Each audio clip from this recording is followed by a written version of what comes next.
You said that if the Nuremberg principles were applied, every post-World War II president would be indictable. It's probably true. Can we run down them real fast? What did Eisenhower do that you would indict him for? Eisenhower overthrew the conservative nationalist government of Iran with a military coup. He overthrew the first and last democratic government in Guatemala by military coup and invasion, leading to years of, in Iran it led to 25 years of brutal dictatorship, finally overthrown in '79. In Guatemala it led to massive atrocities, which are still continuing. That's after almost 50 years. In Indonesia, this wasn't known until recently, but he conducted the major clandestine terror operation of the post-war period up until Cuba and Nicaragua in an effort to break up Indonesia, strip off the outer islands where most of the resources are, and undermine what was then considered as a threat of Indonesian democracy. Indonesia was too free and open. It was allowing a political party of the poor to participate, and they were gaining a lot of ground, so that Eisenhower supported and helped instigate a military rebellion in the outer islands. This is just for starters.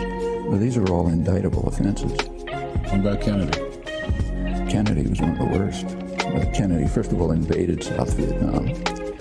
During the Eisenhower administration, they had blocked a political settlement in 1954 and instituted a kind of a Latin American-style terror state, which had killed maybe 60 or 70,000 people by the end of the Eisenhower period, and had instigated a response, a reaction. Kennedy recognized that it couldn't be controlled internally, so he simply invaded.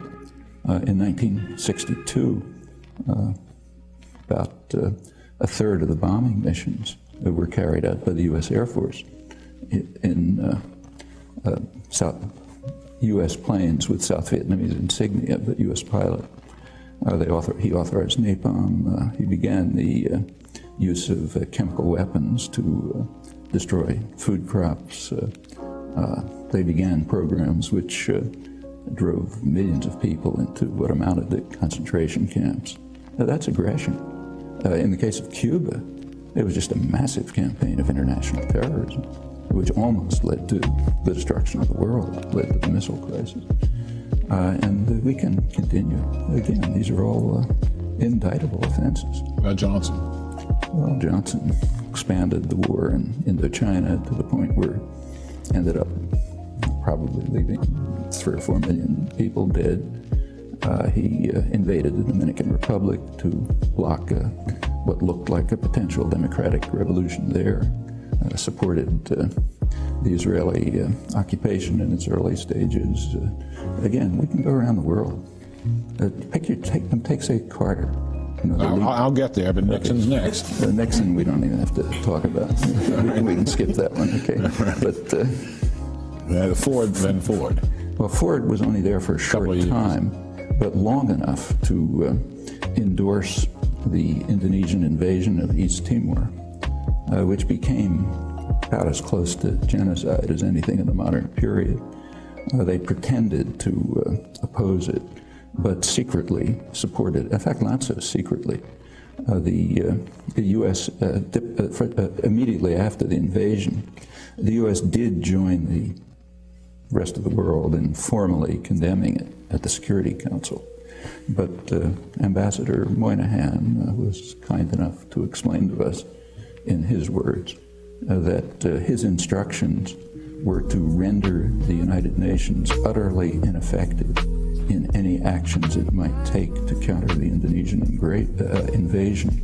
And he says proudly that he did this with considerable success.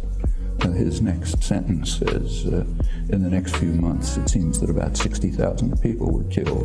And then he goes off to the next topic. That's the first few months, went on to probably hundreds of thousands. Formally, the U.S. announced a boycott of weapons, but secretly it increased the supply of weapons, including counterinsurgency equipment, so that the Indonesians could consummate the invasion. That's just a short period in office, but that's indictable. Seriously, in fact, that's a major war crime. Carter? Carter increased, as the Indonesian atrocities were increasing. They peaked in 1978. Carter's flow of weapons to Indonesia increased when Congress imposed human rights restrictions. By then there was a human rights movement in Congress to block the flow of advanced weaponry to Indonesia.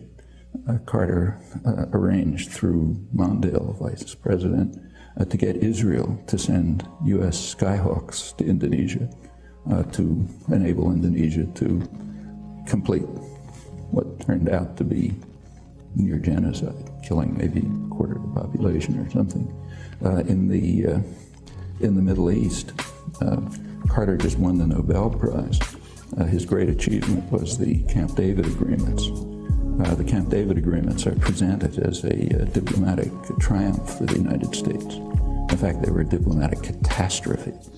At Camp David, the United States and Israel accepted, finally, Egypt's 1971 offer, which they had then, the U.S. had rejected at the time, except that now it was worse from the U.S.-Israeli point of view because it included the Palestinians. In order to get Israel to accept Egypt's 1971 offer, after a major war and atrocities and so on, Carter raised military and other aid to Israel to more than 50% of total aid worldwide. Israel used it at once in exactly the way they said they were going to do, as every sane person knew, as an opportunity to attack their northern neighbor, first in 1978 and in 1982, and to increase integration of the occupied territories. And that's for starters. We can continue. Reagan? I don't think we have to talk about that one either. I mean, Reagan is the first president to have been condemned by the International Court of Justice for what they called the unlawful use of force, meaning international terrorism in the war against Nicaragua. Again, that's just for starters. They also, the Security Council endorsed it in 2 resolutions, both of which were vetoed by the United States. Bush won. Well, we can begin with the invasion of Panama. The invasion of Panama, which, according to the Panamanians, killed about 3,000 people, since it's never investigated. We don't know if that's true or not. This was done in order to kidnap a disobedient thug who had been supported by the United States right through his worst atrocities. Noriega, who was brought to Florida and tried for crimes that he committed mostly on the CIA payroll. Okay, that's aggression. We could go into the details of the war in Iraq, but there were plainly opportunities for, they might not have worked, we don't know, but there were opportunities for diplomatic settlement, which the Bush administration refused to consider, and incidentally the press would not report, with a single exception, and Long Island Newsday, which did report the whole story throughout accurately, and is the only newspaper in the country to have done so. The Bush administration then did attack, and the attack was carried out in a manner which is criminal under the laws of war.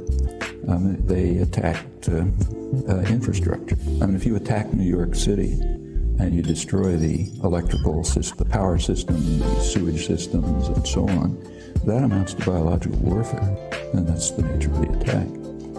Then came a sanctions regime, which it's mostly Clinton, but began with Bush, which is, by conservative estimates, killed hundreds of thousands of people while strengthening Saddam Hussein. That takes us off to Clinton, which, that's the beginning. That's by no means the end.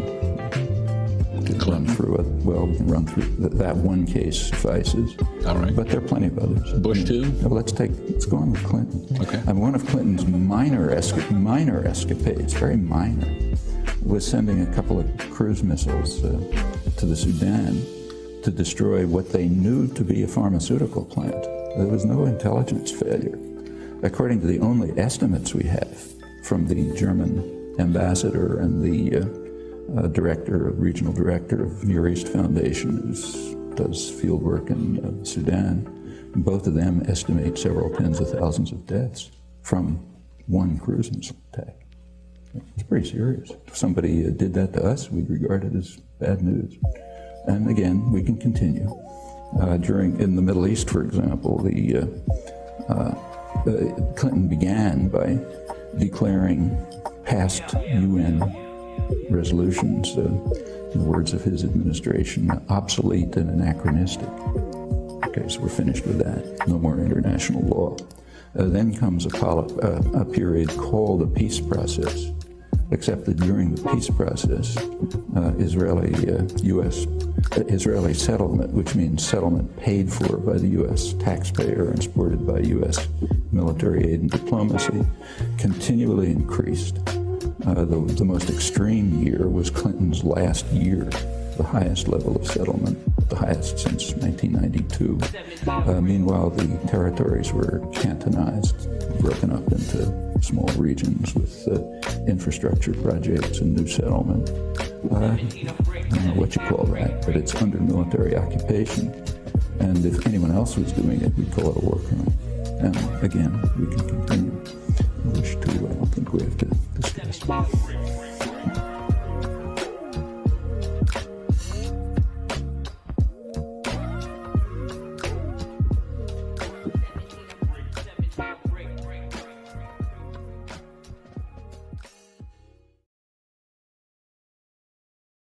Welcome. You've got mail.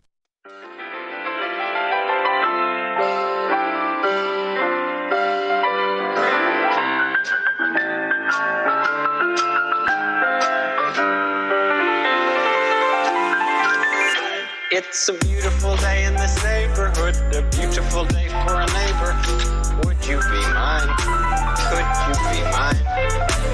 It's a neighborly day in this beauty wood, a neighborly day for a beauty. Would you be mine?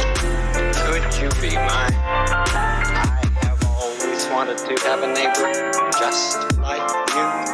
I've always wanted to live in a neighborhood with you, so let's make the most of this beautiful day. Since we're together, we might as well say, would you be mine? Could you be mine? Would you be my neighbor? Won't you please? Won't you please? Please won't you be my neighbor? Neighbor, neighbor, neighbor, neighbor, neighbor, neighbor, neighbor, neighbor, neighbor, neighbor, neighbor, neighbor, neighbor, neighbor, neighbor, neighbor.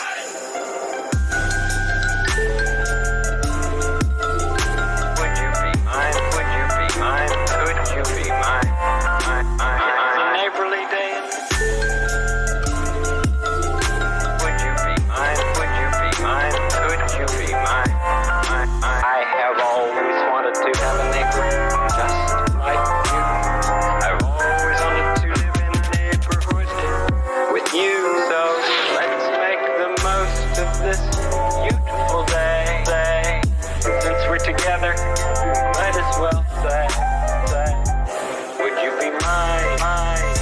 Would you be mine? Would you be mine? Won't you be my neighbor?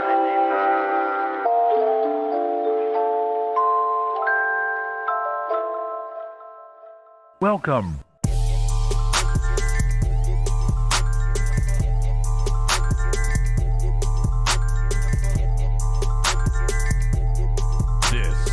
Is the I, Dan Simpson Show.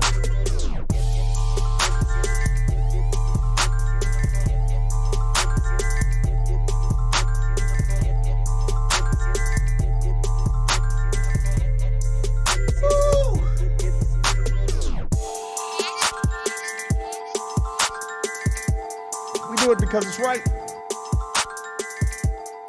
Not a bit of good, not a bit. I'd put a stake through her heart and garlic around her neck to make sure she never come back. Gotta have them ribs. And pussy too. All right, this is the I, Dan Simpson Show with I, Dan Simpson. Today on the show, we'll be doing the same thing we do every day. That's right, try to take over the world. Are you pondering what I'm pondering? Okay, well, hello. Welcome in, chat, live viewers, replay viewers, lurkers. We, of course, have our regular watchers. FBI Fred, NSA Ned. We got Dave from the Department of Homeland Security. The whole crew, and Bob too. Don't forget Bob. Stoked to be with you today. Welcome in. How are you?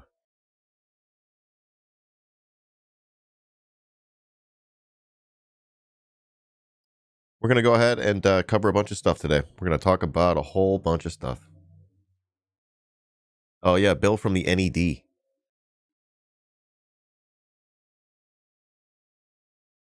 Bill from the NED. Cannot forget Bill from the NED. I really hope y'all are doing okay today. Hope you're having a nice morning. Hope you're feeling okay. Take care of yourself out there. Okay? You're number one. Someone's got to take care of number one, right?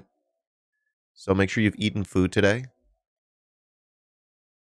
You can go ahead and, pause the stream and come back. That's okay. You little commie. If you have to take your meds, make sure you take your meds.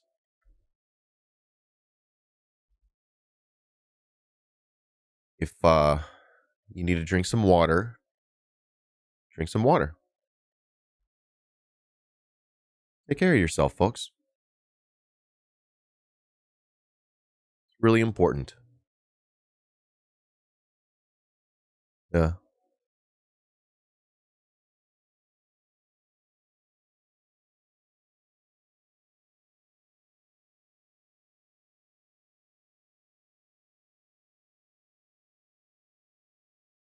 Yeah. Take a nice deep breath with me. We're going to do a little in and out right now. The old in, out. Here we go. Breathing in.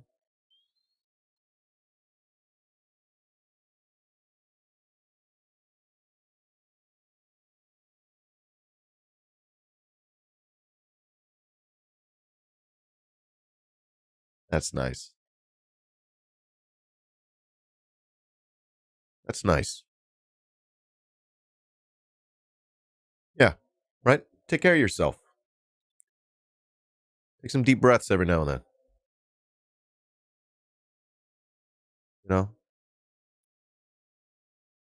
I need to get into like a workout regimen. This is something that's missing from my life. Take care of yourself, folks.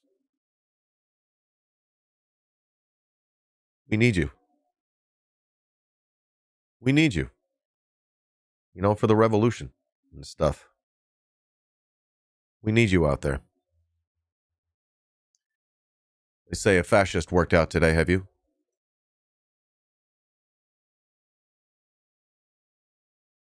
No, I haven't. I'm lazy. I'm tired. Making excuses. Yeah.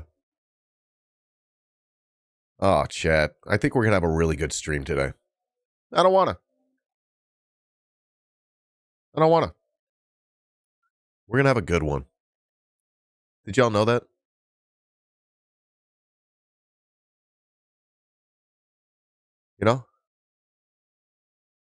Folks, today's stream is going to be amazing. You know that? It's just going to be incredible. All right? We got a lot to do. And one of my favorite parts about the stream, I don't even know what we're going to get into. Who knows? I love that. We just go down these rabbit holes. Before you know it, we're learning something. I like that. That doesn't happen on other streams. They're like trying to tell you what to think. That's not what this is. We're like on a journey together, trying to figure that out for ourselves. I think that's better. All right. Yes, Mildred Seashells, love your face. Learn me some facts. Dan, learn me some facts. Let's go. So, raise your hand. Or put a 69 in the chat. I need to have like a hands up emote or something. Throw a 69 in the chat if you're fucking thrilled about today's stream. Let's go. Come on. Let me see him. Let's see how we're feeling today. Who's fucking thrilled? Nice. I like this one. This one works. Enigma, hey. Got some 69s. And yet 69's not triggering. Isn't that supposed to trigger? Isn't that like one of those sound effects? Oh, I'm on the wrong page on my touch portal. That's my fault. Okay. There it is. Nice. There it is. Sorry about that. Yeah. It only gets triggered if a certain page on my touch portal is active. Nice. I fucked it all. I fucked the whole thing up. I fucked the whole bit up, you know? Pro streamer moment right here. Okay. Now I know. I won't make that mistake again for like another like couple days or something. Here's what we're going to get into. Number 1. Whatever's like big and fucking important, okay? Like stories. It's Saturday, so it might not be a big news story day. But if stuff is happening today throughout the day, we cover it, okay? That's what we do, okay? This is a great stream. We do news. We do current events. We do history, theory, facts, and theories. Like theories like gravity. It's a theory. Relativity. Relatively speaking.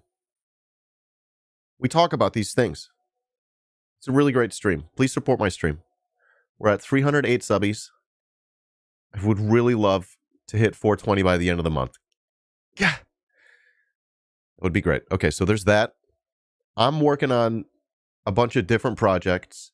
I'd like to see that the content that we make here sort of like grows up and becomes something bigger than what we do just each day.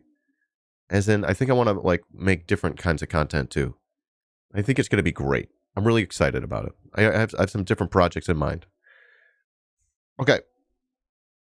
So, support my stream because we're going to make really incredible content and I really appreciate it and I rely on your support and I love you very much. Thank you so much. Today, well, this week we were reading from Black Shirts and Reds and we were doing about a chapter a day. Now, I don't have another book to read next, as in I don't have anything planned for stream. I wonder if you have any ideas, because I could sort of do this chapter a day thing. It's been nice, right? Okay, so there's that. There's that idea. I'm putting that idea out there into the world. Be free idea. Be free. Okay? State and Rev. To be honest, I've not read State and Revolution. I've literally just like read this like sort of like there was a preface to it in one of these editions, and Finish Capital. I still don't think so, homie. I do owe you videos though. I still got to crank out those Rev Lo-Fi videos. I'm gonna do that. I actually think I might want to do Grundrissad first. State and Rev. It's a good read. It's not even very long. Yeah, I think we could do that. That would make sense. Ferret King. And let me get my hellos out of the way. Hello, chat. Hey, replay viewers and everyone. I'm not going to do everyone's names today, but really good to be with you. Love your face, of course. There's not a whole shit ton, but, you know, I'm just stoked to be with you all today. I do want to talk about Ron DeSantis. Couple different things. One thing seemed to blow up overnight. It seems like Eyes Left podcast, which is hosted by Mike Preisner. I think they just dropped this big piece of info about Ron DeSantis' military secrets at like Guantanamo. So I feel like we might want to check that out. Or at the very least talk about what he's been up to in Fallujah and Guantanamo. I think it's really sussy shit. And of course, we'll see what's on your radar. Drop your links in my Discord chat. Drop your links in my Discord. There's a new Multipolarista video I might want to peek at.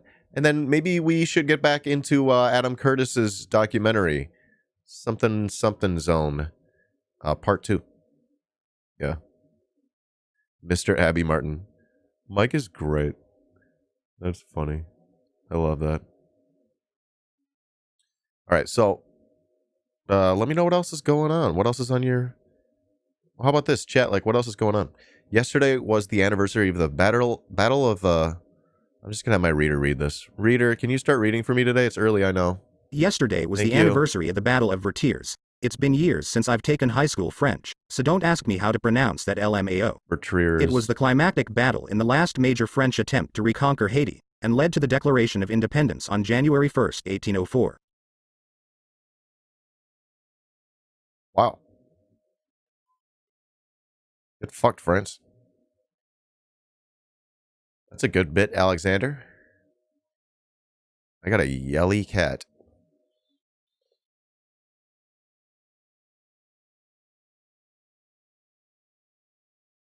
What else is on your minds today, chat? What's going on? How y'all doing? It's Saturday. I'd be lying if I said I wasn't day drinking. But I don't have that much to drink, so it can't get that wild over here. I literally have 2 beers. So we'll see what happens here. That's going to have to be fixed. DeSantis has such a weird cult of personality. How's this weird toad man capable of getting his name plastered everywhere? Like, there are grown-ass adults walking around with merch with his name on it.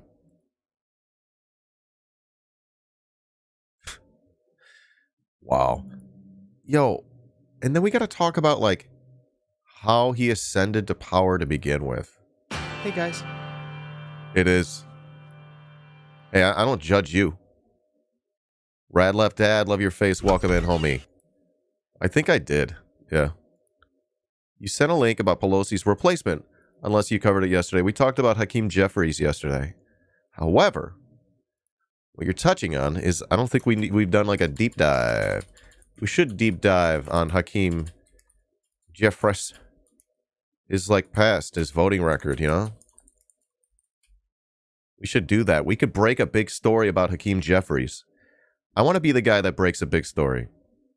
I want to be Mike Preisner. I want to yell at George Bush. My friends died! My friends died! I wasn't there. I don't want to do stolen valor or anything. But I'm pissed!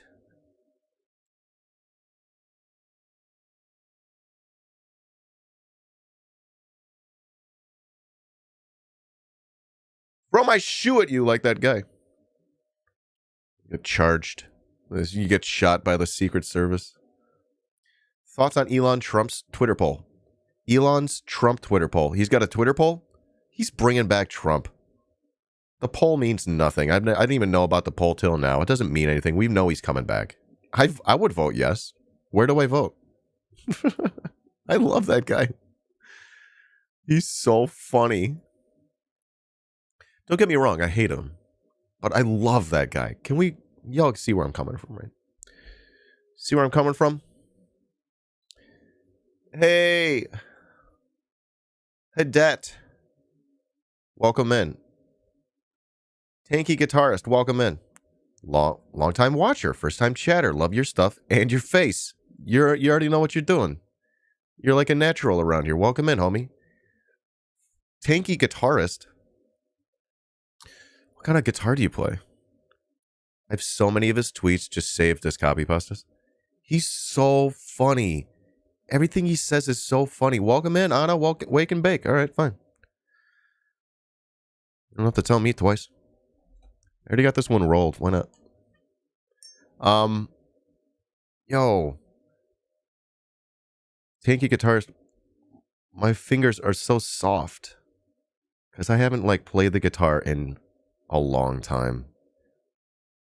It's so sad. I was never even any good at it, but anytime I want to play it, it just hurts in like 10 minutes. I've lost all my calluses and everything. All my strength is gone. I'm like a little baby boy. You play a red and black strat. Fuck yeah, what kind of music you play? I find it hugely ironic. I'm torn between a party that wants to genocide people like me and one that cannot wait to start World War III. I don't like to think that I'm being torn between them. That implies I'm like between the two or something. And that like they're pulling me one way. Fuck that. Hell no. I'm not going to vote for anyone that doesn't earn my vote. Period. If that means I just don't vote for someone on a certain thing, there is, so be it, you know? I try my best during the primaries or whatever, you know? I'm not the guy who gets to decide who's on the ballot to begin with. Those people already had their democracy. Anyways. My partner's been taking guitar lessons. And she took her acoustic guitar, the one that actually I've been playing. And she just had it like set up and stuff. They fixed the action on it. It's really nice.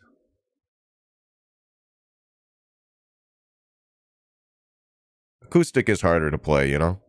You just gotta grab the strings harder. You should start rock climbing, huh? There is a rock climbing wall. It hurts so hard. Rock climbing is so hard. You gotta stay close to the wall, otherwise you gotta be just fucking ripped. Or like thin as a rail, you know? When are we gonna have her back on the stream? I don't know.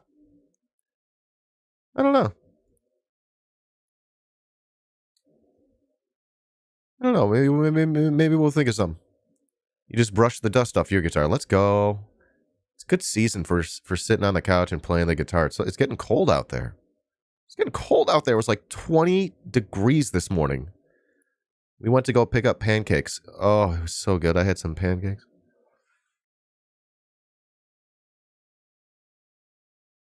I'm a liar. I had French toast. With this 4 cheese filling and fruit and whipped cream. Fuck, it was great. Yeah. All right. Here's the thing, folks. I need to figure out how to do the music again on the stream. One of the reasons I haven't done music on stream is because I would previously plug in my guitar to another mixer. I was able to put a little bit of reverb on it, and then that goes into the PC. And then I'm singing into this mic, and that goes into the Go XLR, and that goes into the PC. Well, I think or I could probably blame it on Yoshi. Let's just blame it on Yoshi. I think she spilled too many drinks over here off of my desk onto the mixer, and I think it's broke. Womp, womp, womp. All right, so there's that. So I got to figure out another way to get the guitar into my computer. Otherwise, I'm just playing into the mic, and I don't know. And I got to change so much. I could do that. I would just have to change the noise gate. It is Yoshi's fault. She's such a bad girl. She bit one of my fucking plants this morning. She bit one of my plants and like ripped off one of the big leaves on it. On my babies. She's such a baby and bit one of my baby. What kind of a mixer? It was my it's my Mackie mixer. Which sucked because it was a decent little mixer. Fucker. Oh, I let her explore it just a little bit too closely. So, that's the last time she gets anywhere near these fuckers. She just sucks. I just love her so much. That's the problem. She's just an asshole, you know? But you just love them despite it. It's just wild. Fucking pets, am I right? Love them. Just love them. Fucking love you, bro!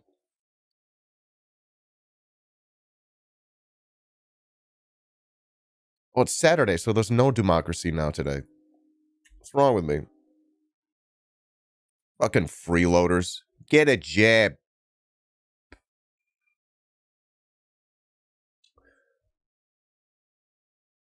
Wait, what idea do we have for reading? I feel like someone had a good idea.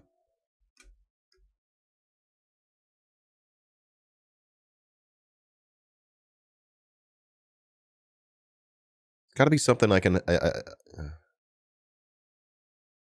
Got to be something I can throw up on the screen, and I could do that with like any. Actually, I could do that with any book that I have on my tablet because of NDI. But there are certain books I don't want to do that with, especially if it's like really recently published, you know?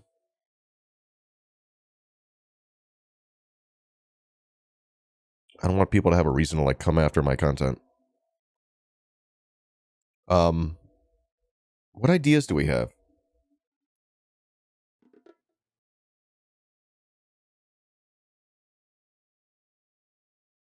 Against the Web by Michael Brooks. I think you might just hit on something. Just hit on something, yeah.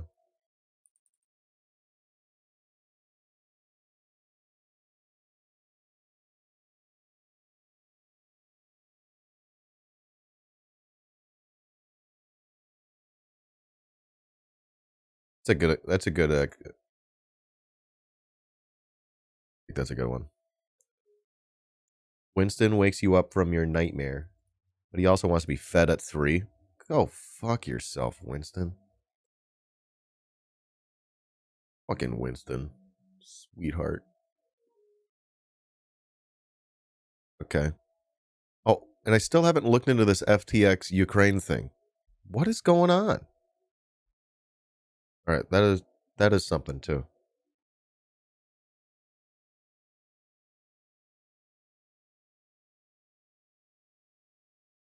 All right. Okay. Well, we got a lot to get into today. I put this here. I don't think Means Morning News says anything today. However, he is on this hour-plus long podcast called Everyone Loves Communism with Jamie Pack and Aaron. I can't remember Aaron's last name. It's called One Note.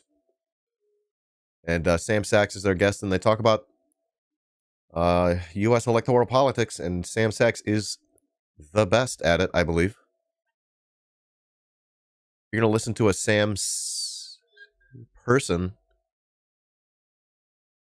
on politics, it should be Sam Sachs. I want to make myself absolutely clear. You're going to spend your time listening to someone about U.S. electoral politics, it should be Sam Sachs. Specifically not Sam Cedar. Stop listening to the compatible left. You cannot call yourself a leftist. You listen to the compatible left uncritically. I hate Ron DeSantis. No, me. I do. I hate him more.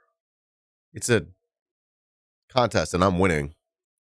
Get wrecked. Easy. GG. RIP, bozo. Got him. That was quick. That escalated quickly. What else we got over here? How about this? Oh, you thought you could hate Ron DeSantis, but you forgot that I hate him more, motherfucker. Sorry, that one was a little bit rude, and I'm sorry about the rudeness. It's a little bit early for rudeness. I thought Sam Sachs was Sagar. No way. Stop. Ron DeSantis doesn't love Venn diagrams. That's not a button yet. I don't have that as a button, but I've got the sound somewhere on my PC. Venn diagrams. That's not on here yet. Okay. However, this podcast is an hour, like 30 minutes long, so I don't think we're going to do that. If we watch the Adam Curtis Part 2, that'll be later today. If we're going to be reading Against the Web, that'll be later today. We'll be probably talking about Ron DeSantis soon. This Multipolarist is probably like 2 hours. No, it's 38, so maybe we'll watch it later. I don't know. All right, Ben. This deep dive, Hakeem Jeffries, we may not do that today. I think I do want to talk about FTX in Ukraine. That'll probably happen this morning as well. I just have some Modelo. Oh my God. Barrett King. Just told on yourself, homie. Spot the alcoholic. All right, just kidding. I have no idea. I have no idea how much you drink. It's a weird joke. Okay. Yeah, used to. Let's go. Okay. Sorry for the stupid joke. Okay, we're going to talk Ron DeSantis, Fallujah, Guantanamo. We're going to talk FTX, Ukraine. These are my first two stories. This is all out of order. You're out of order. Here we go. So, here's what's up. This popped up in my Discord yesterday, courtesy of Comrade Nace. Saying, here. All right, so here's the link Nace posted. Eyes Left Podcast. Eyes Left Podcast. Does anyone listen to this? Here's another podcast I need to listen to, I guess. Great. The Holodomor was not real. All right. Ron DeSantis' military secrets, torture, and war crimes. War crimes. Another podcast. I've never heard of them until I think a day or two ago.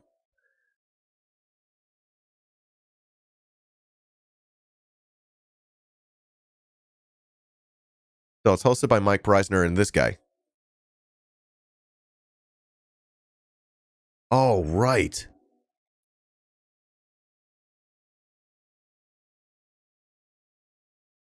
Sanders presented himself to Gitmo prisoners as someone who was there to make sure they were being treated humanely. Then, after prisoners confided in him the worst abuses, that was used to, wait for it, increase the abuse. So his actual job was to gather intelligence on how to make torture much worse. But yeah, of course, Stalin, gulags or something. I don't know, communism, something communism.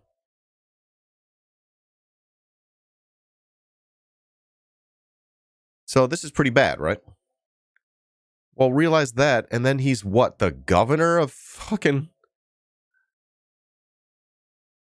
Florida? An entire state?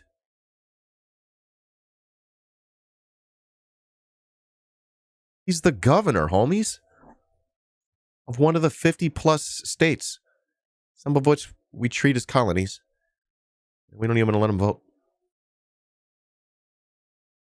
We don't even give them a star on the flag. It's okay. You don't want to be on that fascist flag. No problem, homies. The problem. That's the worst part. That's the best part of not being a state is you're not represented on that fascist flag. You could rather vote. What's wrong with enhanced interrogation, right? No, it's just enhance this interrogation. Makes it sound like you're adding guacamole to your fucking burrito. Would you like to enhance your interrogation? Supersize it? Would you like to go large? Can we interest you in an interrogation supreme today? It's only for $700 million a day. Or guac, please. That'll cost $700 million a day. Know if you guys did tours at Gitmo. I dodged that assignment like a court-ordered paternity test under my real identity in the... What? Onions? No onions. Can I have sauce on the side?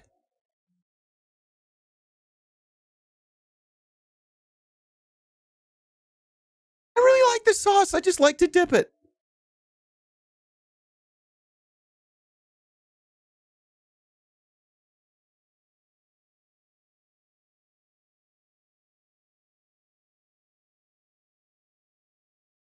Interrogation is supposed to be a conversation where questions are asked and answered, not human abuse. Lenny, in the house from the south of Boston. Lenny. What's up, homie? How you doing? I'm over here right in the heartland of Chicago. Logan Square.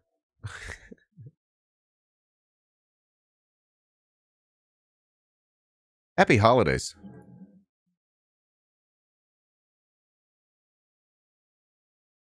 All right, hold up. What holiday is it? Where's my fucking calendar?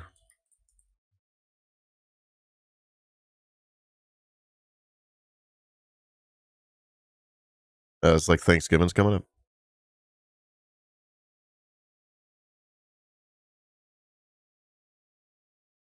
Like throwing me off, homie. Yeah, Thanksgiving. All right, yeah, cool. Yeah, homie. Y'all got big plans? I hear turkeys are expensive these days. I don't know what I would do, you know? I don't really need a turkey though. It's not that important to me. You know? Just give me that burrito with a $700 million guac.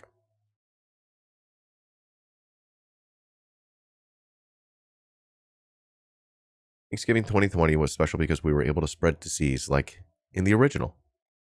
It was special. All right, so SoundCloud. We're going to go into a cloud of sound. We're going into a cloud of sound. Ron DeSantis' Military Secrets, Torture, and War Crimes Eyes Live podcast. Are we going to listen to this? Someone do a write-up on this or something? Oh my God, we're on dude's SoundCloud account. This is hilarious. Anyways. All right. What do you think? Who's into this? SoundCloud living a better life than Twitter, yeah. SoundCloud's on the up and up. Twitter down. Here, listen to this. A journey into Ron DeSantis' shadowy military career reveals shocking new details about his complicity in illegal torture. Featuring exclusive never-before-heard testimony from former Guantanamo prisoner Mansour Adayfi about DeSantis' actions at the prison camp. What do you think about that? Who wants to listen to this? It's 38 minutes. Hold on to your buttholes. Who's interested? Who wants to do this? Give me a 69 in chat if you want to listen to this. Let's go 69s or not. I don't want to pressure you. I'm just curious. We can't double the speed. It's SoundCloud. We cannot double the speed. It's SoundCloud.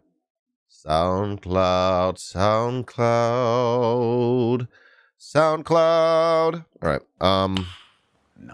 We got some excitement. It's pretty long, so it's okay. You don't have to want to listen.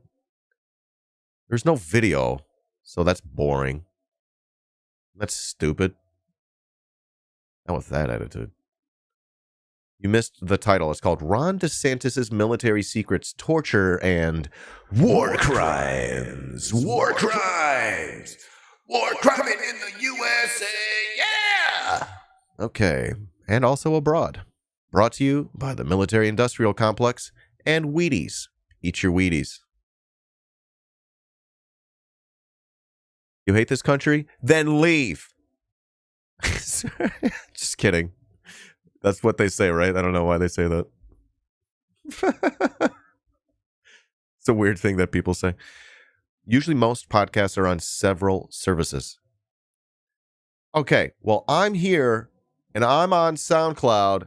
So if you want me to go somewhere else, you're going to have to force me to open up another tab, search for it on Google, and find it there, and then click it, and then pull it up, and then hopefully you could change the speed over there. What am I doing? Just tell me what to do.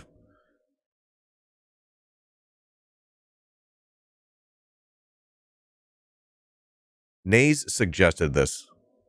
Yeah, I'm going to blame it on Nays. Wheaties is supposed to rob you of your sex drive? Just like fluoride. My precious fluids.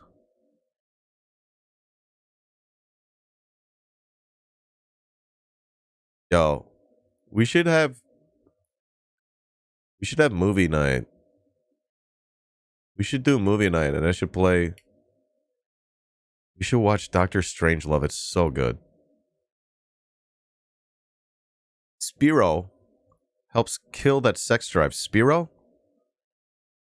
The fuck is Spiro? You brushed my teeth and lost your erection? You brush your teeth with Wheaties? You should have a Fortnite night? Fortnite! I haven't played it in a long time. I'd have to update it and fucking stupid game, am I right? I'm always losing. Cheerios turns you trans. That's cool. Is this a thing?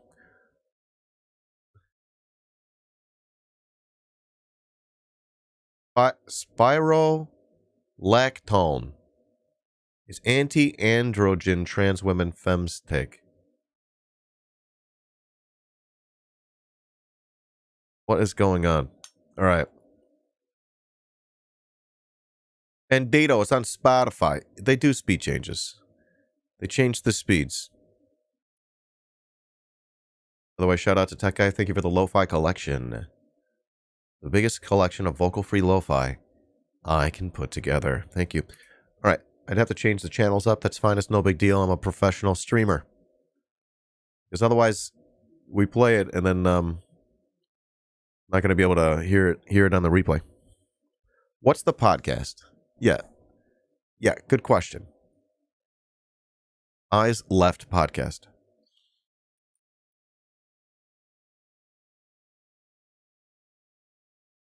Beep, beep, beep, beep.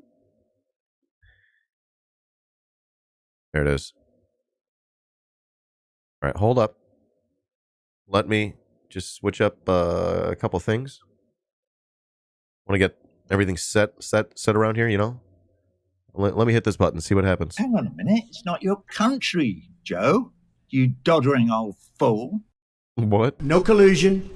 No obstruction. Yep. He's a leaker. We have basically a liberal heckler who snuck in here today. Here's the deal. I want to see what happens when I pull on this.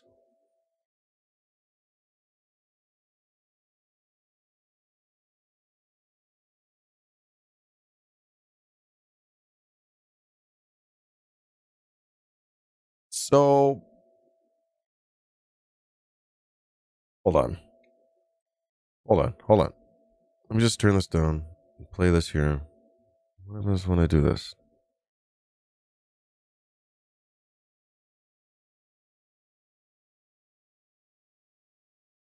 Right, that's not what that button is for. I think I gotta just change the channel over here. Default.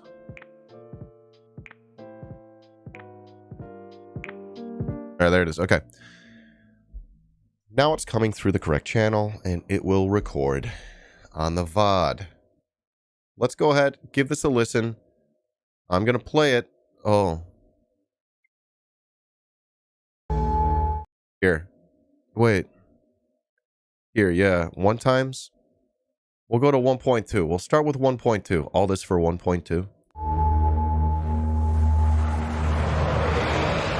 He's a leaker. Good morning, ladies and gentlemen. This is your governor speaking. Today's training evolution, dogfighting, taking on the corporate media. The rules of engagement are as follows. Number 1, don't fire unless fired upon. But when they fire, you fire back with overwhelming force.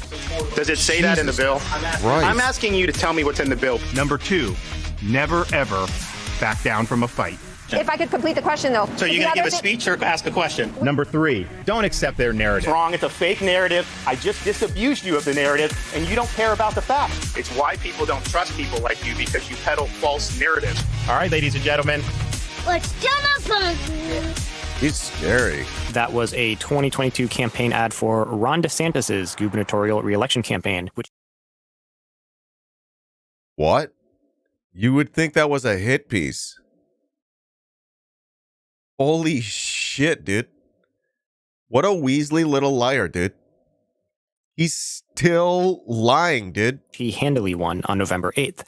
The ad depicts Ron as a fighter jet pilot, wearing a flight suit, strapping into an aircraft, and taking to the skies. Meant to evoke the Top Gun Maverick character, the ad reveals something pretty interesting. Why is DeSantis cosplaying as an Air Force pilot when he has an actual military background, including a tour with special operations in Fallujah, which he could be playing up instead? After all, Republican voters eat that shit up. It's not just the obfuscation in this ad, but overall, DeSantis is pretty tight-lipped about his actual military service.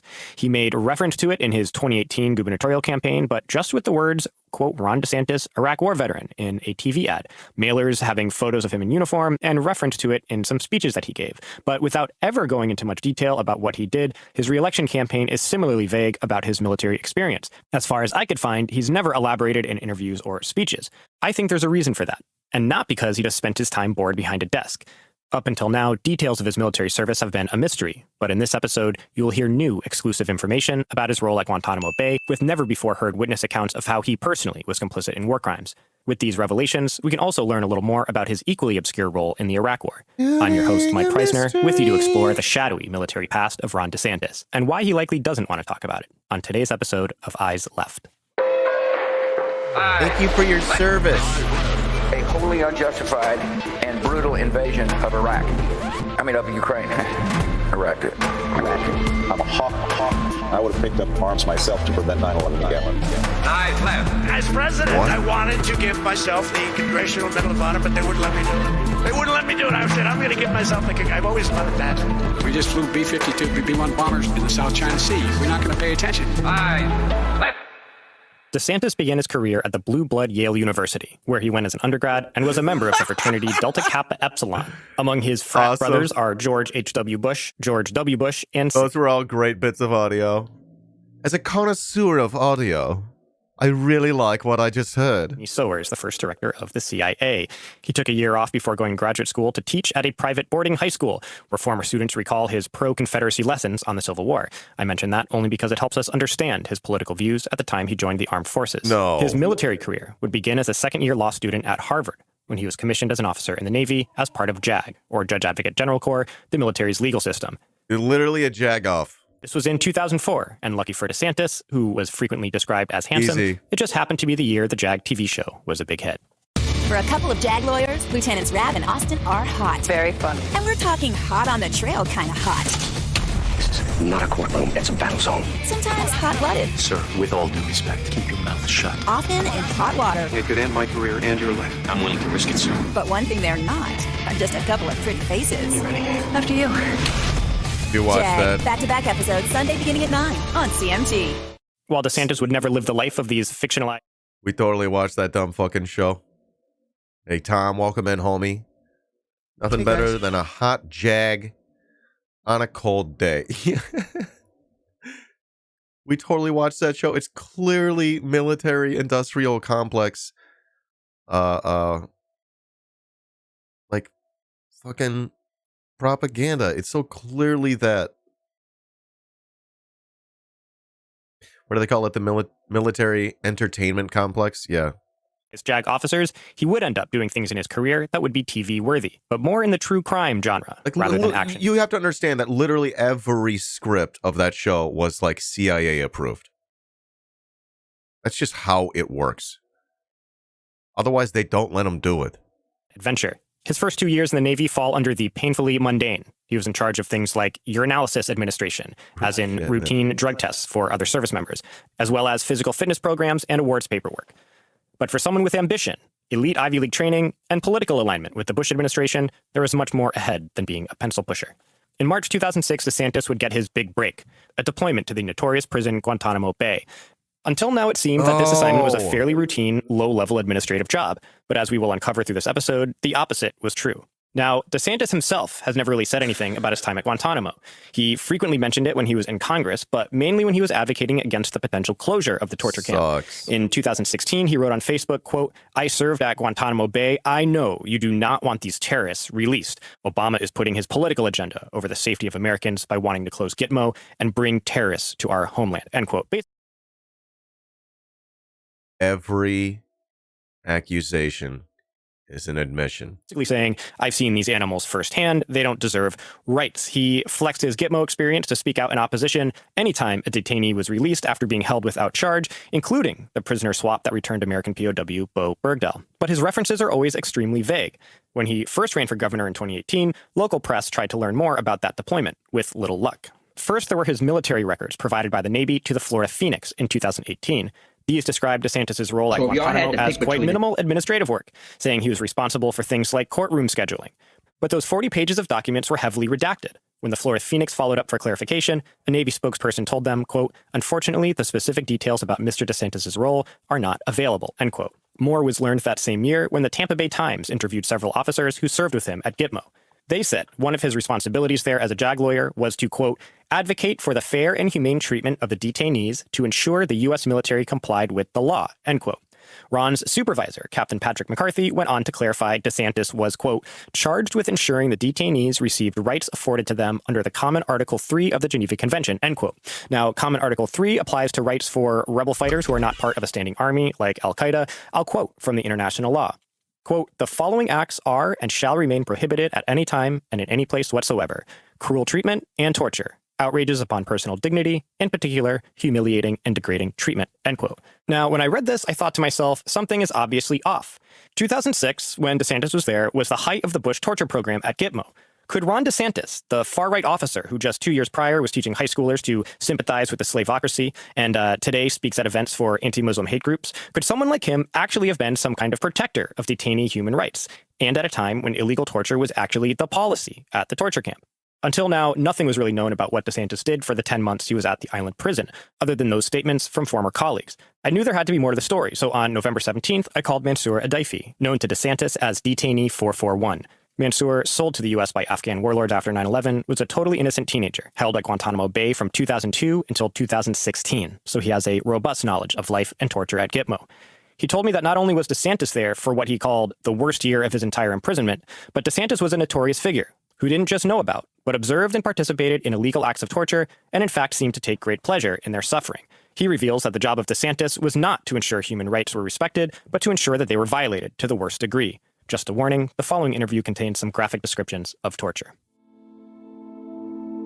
You know, as you know, Guantanamo, Mike, it was created out of the legal zone, out of the legal system, out of the humanity, basically. Torture was the mechanism of Guantanamo. Torture, abuse, and experimenting on prisoners at Guantanamo.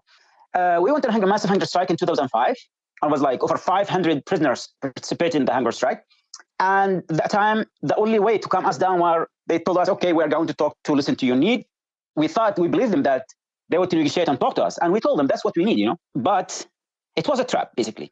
It was a trap. I mean, everything turned upside down. So we went again on hunger strike, also on force feeding. You know, it was torture. We were bleeding all the time. And I saw a fucking handsome person who was coming. He said, "I'm here to ensure that you're treating humanely." And we said, okay, this is our demand. You know, we were not asking for much, you know. At the beginning, he was just... It was Ron DeSantis. Yes, exactly. The person. He said, "I'm here to ensure you're being treated humanely." Yes, exactly. And if you have any problems, if you have any concerns, just talk to me. And, you know, we were drowning in that place. I'm like, oh, this is cool.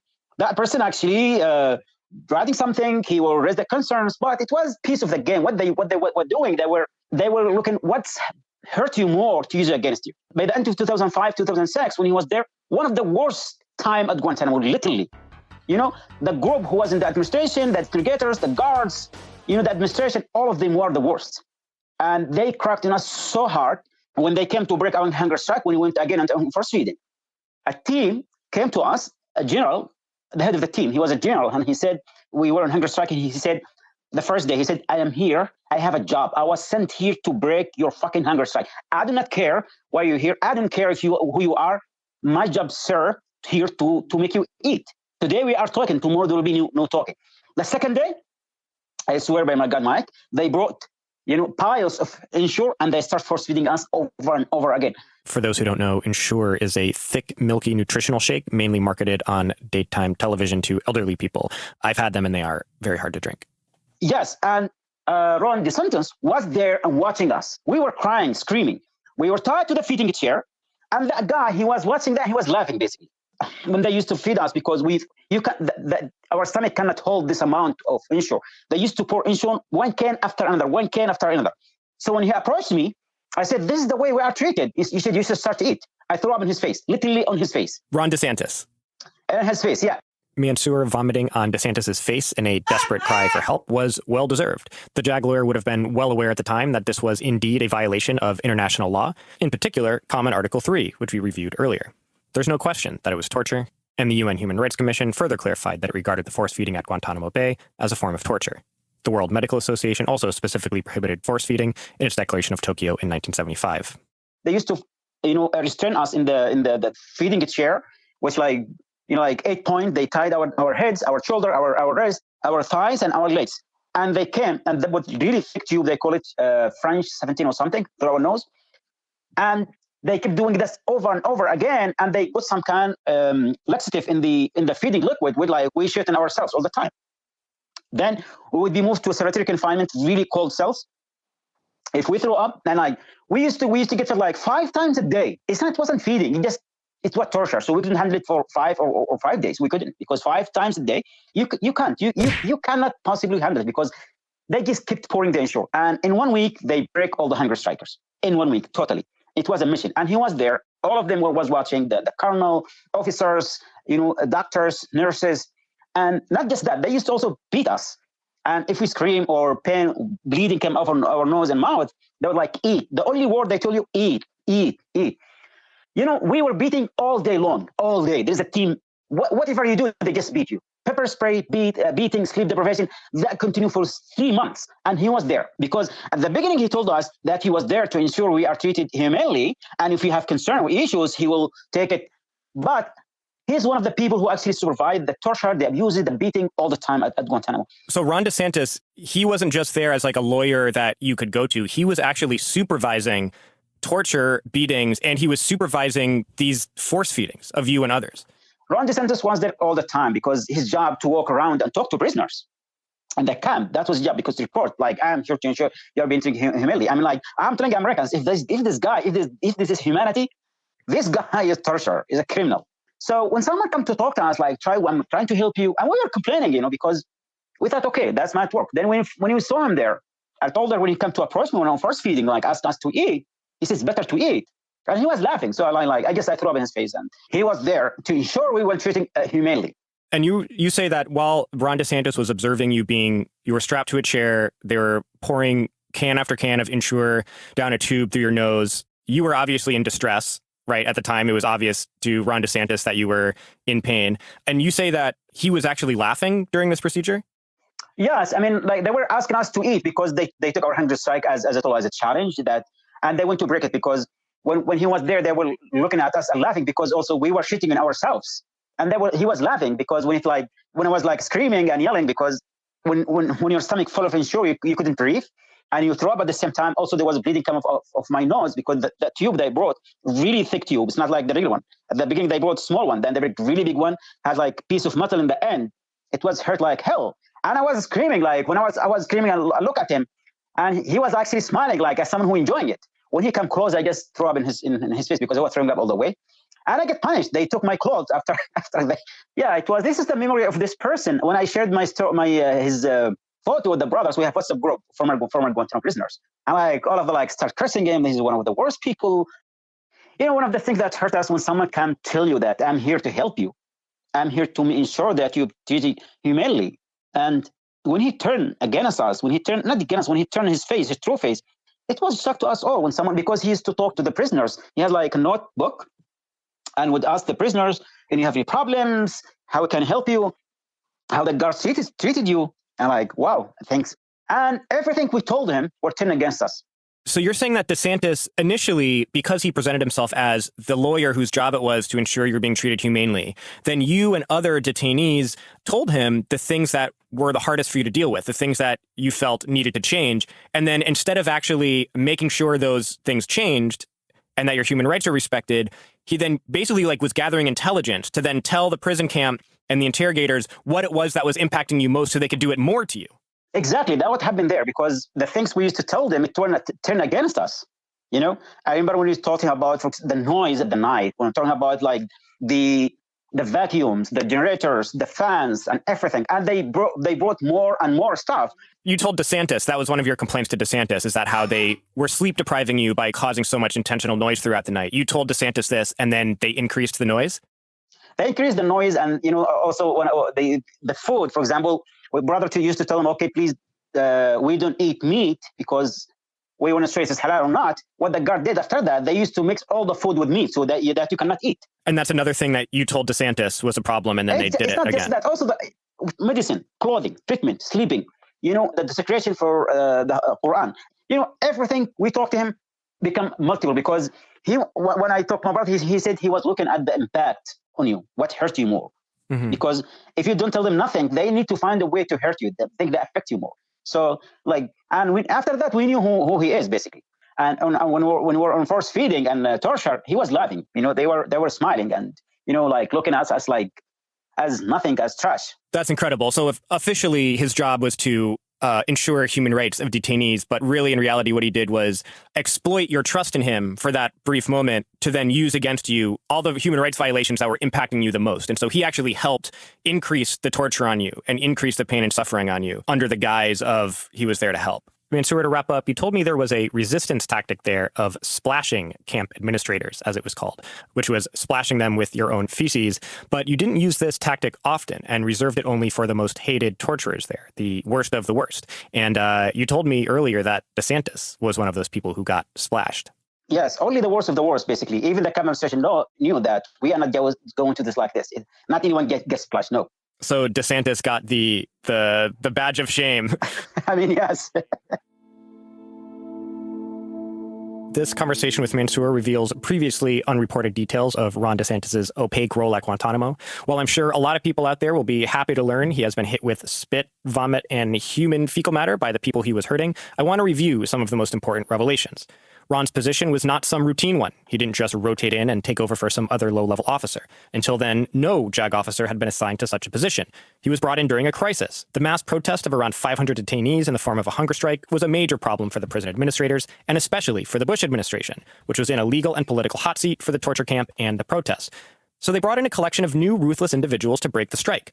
Ron DeSantis was one of them. The official job, which I previously referenced, where his superiors described him as the human rights representative for detainees, was actually meant to defeat the hunger strikers. And as you heard, not by actually conforming the conditions to international law, but an undercover assignment for DeSantis to learn the weak points of the protesters and tighten the screws on them. It would be bad enough had DeSantis done these things as an interrogator or as a prison guard, but it makes it just so much more insidious that he was the attorney officially tasked with ensuring human rights. Mansour's description of the DeSantis era being by far the worst period of his entire detainment at Guantanamo is really saying a lot, given it is the most notorious torture camp in the world. In addition to all the brutal torture we know was happening on DeSantis' watch, he was also there for a very disturbing incident. On June 9th, 2006, 3 detainees, all leaders in the hunger strike, were found dead in their respective cells. Each was found hanging by the neck, hands and feet bound, with a piece of cloth shoved down their throat. Their bodies were sent home with all their organs and parts of the neck removed so that no autopsies could be performed. Officials ruled the deaths suicides, but Staff Sergeant Joseph Hickman, a prison guard who was on duty at the time, insists the men were actually tortured to death in a book he published in 2015. We can only wonder how much DeSantis knew about this incident. We know that DeSantis' tour in Guantanamo was one where he worked to not only cover up violations of international law, but was a gleeful participant in the war crimes. His joy in the face of one of the most grotesque and dehumanizing scenarios I've ever heard of, I think, is something that should haunt him for the rest of his political career. But his military story is not over. DeSantis must have impressed his superiors at the torture camp and proven he was just the kind of ethically compromised lawyer they needed, because he went straight from one big assignment to another. Sarge, we're supposed to go home tomorrow. Yeah, and on Mondays I cut the grass. Wrong, sunshine. We're going to paradise, the land of sand and sun. Daytona Beach? Fallujah, Iraq. The same year DeSantis left Cuba, he was sent to Iraq. Like with Guantanamo, DeSantis makes passing reference to this in some speeches and campaign ads, but with the same murkiness about what he actually did. I met Governor DeSantis in 2009 when he was on active duty. He was a Navy commissioned officer and served in Iraq. When you're advising SEAL Team 1, you're making life and death decisions every day. And as someone who has served side by side with him, he is selfless and he will do what is in your best interest, not his best interest. The Navy's core values are honor, courage, and commitment. And Governor DeSantis embodied those core values on active duty, and he embodies them every day as the governor of our state. Governor DeSantis is a true servant leader.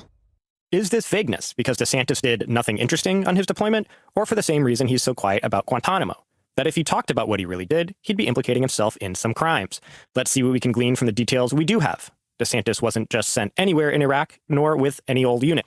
DeSantis was assigned to the epicenter of the anti-occupation resistance, Fallujah, and not with conventional forces, but special operations, who, as we'll discuss, do some pretty shady stuff. And Ron got quite the promotion for this gig. While at Gitmo, he had superiors in his JAG office. In Fallujah, he was the sole legal oversight for the entire Special Operations Command Force in the area. First, as I said, DeSantis gets to Iraq in 2007. This is the height of Bush's troop surge and the height of U.S. casualties.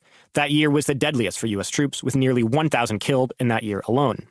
With the surge being prompted by occupation forces facing either embarrassing defeat or endless quagmire, there was enormous pressure on American commanders to turn the tide, and an understanding that they needed to do so by any means necessary. It is well documented that conventional combat forces were told to take the gloves off like never before. It is the time of the 2007 Baghdad airstrike revealed in the Collateral Murder video.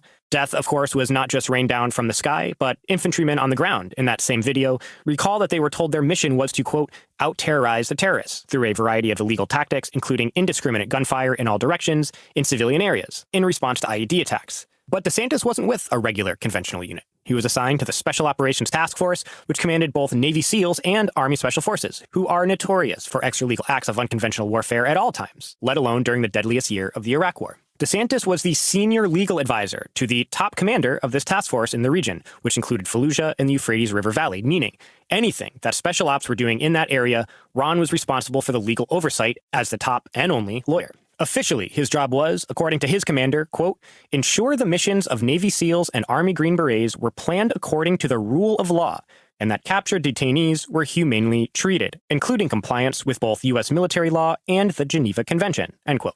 Now, we've already explored what Ron's oversight could mean for treatment of detainees, interrogations in the field by SEALs and Special Forces. I mean, you can just use your imagination there, but have the potential to be even worse than that at Gitmo. But DeSantis was also responsible for helping the commander, Navy SEAL Captain Dane Thorleifson, actually plan special operations missions in accordance with the law.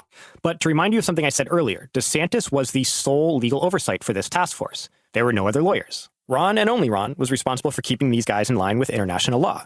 And does Ron seem like the kind of guy who would want to keep them in line? And after what we know he did at Gitmo, and especially in the face of potentially losing the war, was his job in both places really to ensure the rule of law and the human rights of detainees, or was that just the official language, but in practice, his job was actually to cover up war crimes? In other words, was he there to do the same thing he did at Gitmo?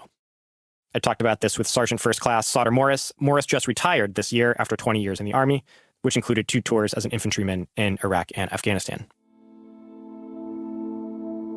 Based on my experience, which, I was a support guy prior MI, as you and I both were when we met, and then I was an infantry guy for 5 years, and then I was medically reclassed to IT. And after I was put in the IT world, I worked closely within special operations for the majority of the rest of my career. Working in that realm and at the higher echelons of that, my knowledge of what the JAG officers do is they're, the legal advisors to the senior commanders there on the ground or wherever. And they just kind of advise in terms of when it comes to military operations, like specifically like DeSantis, who's on the ground in Iraq. Their job is just to advise their commanders when it comes to planning and executing operations and that stuff in accordance with, the Uniform Code of Military Justice, which is the Army or military's legal system. And then, of course, in accordance with local laws and, any other legal ramifications they could get, hemmed up in. But at the same time, there's a conflict of interest there. They work for that commander. So the commanders have their own intentions, their own, ideas of how things should operate. And a lot of times, that's kind of the JAG officer's, job is to find the way to legally make things happen, or to, I guess, what they always say is how to get to yes, So right. I definitely would imagine especially back then, like being a young, officer, like, he was probably in that same position to, make sure that, anything that did maybe go wrong in a mission or, anything that was kind of questionable, like how to kind of best proceed. And a lot of times, like, the default for that is like, keep American service members like out of trouble. A lot of that job is to actually provide top cover for those commanders and the subordinates who, sometimes are not necessarily doing most legal or morally upstanding things. And especially too, like being an outsider like that, like anybody that's not like special operations in and of itself, like any of their support people, like there's a certain, you get kind of drawn into it, a little bit of like sort of that, there's that hero worship of military people from like the majority of America. And then even within the military, it's like, ooh, special operations or SEALs or Green Berets, it's like, you don't want to be the outsider within that tight knit of an organization, right? Like you kind of have to toe the line and, you don't have to, but, definitely it makes life a little harder if you're kind of that outside guy. Yeah, and we do know his commander, the SEAL commander that he was responsible for working directly with and, advising all this. He really likes DeSantis and says nothing but great things about him. So I think that would indicate that he, didn't challenge him in any significant way that would make him be like, fuck this lawyer guy. Seems to have done exactly what the commander wanted. And, I think in general, like, Geneva Convention stuff, I mean, I'm just thinking back to even like basic training and after, there's always this like undermining of it and the sense of like, officially, this is what you're supposed to do. But if you just say you're doing this, technically you're not breaking Geneva Convention. Like I think the most famous thing is like the 50 caliber machine guns and how they're not supposed to be anti-personnel weapons. And so if you're aiming at someone's canteen, then you're aiming at equipment, you're not aiming at people. And that always stuck with me. It's like, okay, I mean, one of the first things we're learning is how to avoid prosecution for war crimes. It was just like, I feel like that culture is kind of so widespread that in conventional forces. And so you have to imagine in the special operations, they're looked at as things not that there's this like ethical duty to uphold, but, just guidelines with which you have to like operate around officially.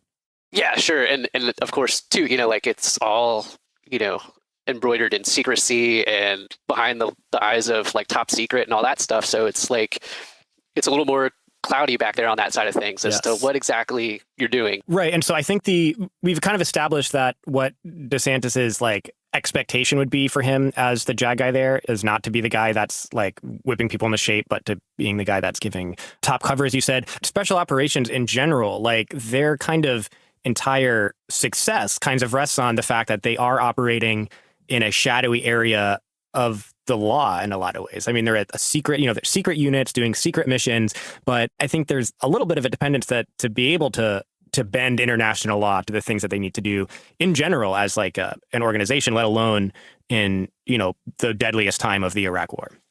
Oh, yeah, for sure. Any kind of other operations that are going on that aren't, as well known or, even officially recognized, like that gray areas where they're supposed to operate in. Yeah. And so DeSantis's job, wasn't just to be a legal advisor for so-called legal advisor for these actual missions, but also treatment of detainees. And we've already explored in this episode how he did or did not do that job at Guantanamo Bay. And it would almost seem like there would be more oversight and scrutiny at Guantanamo Bay for interrogations than in the field with special operations in the middle of nowhere, in the middle of the night. You know what I mean? It almost seems like if you are going to be interrogated, you would probably want to be interrogated more at Guantanamo, where there are like more lawyers and some cameras and whatever, than actually be interrogated after being picked up in your house and put on a Black Hawk and brought into a field in the middle of nowhere. Yeah, exactly. And that's the thing is like, there's no legal oversight. They obviously have the protocols and they're told what is legal and what isn't legal. But again, it comes down to what gets results, what gets, what makes you part of that team, what makes you part of that community, right? Is like, kind of being willing to skirt or subvert, some legal actions. For me, the most underreported aspect of DeSantis' military career is that it isn't over yet. As far as I can tell, he is still an officer in the Navy Reserves. After returning from Iraq in 2008, his next JAG assignment was being assigned. What about Tulsi? Is there a similar story there? She's like still like part of that PSYOPs division? The Department of Justice in the U.S. Attorney's Office in Florida. He completed his active duty contract in 2010 and the same year transferred to the Navy Reserves. And as of this year, 2022, he was still in the Navy Reserves. So we may have another Tulsi Gabbard on our hands, a right-wing culture warrior rising through the political ranks while simultaneously rising through the military ranks, indicative of the type of people who crave power with some unnerving implications about politicians who exist in both the civilian and military worlds. We know from history, deep ties to the military establishment make any far-right demagogue all the more dangerous. Ron DeSantis has already become an ideological leader on the right for hyping up culture war issues like critical race theory and legislating heavily against abortion, LGBTQ rights, and COVID restrictions as governor. Whatever happens with the 2024 election, DeSantis is here to stay as a national political figure for a while. Now that we know, and there are so many witnesses to attest to this, that he covered up and participated in illegal torture, not as an interrogator, but as an attorney who was duty-bound to uphold human rights law. This should be an issue that haunts him just like it did the Bush administration. If you recall, it was the scandal at Guantanamo which helped propel Obama to the presidency on a promise to close the camp altogether. Ironically, Ron DeSantis is today working with the same forces who helped cover it up. His closest collaborator in the so-called anti-woke Messiah rebrand, which he began in 2020, is Christopher Rufo. Rufo is from the Heritage Foundation, a neoconservative think tank, which not only helped Bush 1 and Bush 2 mastermind their respective Iraq wars, but was a leading defender of Bush's torture program at the time DeSantis was watching people be gruesomely force-fed. And while we don't know exactly what he did in Iraq, there are probably some witnesses out there who do, who are hopefully found soon as well. It would be really great to see him pressed on this scandalous past by journalists as he continues to rise into the national spotlight. If he does want to be president, isn't it relevant that he covered up and participated in war crimes? And shouldn't those disturbing details about his character, which you heard about today, matter when it's someone who already controls an entire state and may one day control the entire country? The Ronald has so far tried to keep this military past in the shadows with just enough hazy reference to be able to check that coveted box of being a veteran with overseas experience. Now that we have shed some light into his closet, let's hope the light stays on. Thank you for listening to Eyes Left. To support the show, join us at patreon.com/eyesleft or patreon.com/empirefiles. This project is sponsored by Empire Files, which is a 501c3 nonprofit, so your donations are all tax deductible. Be sure to follow us on Twitter and Instagram at EyesLeftPod. Always feel free to contact us there or at eyesleftpod@gmail.com, especially if you are in the military and in need of some solidarity, some help, or just want to be heard. Eyes Left.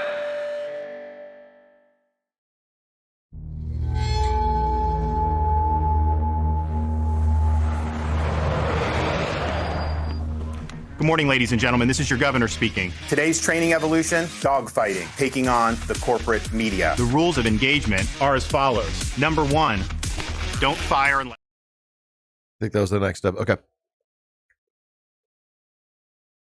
Wow. Wow. Wow. Okay. Just too much. Simply too much.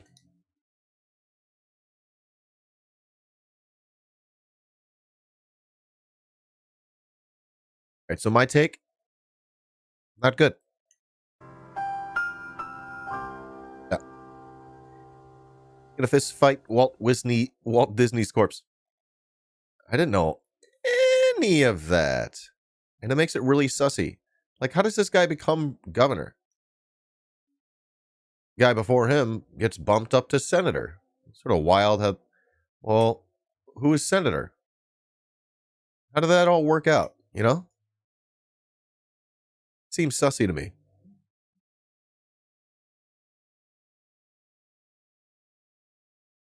That's suspicious. Autofocus. Suspicious AF. That's what the kids say. I don't know why they say that. Autofocus? Yeah.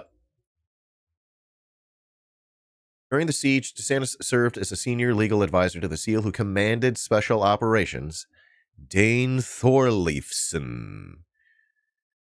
Dane Thorleifson. What a weird name. I just showed you a picture a moment ago. DeSantis was responsible for helping ensure the missions of Navy SEALs and Army Green Berets in that wide swath of the western Euphrates River Valley. Were planned according to the rule of law, and that captured detainees were humanely treated, said his commander at the time.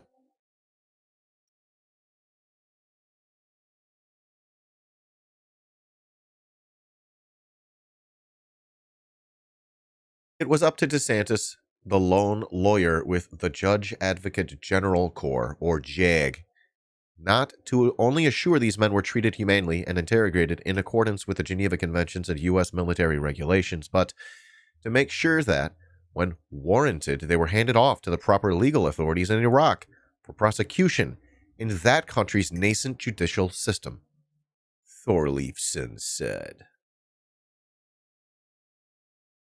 I'm going to have my reader read. Reader, read. Oftentimes these positions, while officially to ensure compliance with the law, are really just to shield units from legal scrutiny, do cover-ups. The anti-woke guy, with the most notoriously extra-legal units, during the win by any means phase of the war, you gotta wonder. You gotta wonder. This was the job Ron DeSantis had at Guantanamo Bay in 2006 when waterboarding, sexual abuse, beatings, and other forms of torture were rampant. He later used his experience to help lead the campaign to prevent Gitmo from being closed. Wait.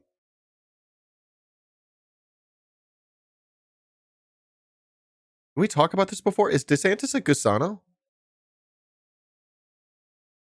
Said DeSantis' role as a member of the... Yep. Was advocate for the fair... Yep, we just said that. Here he's admitting it on Facebook or something. Wow. Wow. He's Italian. I was just wondering, he's not like a Cuban guy or something, right? Fortunately, there are some that will see the war crimes on his resume as a plus. That's the thing. That is the thing that I'm worried about, too. A Harvard graduate at Guantanamo. What are the odds?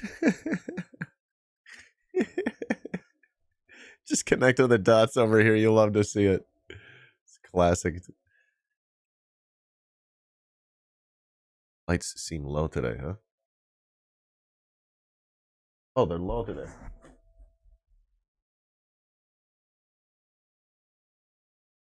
Got that one. Because they're low. Wow, he's compromised. He's part of the swamp. That's the swamp. That is it, homie. Wow. I don't know what to say about this. Other than yikes. Likely a war criminal, right? Yeah. Just a regular old Gusano Mussolini. Gusano Mussolini. Morning, liar, Judas.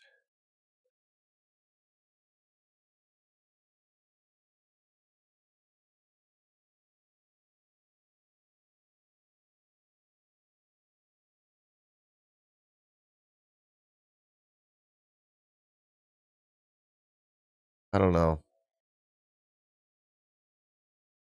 It's just so fucked. Ron DeSantis in charge of making sure human rights are not abused. What could go wrong? All right, now, can I go back to my conspiracy theory? Not knowing enough about the facts here, I'm just curious. When he became governor, fucking dude from Nosferatu, he became the governor, right? Excuse me, he became a senator.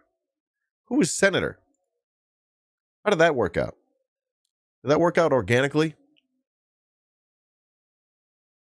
Did someone get offed? I don't know what I'm saying. Americans loved the war crimes of Jack Bauer from the hit TV show 24. I don't see why Chuds in particular would look at what Ron did and think it was wrong. That's the thing. We're just surrounded by a bunch of fucking sickos. Ron Scat, convicted of the biggest Medicare fraud in U.S. history. Governor turned senator. Yeah, it's almost like doing these gigantic crimes are like simply manufacturing consent. You know what I mean? Not manufacturing consent, like doing the crimes on behalf of the owning and ruling class, thereby like saying, hey, I'm your guy, you know, vote for me. Number one, make sure I'm on the ballot, and then number two, make sure the people vote for me. because I will do your dirty work. Y'all see how that works? This is not too complicated. This is not too tinfoil hat thinking. I really don't think so. You want to understand how capitalism works? It's because capitalists. You want to understand how imperialism works? It's because of imperialists. We don't just like bumble our way into doing an imperialism. You don't just bumble your way into war crimes. You don't just bumble your way into doing some torture. It's intentional. Thanks, Tom.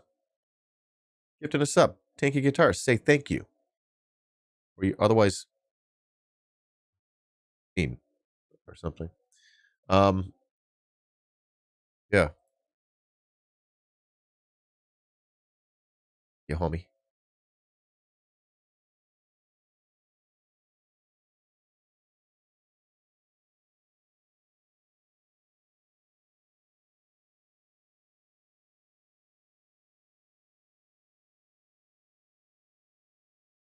Could have predicted that we'd screw over Haiti like the last 3 times we intervened. Yeah, we're like, hey, you know, when we intervened that last time, we pretty much gave you cholera. And we know that you didn't really have cholera for like 100 years, but we gave it to you again. We're going to come back and make sure that we just want to make sure you have enough cholera. Because if you don't have enough, we're going to give you some more cholera. Yeah, the problem with our last intervention is we didn't give them enough. That's the thing. What the fuck, right? Can they just stop? US, go home. We just had this thing just laying around. We heard you didn't have any. Here you go. It's called cholera. No, you don't know how to handle it? Okay, here it is. Cholera. Good job, guys. High five. We did a good job. If you need our help, we'll be right around the corner.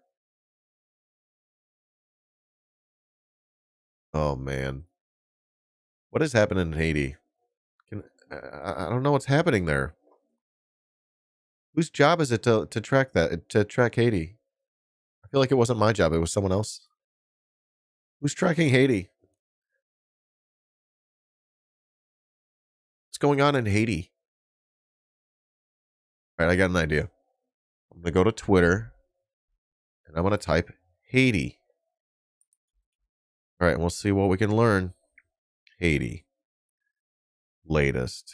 Okay. All right. Your aunt and cousin, they're like here with you in the States. Oh, figurative. Okay, figuratively. What else? Haiti. Yeah, who on the left is the Haiti understander?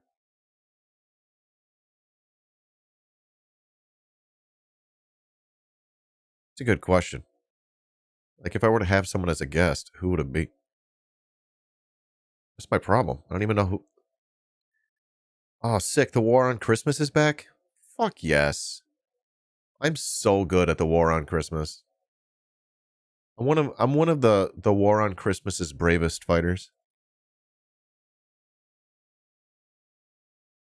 What's going on in Haiti?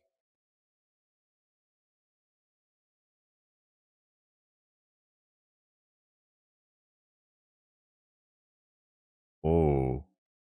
Lloyd Austin talking about the valor of Canada's troops. This is while we, collaborate with Canada and Haiti right now. He sucks, but he's 100% right. Hey, guys. Lukashenko. Are we going to watch this? All right, this is way off topic, so I guess I got to put that aside for now. Welcome in, Quiet Mercenary. Remember, never Christmas. Always use Xmas. X.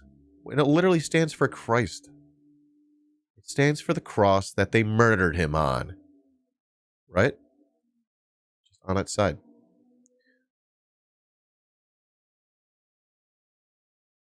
It even stands for Christ. Haiti.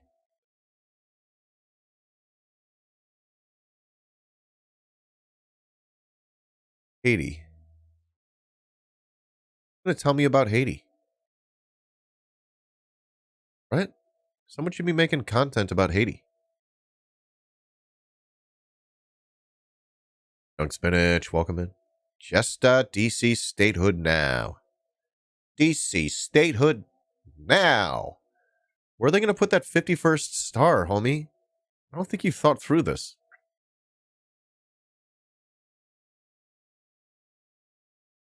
Right? It's going to look weird. Here's a Democracy Now! Bit about Haiti. Might have some good stuff. Doubt it. Seriously doubtful. This is Democracy Now! I honestly doubt it. This is 5 months ago. No, I need something on like what's going on now. Plus, I fucking cannot trust them. I think we're at this point where we should not trust Democracy Now! Unless we know that their guess is good. I don't know. I'm not trying to admonish you or whatever. I'm just trying to explain my thought process. Professor X's birthday? Yeah? He's just from X-Men? Happy birthday. What is going on in Haiti? Should I look up Haiti NATO? Haiti NATO atrocities ongoing, they say? Feels like we're getting hotter. It's probably right. What are they doing? What kind of operations are happening there, right? I'm super curious.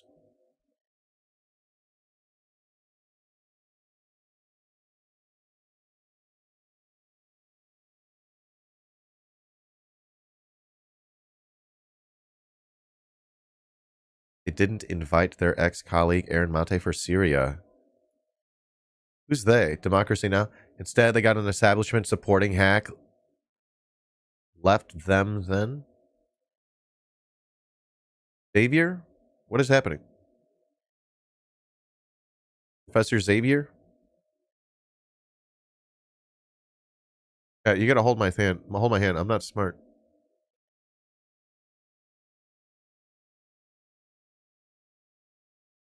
Democracy Now! A shame. Wow. Now that's curious. Here's an Al Jazeera bit on Haiti from 4 weeks ago. Running out of food and fuel as gas.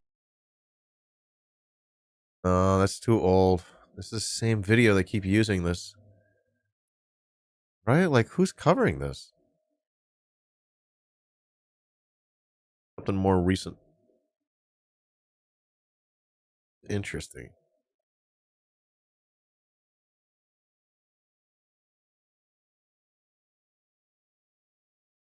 NATO. Haiti NATO. The last week.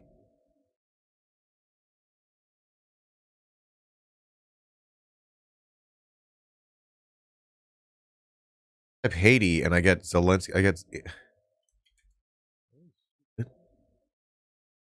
gas stations reopen in Haiti after 2 months.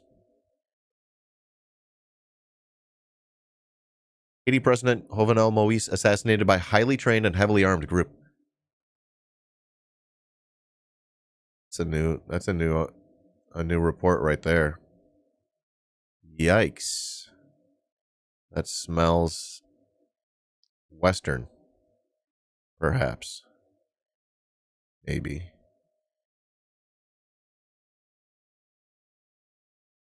What is going on? RCMP arrests Quebec man over alleged coup plot in Haiti? What? For more on this, let's bring in CTV Montreal Bureau Chief Geneviève Beauchemin. Thanks for being here, Jen. I wanted to ask you, what are the police alleging here? Well, Mike, the RCMP said today, and I quote what he said, there's no other way to say this. He said this man wanted to do an armed revolution in Haiti, overthrow the president, Jovenel Moise, and also seize power for himself, he says. So really strong allegations here. And what they're saying happened is that Gérald Nicolas, 51-year-old man from Lévis, just outside of Quebec City there, that he would have traveled to several countries, Haiti, in Central America, South America, and that he would have been raising funds and also looking for arms in order to carry out this overthrow, this revolution, and that he was back and forth between his home here in Lévis. Now, those are strong allegations. He's facing 3 charges. Those charges include leaving Canada to facilitate terrorist activity, facilitating terrorist activity, providing As in he did it? He was part of the assassination? property for terrorist purposes. And, he could be convicted could face 14 years in jail if indeed he is convicted. But we did speak to his lawyer, who says that he intends to plead not guilty. And he completely says that these allegations are not true. They murdered him. Police say that their investigation began in July of last year. That was the same month that President Jovenel Moise was assassinated. But police are saying the charges are unrelated to his death. Can you explain that? Oh. They are. What they're saying, indeed, is that there was a lot of political unrest at the time. Of course, we know this in Haiti. At that particular moment, there were different factions and still are, of course, today, wrestling for control of the country. And indeed, when they started their investigation, there was that political context, and it was right around that time. And it has been a long investigation. They say that they conducted a search of Monsieur Nicolas' home near Quebec City back in November 2021, but that they had to continue their investigation throughout that year to figure out exactly what was happening. They say it's more complex when you're dealing with these kinds of international investigations, and at the end of that, they have now laid those charges. But they say that what their investigation has not shown any link with the actual assassination of Jovenel Moise, that though there was this plot that was being carried out, it was not connected to the assassination that occurred on that July day. CTV Montreal's Bureau Chief Geneviève Beauchemin. Thanks so much for this, Jen.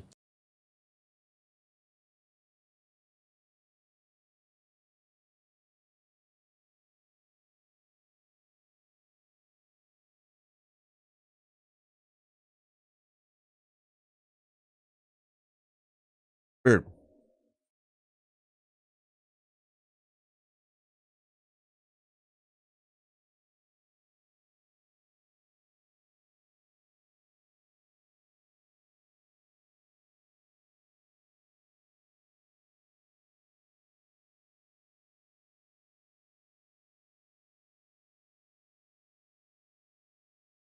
There's just not a lot of reporting.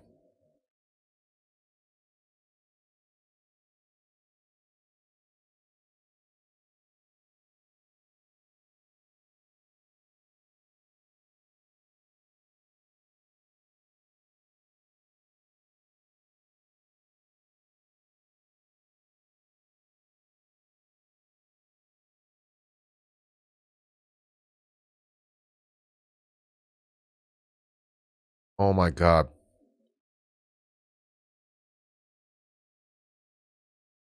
No way.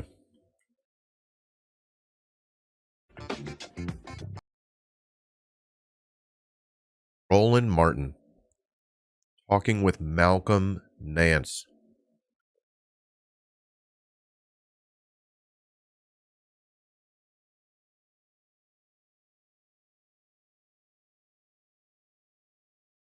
Gotta be fucking kidding me.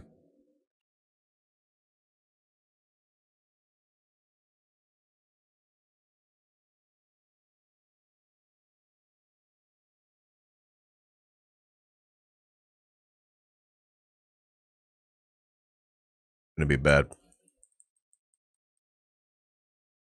Malcolm Nance probably just did some waterboarding in Ukraine. They gave him the day off to do an interview.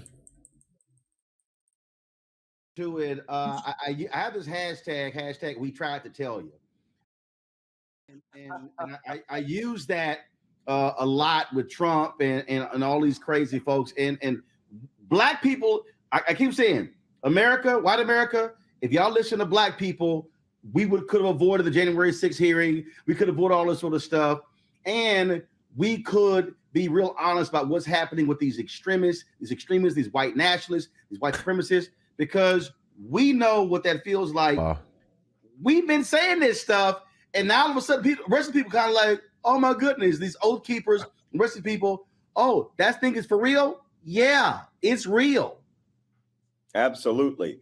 Well, you know, my literary agent has a professor of Black sociology, and she actually came up with a theory where she said the opinions of African Americans are routinely ignored until they've been validated by a white American, no matter how low level. And we're insurrections and a political uprising against the established government used to destabilize that government and generally to install a dictator. And poor Bill Maher, you know, he was looking at me like, wait a minute, I just said we're going to do kumbaya. There was no kumbaya plan. I was seeing all of that happening. Dude, they were plotting to overthrow the government while the election. That motherfucker works for the U.S. military industrial complex, deep state type dude, doing war crimes, torturing countless people. This guy's a fucking weirdo, dude. Oh man, the gaslight is lit over there. You see how they get away with it too. We are among the most propagandized people in the history of the world.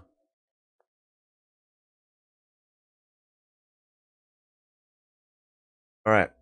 I'm going to go ahead, take a break. Take a break. What I'm going to do. How about this? When we get back, we'll talk about this. FTX.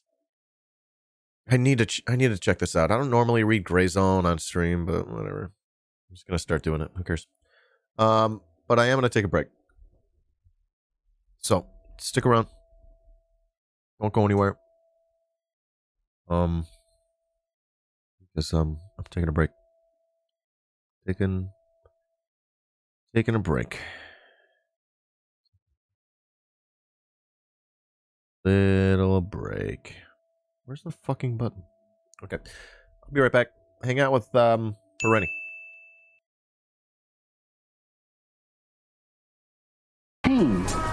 The Soviet Union. The dream is finally to roll back the events of 1917, to undo history, to bring back that time when all the world belonged to us and there were no problems like this. And there became an encirclement of the Soviet Union.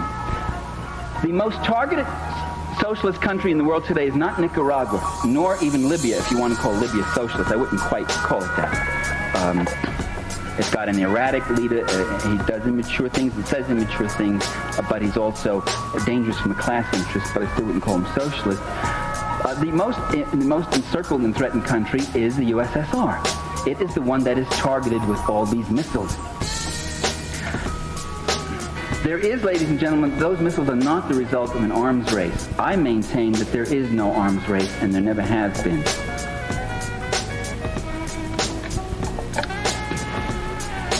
A race,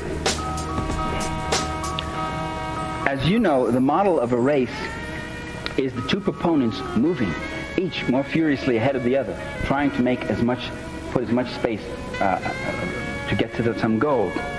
That model doesn't explain arms escalation. What we have had, rather, has been an arms chase, with one side, the U.S., unilaterally escalating each time, and the other side, the Soviet Union, playing catch-up, often with a 2 to 7 year lag in the particular weapon system.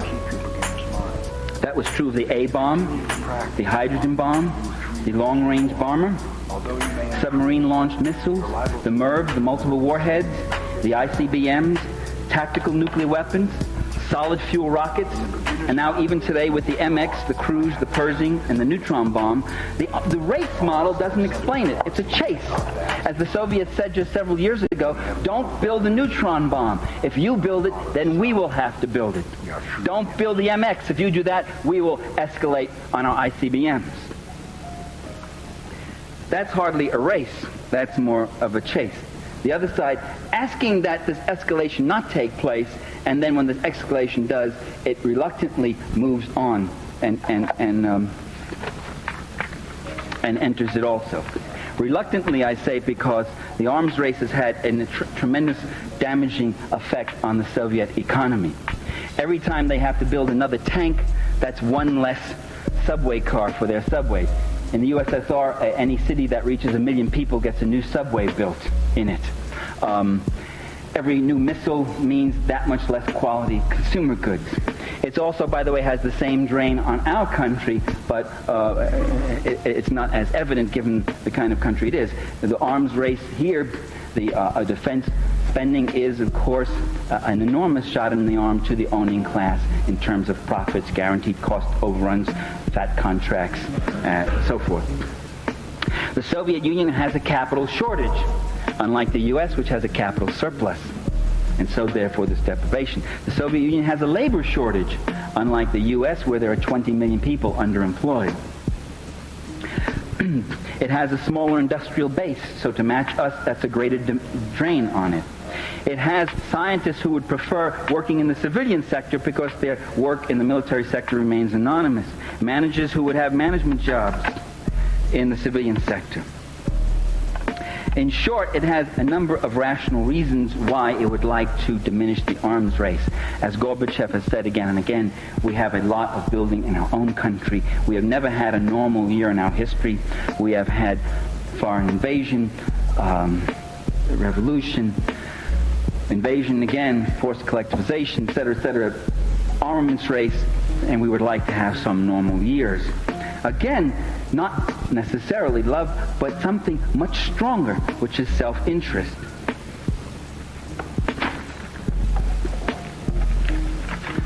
So I would argue that Soviet escalations have been mostly reactive and defensive to U.S. escalations. This is true also if you look at the Soviet Navy. It has, until very recently, no aircraft carriers for attack and amphibian actions. It now has one. It's had a few mini carriers. The Soviet fleet is built almost entirely to tracking the U.S. fleet, to see where it's going.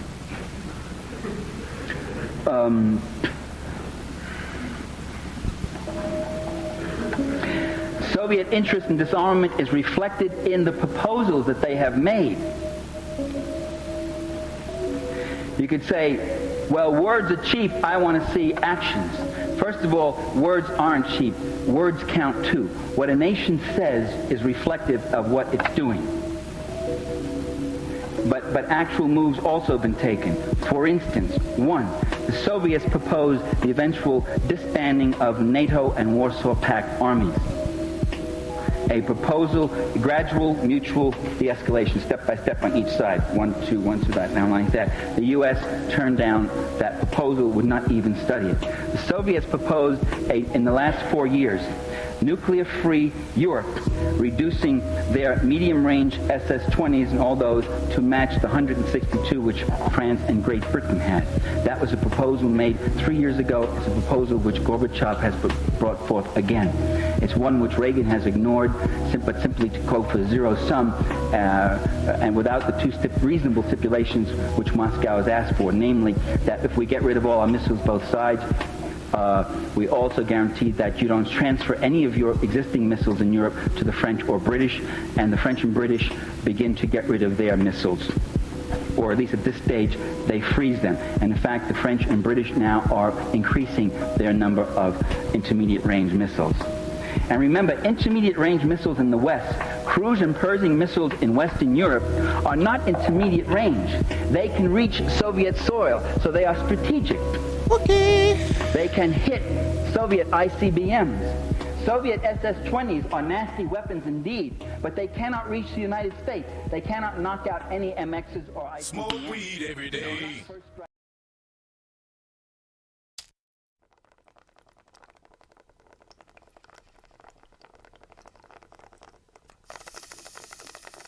Lukashenko offering his analysis of McDonald's pulling out of Belarus.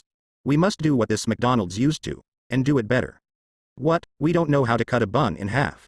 And stuff a piece of meat, some potatoes and lettuce into it? God, who actually eats that?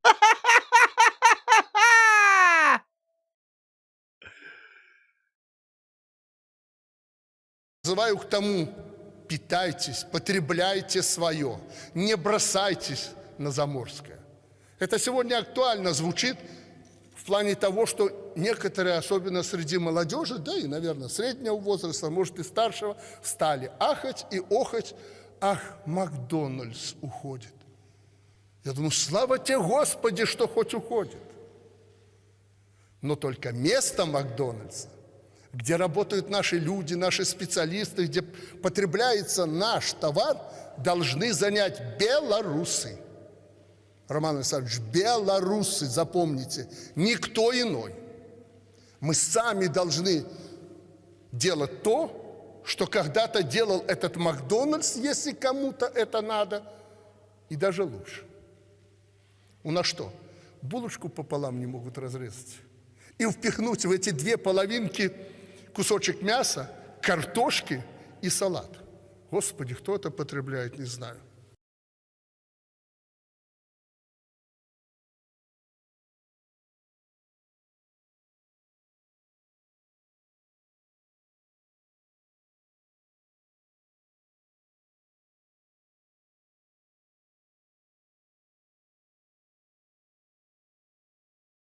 Funny.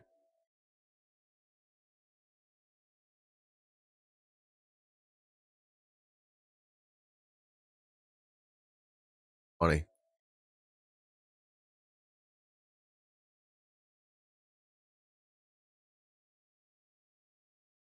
I realize there's no background music.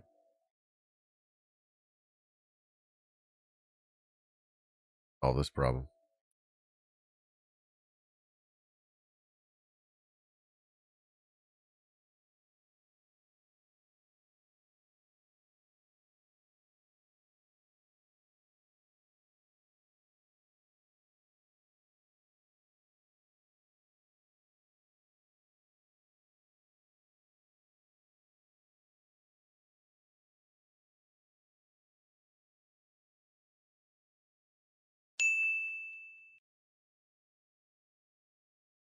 All right.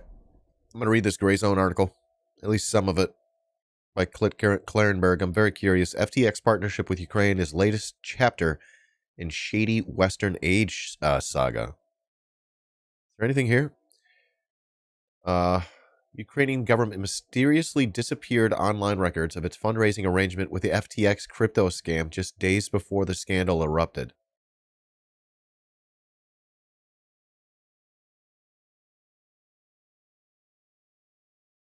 Wow.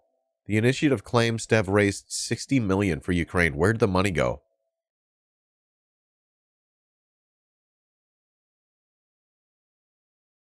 Wow. Okay. Demise of FTX, fifth biggest cryptocurrency exchange by trade volume in 2022, and the second largest by holding, has sent a wave of chaos through global financial markets. Yes. As the turbulence grows, the government of Ukraine is conducting an ongoing cleanup of and whitewashing operation to rid any and all references to high-level cryptocurrency fundraising arrangement it struck with FTX from the web. Eerily seems to have commenced just days before the scandal erupted. Online records unearthed by the Gray Zone claim tens of millions were raised by FTX for the Ukrainian government and put to a variety of belligerent uses, but with the company now exposed as the Potemkin village lacking underlying assets and major question marks hanging over whether its operations were from day one fraudulent top to bottom, where does that leave the supposedly successful donation scheme? Were those sums truly raised, and if so, to what purposes were they actually put? FTX's destruction resulted from a mass sell-off of the company's native Bitcoin token, FTT, by the rival exchange Binance. Okay.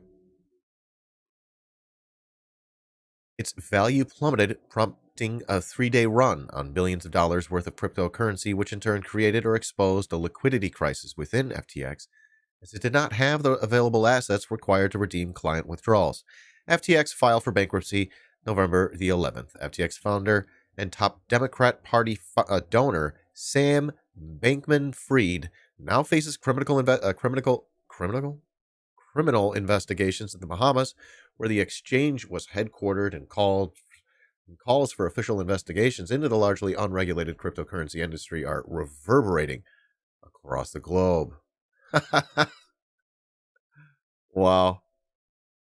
The sudden death of FTX has been compared to the 2008 disintegration of Lehman Brothers that precipitated the financial crisis. Massive customer holdings have apparently gone missing thanks to a secret backdoor in the FTX bookkeeping system that allowed Bankman-Fried to make changes to the company's financial records without any accountability. Wow. This connivance may have been used to hide at least $10 billion in client funds Bankman-Fried transferred from exchange to another company he founded, digital asset trader Alameda Research. Wow. Are you kidding? While mainstream media poured over the details of Bankman-Fried's gargantuan crypto scan, not one single major outlet has investigated or even acknowledged FTX's relationship with the government of Ukraine. Were client holdings, unaccountability, and illegally funneled? Were they funneled into the West's proxy war, or did the supposed FTX send to Kiev, a supposed aid FTX sent to Kiev, find its way into the hands of Ukrainian scammers, corrupt warlords, and illicit actors? Corporate media's failure to explore these questions appears all the more perverse given Bankman-Fried's flamboyant promotion of his intimate financial relationship with the government of Ukrainian President Volodymyr Zelensky. Oh my God, dude. What?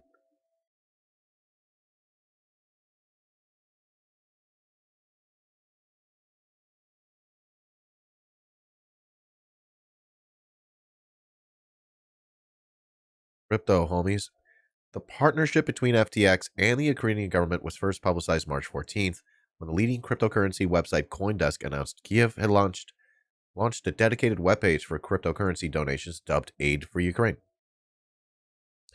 Under its auspices, FTX pledged to convert crypto contributions to Ukraine's war effort into fiat for deposit at the National Bank of Kiev, allowing the embattled government to turn Bitcoin into bullets, bandages, and other war material.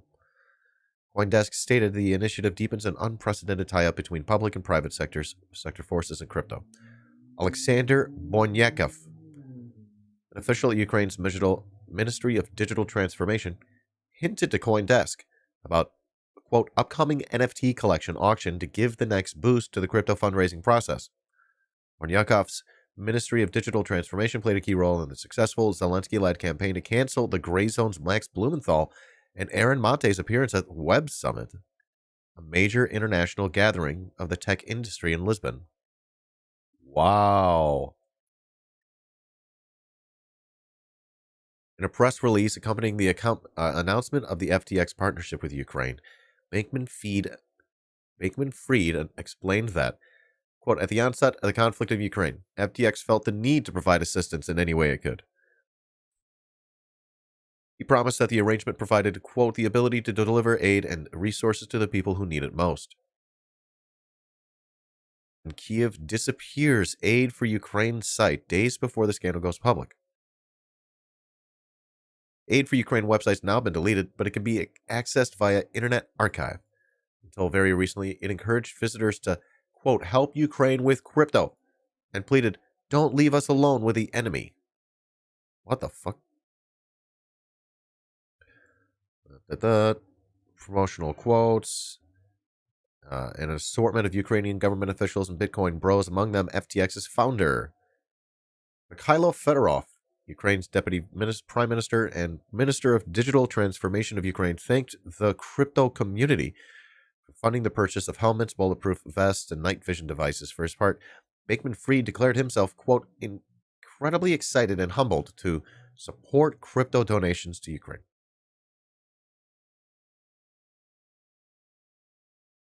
less available, blah, blah, blah. Took place the 26th. Captured snapshots of the page weekly. This clearly indicates the page was purged by Kiev in late October, several days before the FTX crisis initially broke out.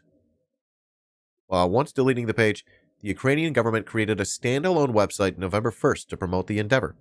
The page was identical, and quotes from Bankman-Fried and references to FTX's involvement and its logo remained in place until the morning of November 15th. Was the original web page's dumping and erasure into the shift to a totally new interface at that time merely a spooky coincidence, or were the Ukrainians warned of what was coming? What did Kiev know? When did it know it? All right.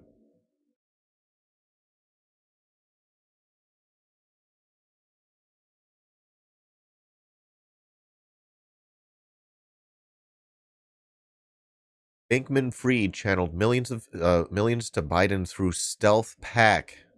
Millions, huh? How much? Mind the Gap, a super PAC, quietly channeled millions to Dem Party candidates, primarily from nameless Silicon Valley investors. Bankman-Fried's the son of Stanford law professor. Oh, she's the founder of it. Oh.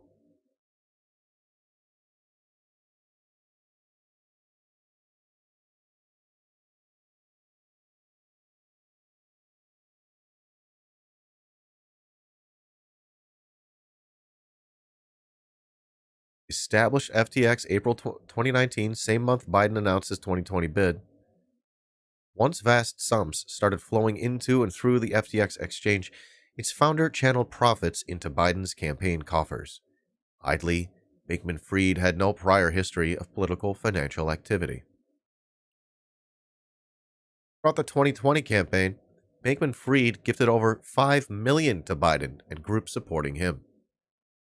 Reportedly helped fuel a potentially divisive 9-figure 11th-hour blitz of TV advertising targeting swing states and made the crypto bro the second-largest donor to the president, right behind Michael Bloomberg. Bankman-Fried claimed this wellspring of generosity was motivated less by specific issues than the Biden team's generic stability and decision-making process. Such an apparent lack of enthusiasm for the president stands at odds with the staggering sums he's pumped into Democratic Party coffers ever since. In 2020 alone, Bankman-Fried lavished almost $40 million on Dem candidates' campaigns and PACs. This giving spree made him the second-largest individual donor to Democratic causes, behind liberal venture capitalist George Soros. Or recently, Bankman-Fried pledged to donate a staggering $1 billion between this year and 2024 to ensure a Dem victory in the next presidential vote. Okay.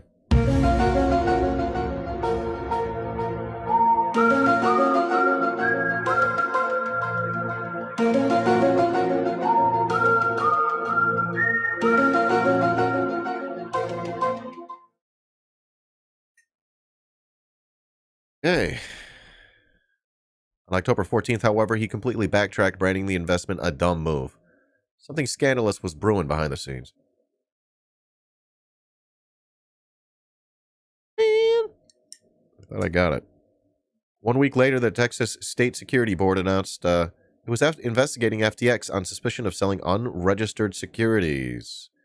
The development went largely unnoticed by the media. To the extent it generated any interest at all, it was framed as just one of the several examples of financial authorities scrutinizing crypto players. What happened to the $60 million raised by Aid for Ukraine? If FTX was indeed laundering funds for the proxy war in Ukraine, the slightest indication that regulators were investigating its operations would have triggered alarm bells throughout Washington and by extension Kiev. This may be why the Ukrainian government switched the Aid for Ukraine website with a dedicated website and scrubbed the original entirely from the internet just days after the announcement. Also, curious are the Internet Archive captures of the Aid for Ukraine website shows records of funds purportedly flowing to Kiev via Bitcoin had not been updated since July. Time, the webpage reported that over 60 million had been raised by the community. These figures reflected on the updated standalone Aid for Ukraine fundraising site.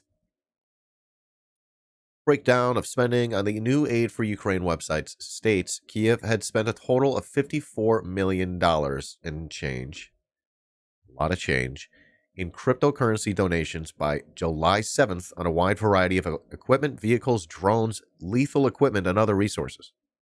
One of the biggest single expenditures was a $5,250,000 worldwide anti-war media campaign.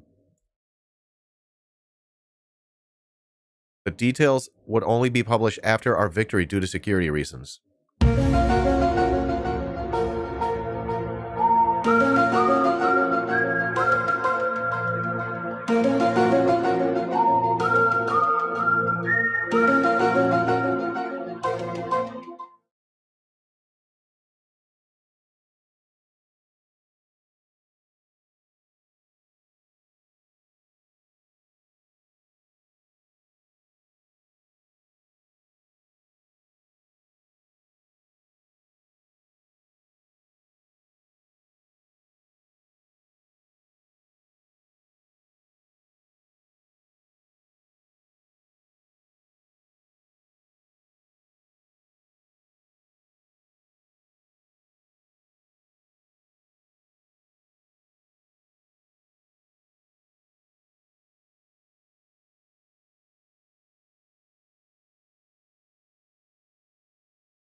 Thinking about how all that money could be spent, you know?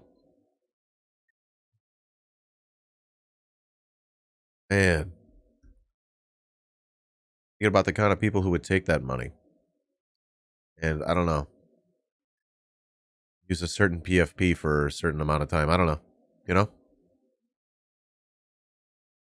You know what I mean? Even after it was revealed to be made by an anti-Semite. I don't know. You know what I mean? Yeah. The dog must have been really expensive. All right. Yeah, weird, right? Ukrainian government officials and private sector actors involved in the operation of Aid for Ukraine scoffed at suggestions of impropriety regarding its use. What happened to my Spotify? We were having such a great time. I like background sounds. Alexander Bornyakov of Ukraine's Ministry of Digital Transformation declared that Aid for Ukraine simply used FTX to convert donations into fiat in March. In the CEO of Everstake, the validator company that in theory guaranteed crypto funds donated via Aid for Ukraine, reached Kiev's Ministry of Defense, also thanked, quote, every crypto holder for donating in those early days when every cent and every minute was crucial. What? Slava Zucchini. Slava my granny. And taken in tandem, these comments suggest Aid for Ukraine was set up purely to receive donations in the initial stages of the war, and the 60 million figure represents sums received and converted in the weeks immediately following the launch of the initiative. This interpretation is reinforced by an Everstake staffer's presentation at a cryptocurrency conference at Web Summit on November 1st on the subject of raising over 60 million in crypto for Ukraine. Wait. This is the one that they were prevented from going to? Our segment lead, Jane Everstake, is getting ready to speak at a Phil Lisbon panel about Aid for Ukraine and raising 60 million in crypto for Ukraine. The panel kicks off just 15 minutes. Lisbon time. Don't miss it if you're there. Holy shit, dude. Holy shit.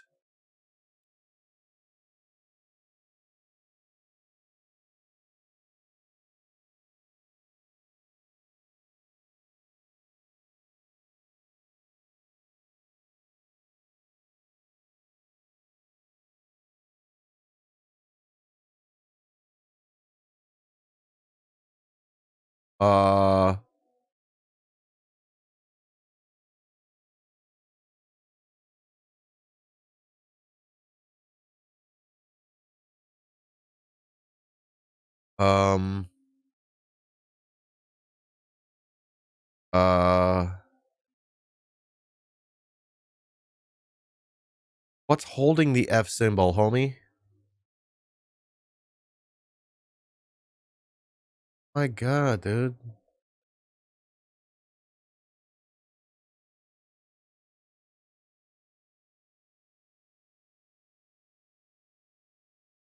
Jesus Christ.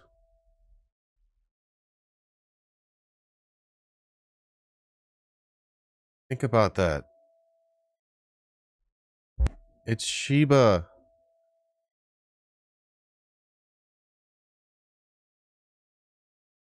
Dogecoin? No, NAFO. NAFO. The NAFO troll farm. You think it could be? It does look like a scuffed corgi. You're right, actually. To be fair, it looks a little bit like the NAFO dog, but it does look more like a corgi. Why am I here? Let me see the butt, you know?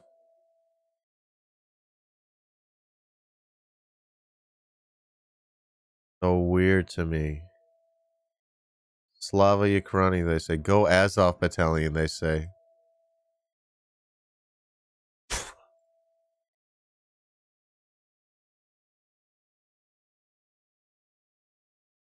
Blink, blink.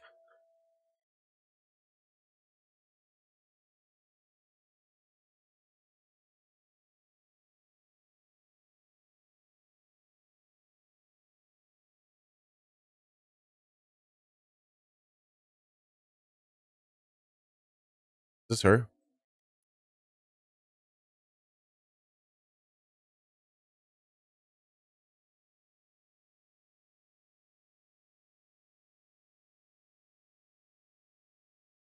Oh, do you think she's read the article about her? Hey guys, love your face. That guy, welcome in.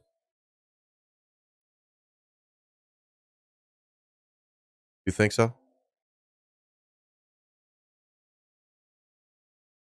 Do you think that's her?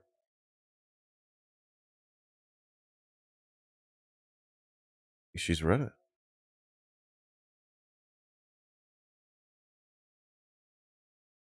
Reading on, but in an Internet Archive capture of aid for Ukraine on April 1st adds to the confusion, showing that the 2.5 weeks after the initiative launched, the webpage was updated to claim over 70 million had been raised, was revised down to over 60 million 5 days later. Don't tell them how much we made. More strangely, Aid for Ukraine records show that from the time of the initiative's launch from April 14th, a total of 45,103 and change was spent. That means just over 9,470,000 and change was spent between April 14th and July 7th, a period in which the war developed into a bloody war of attrition, according to the Guardian. This leaves a gap of at least 5.5 million in the money Aid for Ukraine claimed to have raised in its initial weeks, and the funds it says it distributed in Ukraine. The disparity was confirmed in a tweet by the official Aid for Ukraine Twitter account posted on the evening of November 15th, stated that out of the 60 million received, 54 million have already been spent on Ukraine's humanitarian and military needs.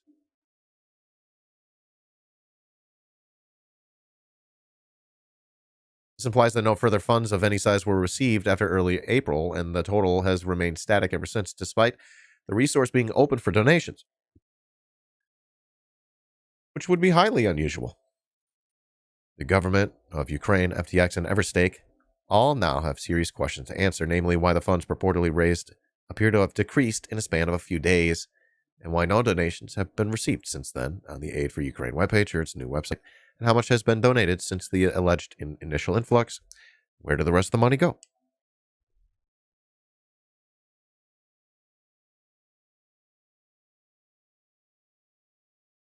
Like someone skimming off the top?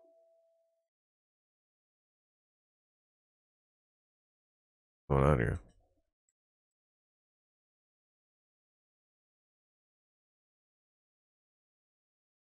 Ukraine's a black hole for Western aid. I'm going to have my reader read. Stories of potential financial impropriety by Ukrainian officials in the country's military are invariably ignored or outright buried by the Western media. An August expose by the Kyiv Independent documented wide-ranging abuses by the leadership of a wing of the International Legion, including sexual harassment, looting, threatening soldiers at gunpoint and sending them unprepared on reckless missions. Though the Kyiv Independent often influences Western media's coverage of the Ukraine conflict, this story was completely ignored in mainstream quarters.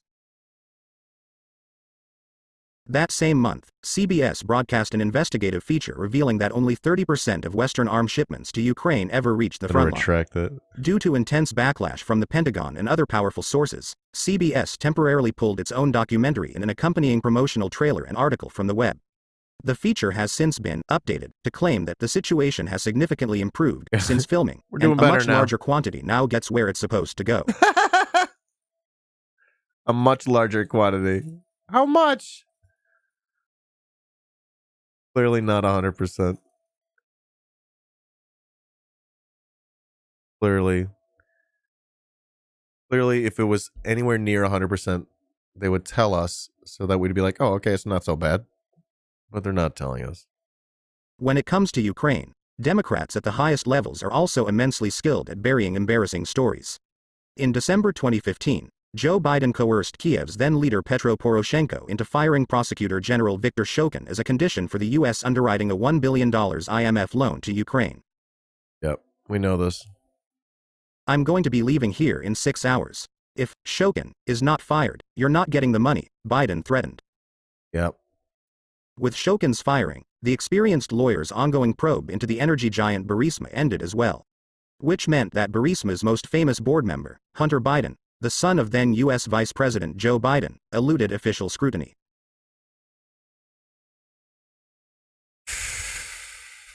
That's sussy.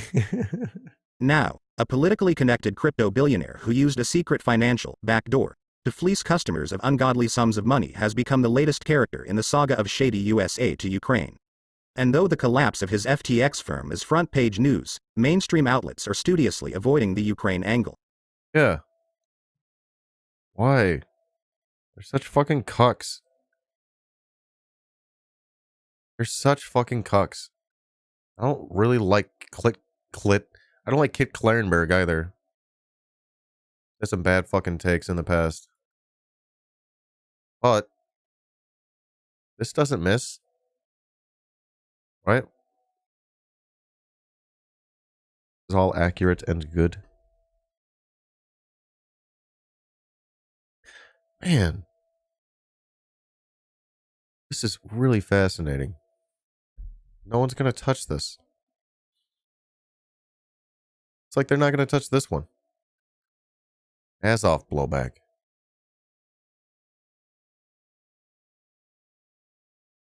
On.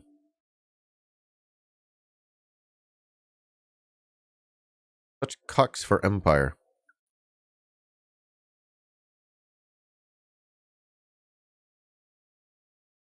Big losers.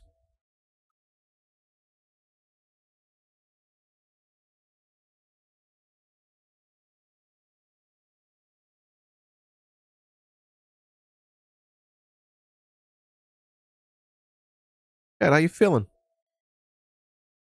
The empire cucks back. Yeah. That's good.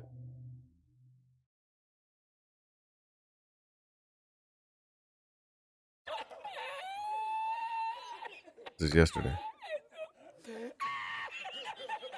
never fixed Bongiorno. Oh, shit.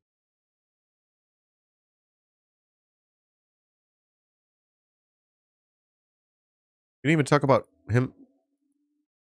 We did. We talked about Fallujah. I get my hands on Against the Web.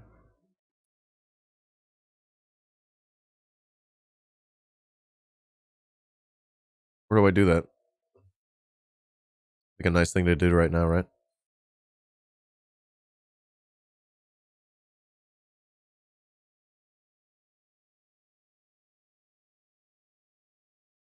Not sure I see myself doing this today. Or this. You're looking right now.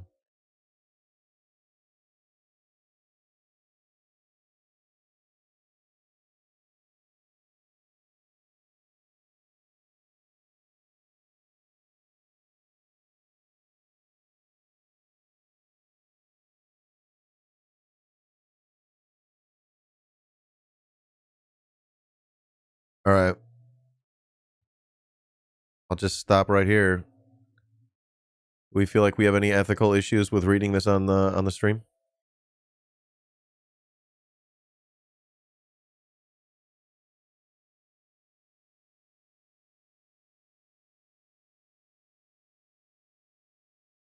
What do you think?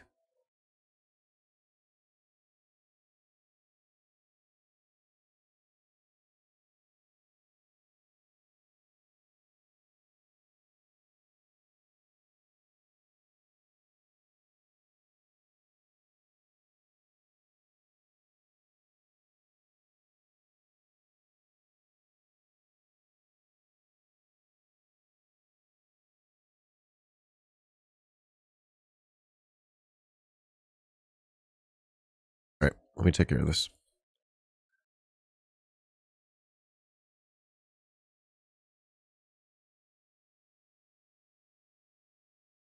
Get it on Kindle.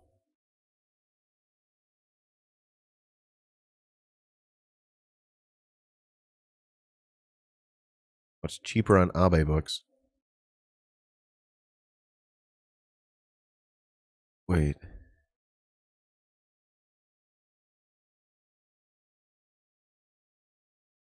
I want the...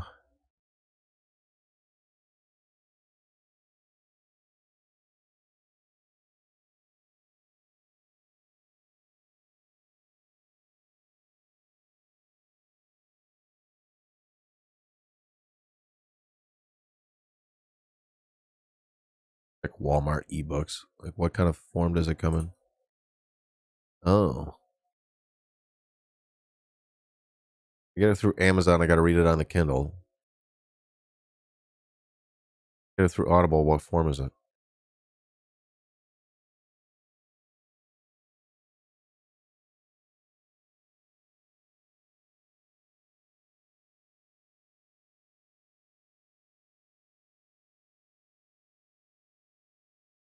Barnes & Noble's got its own thing too, right? And Nook.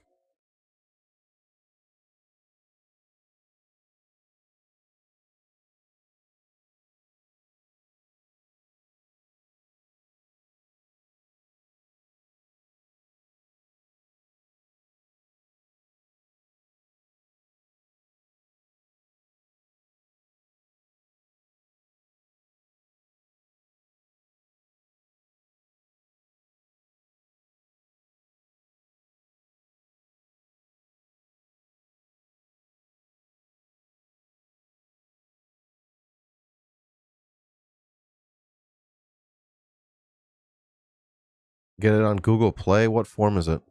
I'm a billionaire. I'm a multimillionaire. Ed, thanks, homie. Thank you, homie. Nice.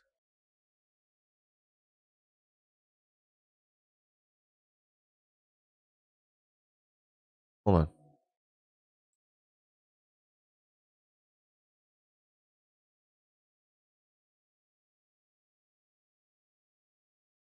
Okay. I think I can get it from Google Play. And it's going to be okay. Thank you, homie. Thanks for supporting the stream. Take care of this now. Hope this works. You have a physical copy, otherwise I send it to you right now. No problem. Problem.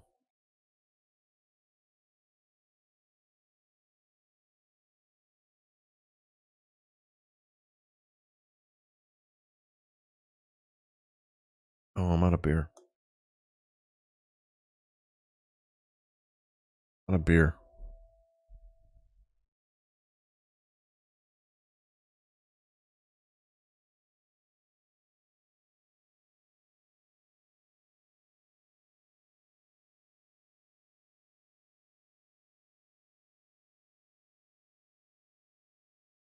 Yeah. A moment here.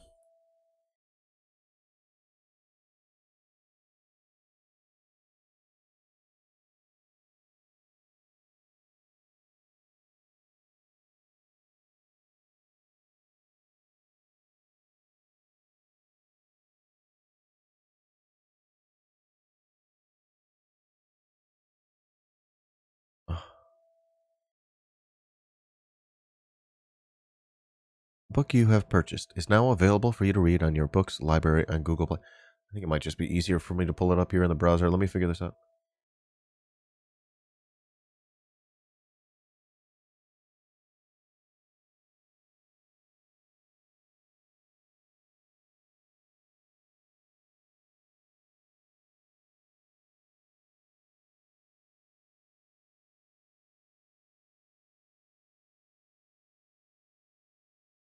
On the cover here.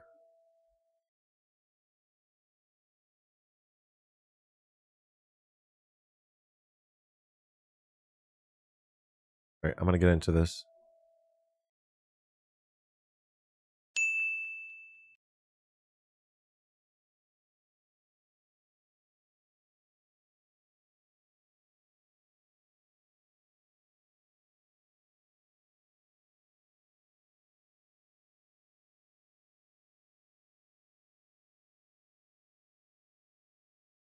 Ever watch Atomic Oh, sorry, you weren't asking me. Thanks again for the tip, homie. Appreciate that. All right. Well, we're going to have a nice little chill Sunday. It's Saturday. Nice little chill Saturday here. Gosh, I think I'm going to splurge.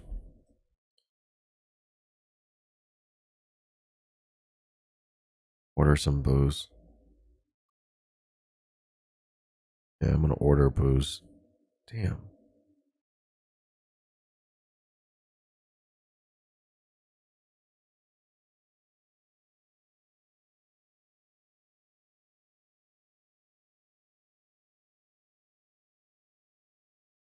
I know, it's really tight.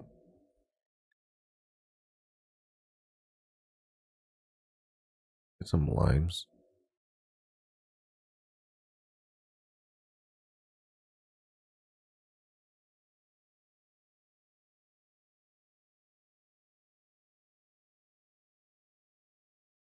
I think that's it. No limes. I got a 12-pack. Keep it simple. Oh, they got a $20 minimum.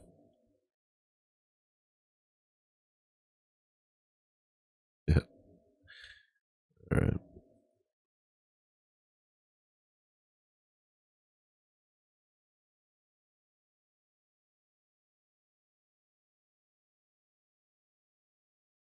We got one of those big old Modelo's. I love those guys.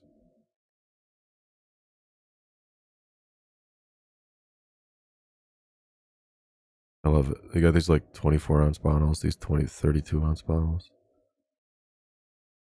Got it. I'm getting Modelo.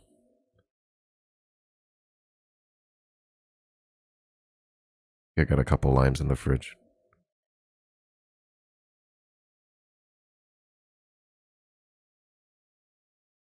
My card.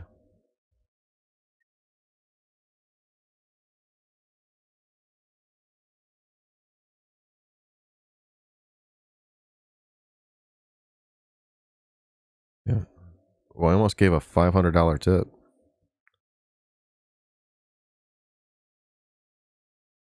Trying to get over 20% is not even $5.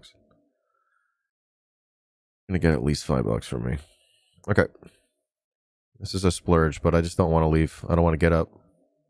Get some 40s? That'd be sick. I would walk down the street and go pick up my own booze. I'm feeling lazy, I guess. I just splurged. That was a waste. Whatever. I'm having a nice day. All right. Just one of those days. Ride Left Dead. Paid for my book. Really cold out there, too. Let me rationalize this. Yeah. You bought the book. You subsidized that purchase of booze. Thank you. And it's cold. And I'm lazy. And I don't wanna. Just simply don't want to. Need my ashtray. At this point.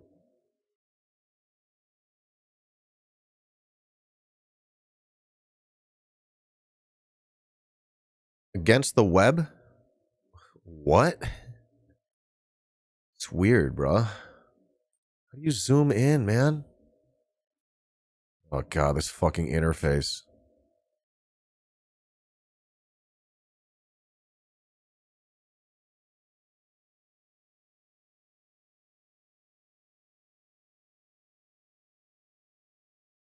I don't know, homies. Okay, there we go.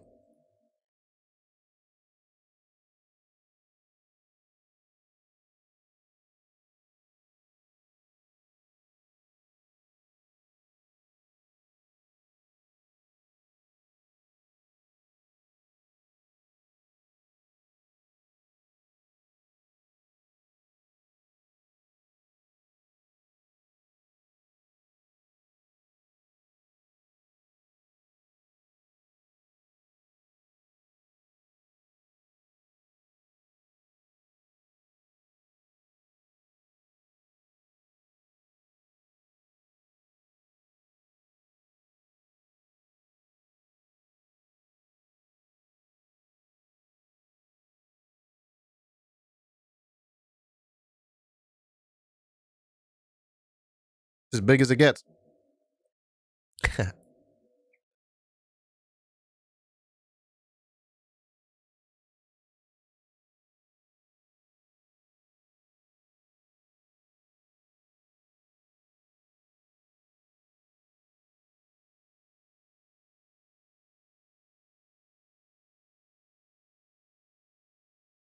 It's got some orange in there.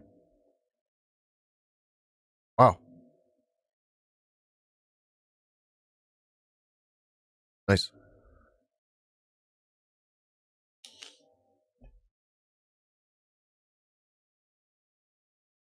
God, where's my beer?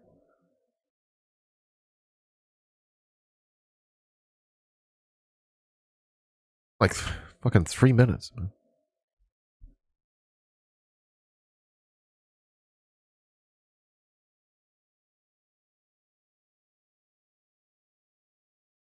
What people are saying about it, including bootlicker Anna Kasparian.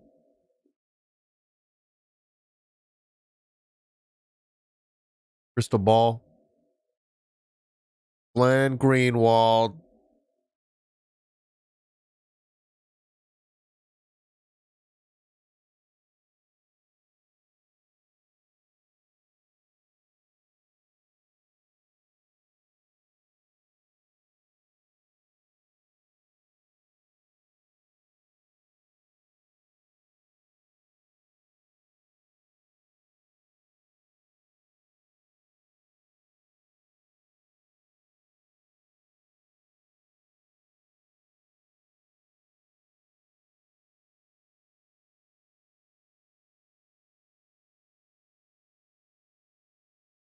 All right, I'm going to start reading right after this. Is that already on the way? Jesus. Oh, no, never mind.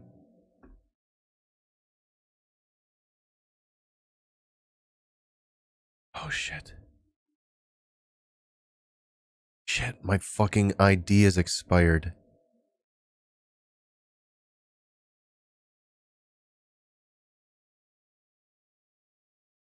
Shit. This might not work. Oh, I feel like trash right now. What's gonna happen?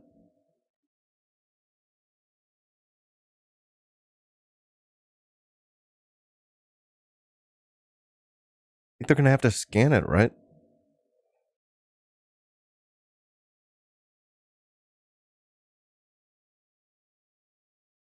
They'll see your mustache and move on. I'm telling you, that doesn't always happen. think it's literally going to be an Uber driver.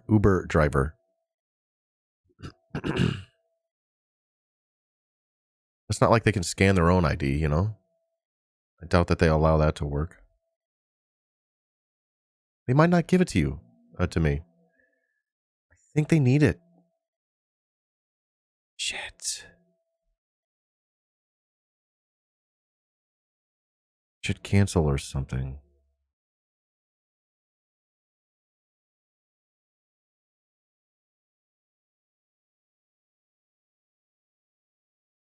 Oh, I shit the bed.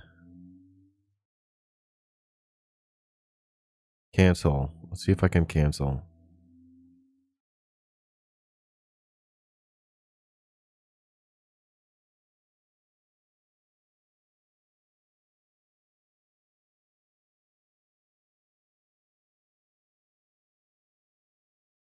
I fucked up. I'll just say I chose the wrong address.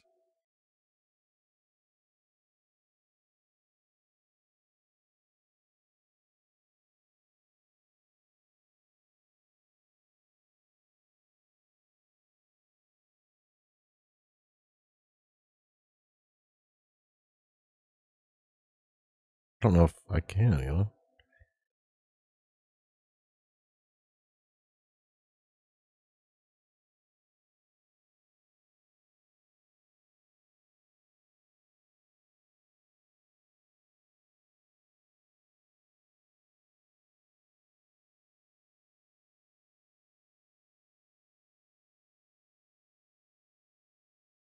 I missed the cutoff to cancel or reschedule. Shit. Well, I wonder what happens next. I doubt the driver's even going to know what to do.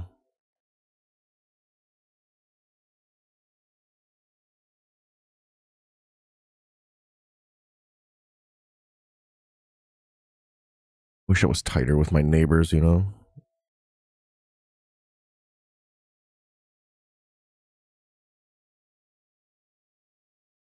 All right, I better actually open my door so I can hear them buzz.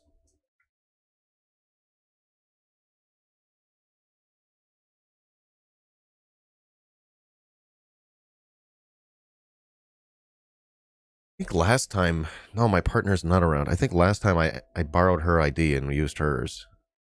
I think that is literally what we did last time. Fuck me, dude. I totally forgot.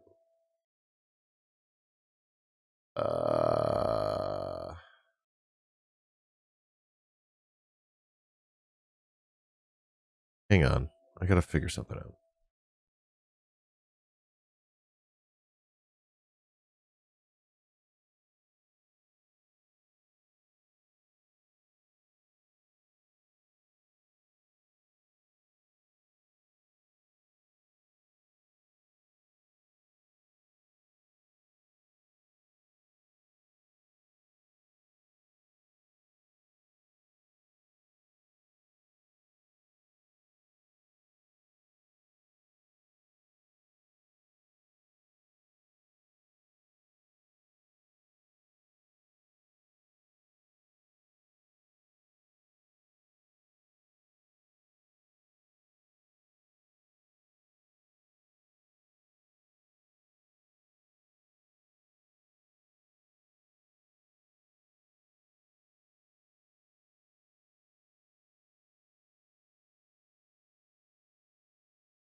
I'm doubtful about this. They're not here yet, but I'm just doubtful. They're gonna ask to scan it. I'm certain of it. Look. Have them like scan their own shit before. I gotta take care of this too. This is a good reminder for myself too.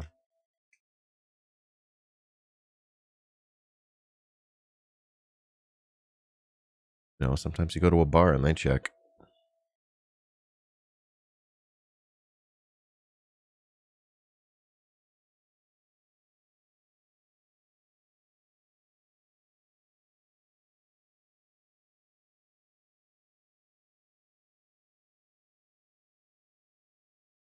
I just don't want to start this yet until they're here.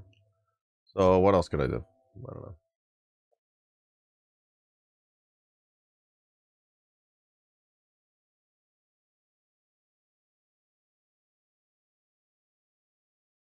Hey guys. Got Smorgas Horde. Welcome in, homie. Bad web. Yep. That. How you doing? Ryan Hall, y'all. No.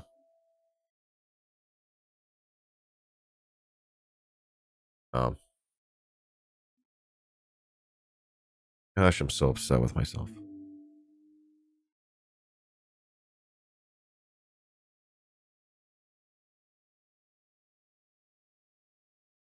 Gotta make a plan to go replace this ID.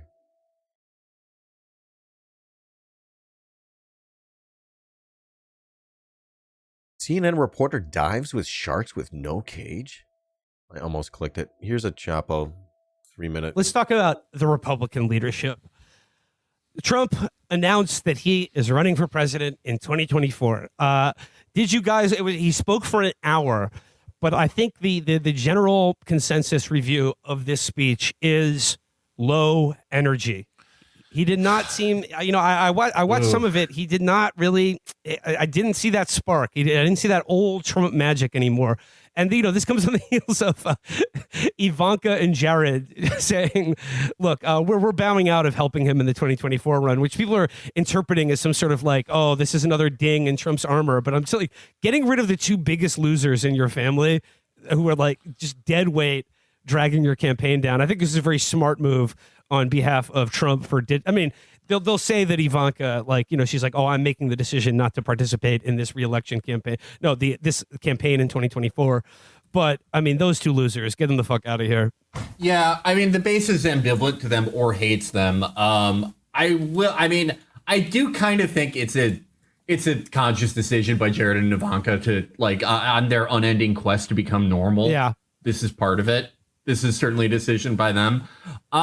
The most important sign that I saw, if you are DeSantis positive, if you are, you're pining for him, Ben Garrison has stopped wearing Trump as buff and drew Trump as an albatross around the neck of the Republican Party. That is the first sign, because when Candace Owens or the fucking Jesse Kelly or any of those fucking losers are like, I think DeSantis is more professional. I don't care. That doesn't mean anything. Ben Garrison is actually way more of a reliable thermometer of the average voter.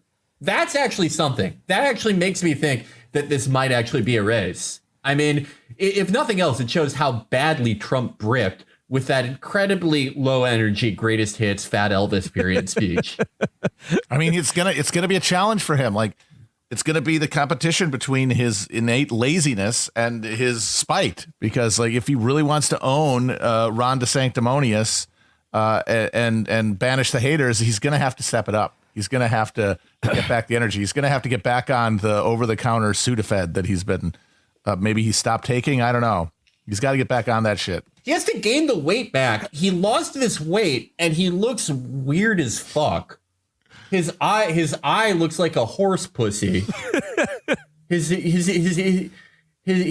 neck looks like a relief map. It's disgusting. He has to get 20 pounds fatter. I think he has long COVID. He might.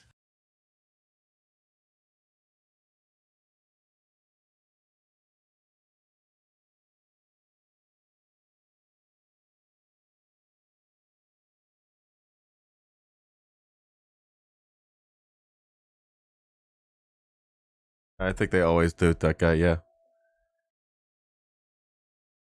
I'm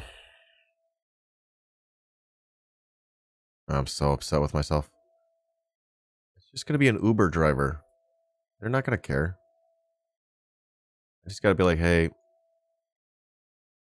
my ID's expired, but I have $5 cash. And I have clearly got a mustache. You could pull on it if you want.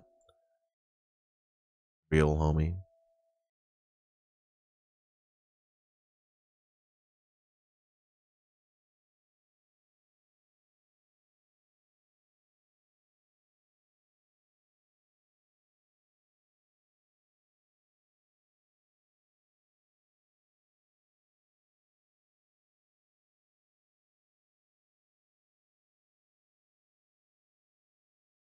Yeah. Oh.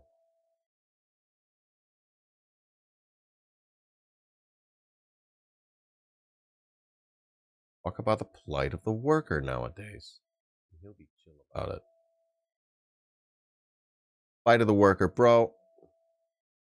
Should roll a joint for him. Hold up.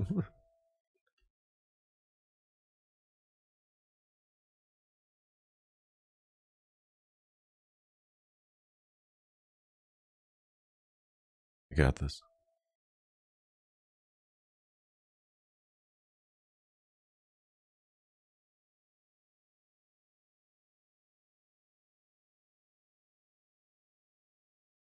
Just act like you don't know it's expired and hand it to him like it's normal? Come on. No, homie. Oh, it's expired? Well, then what? What if it is a problem? Me acting like it's not doesn't help.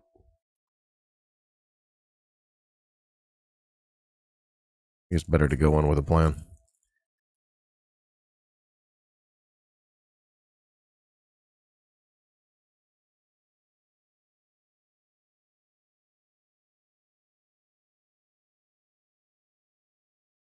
I think this is a great plan.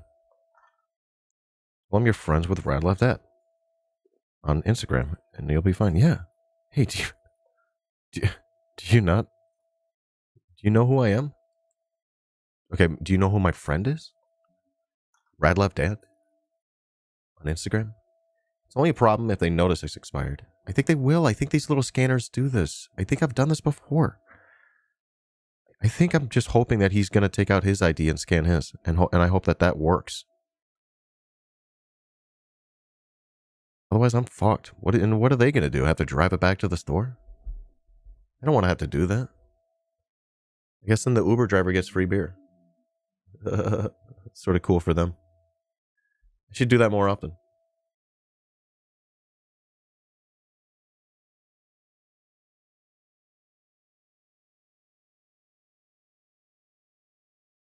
Grocery store apps can scan barcodes by taking a picture. I can't imagine it's that expensive.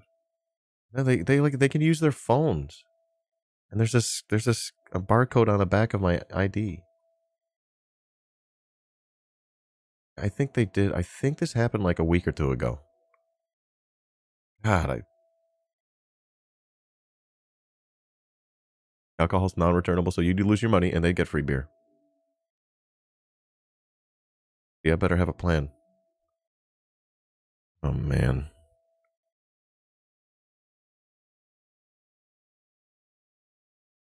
Hey, can you scan your own ID?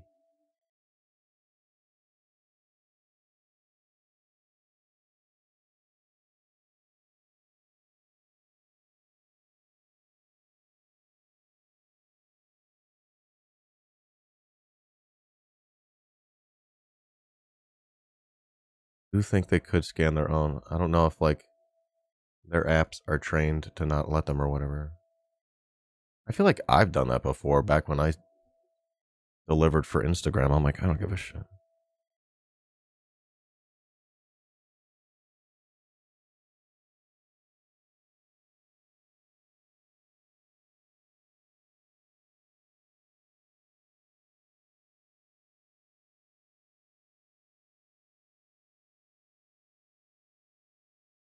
It's going to be really interesting when they get here. Not even guaranteed they speak English well. I don't know if I'll be able to communicate. Not on them, it's on me. Oh, man. We got ourselves a guaranteed shit show right here. This is a classic Dan conundrum. I get myself into shit like this all the time. Be funny. I do want to wait to start reading until this is resolved. Until they're here or whatever. Stream it live. Hey, you're on TV. Don't embarrass yourself. In front of my chat. I'm not super familiar with how it works. I haven't been a car haver for over like 5 years.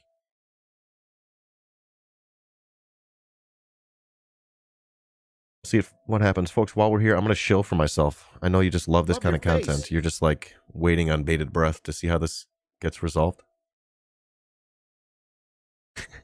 It's exciting. Anyways, just a few minutes. We're going to be reading this. Feel free to support the stream. Help me keep this going. Hold on. Give me the beer. I won't ban you. Yeah.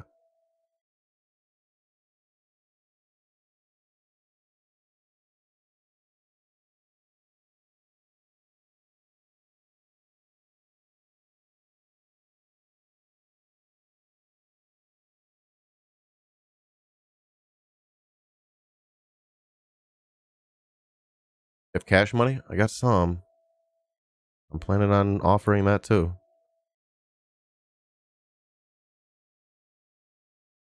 Cash and grass. Sweeten the deal, you know? I'd be like, homie, just tell him I took the booze and ran away. Don't tell him I punched you, though, you know?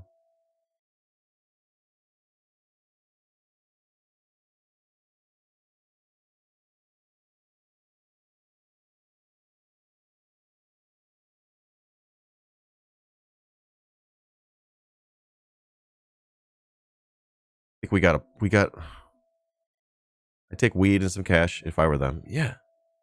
I'd be like, all right, fine. I'll find a way, you know? But whatever, just don't get me banned from that app. I want to be able to order booze again.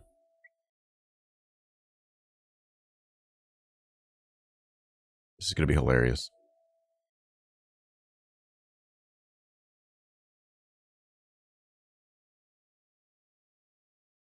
Yeah, it's not like a cop. This is going to be funny. Where are they? It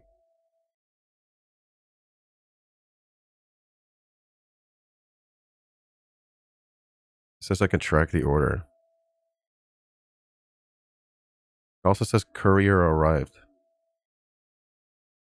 I think they're like right here. Okay, I'll be right back.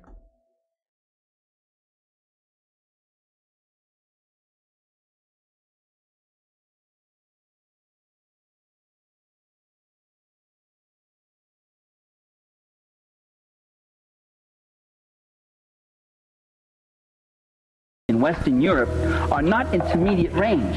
They can reach Soviet soil, so they are strategic. They can hit Soviet ICBMs. Soviet SS-20s are nasty weapons indeed, but they cannot reach the United States. They cannot knock out any MXs or ICBMs. They are not first strike potentials. Another thing to remember, cruise and Pershing missiles that are now in Europe have a 7-minute strike time.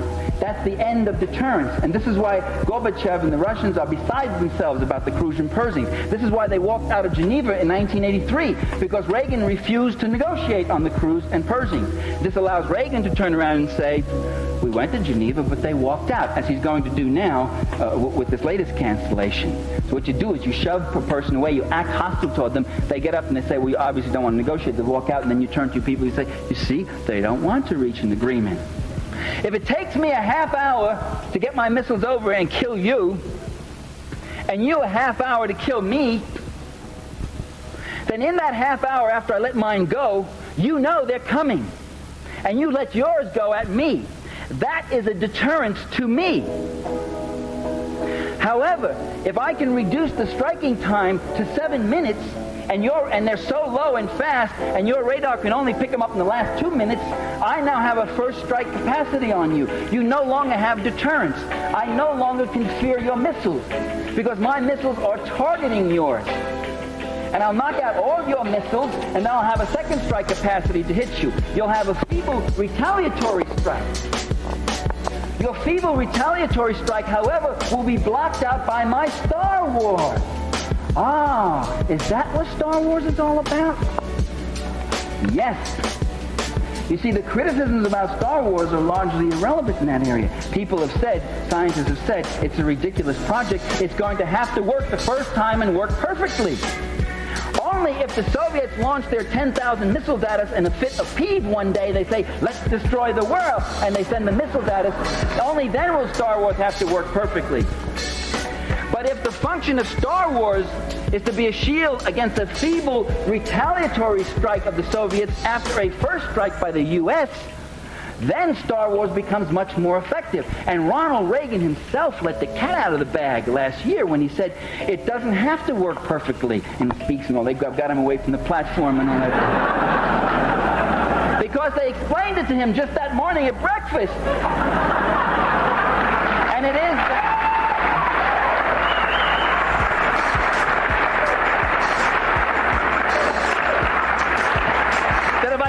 If I can only block out 90% of 10,000 missiles, I'll be destroyed by 1,000 missiles. But if all the Ruskies have left are 60 or 70 missiles, and I can block out 90% of those, then only 7 or 8 will hit us. And that is called acceptable collateral damage. How do you like that? For 1984, 20 million, anywhere from, they estimate, from 4 to 20 million. Acceptable collateral damage. But we would have won one for the Gipper, eh? There are nuts in the Pentagon who think like this, ladies and gentlemen. They get big fat military pensions too, and they get big fat salaries, and they got big boards all lit up. They think like that all the time. But short of starting a nuclear war, the grand design is to have a first strike capacity that so puts the Soviets under the gun again that we'll be back to 1947, when we could brandish that weapon around, and they would have to retreat. They would have to concede. They would have to pull back in fear.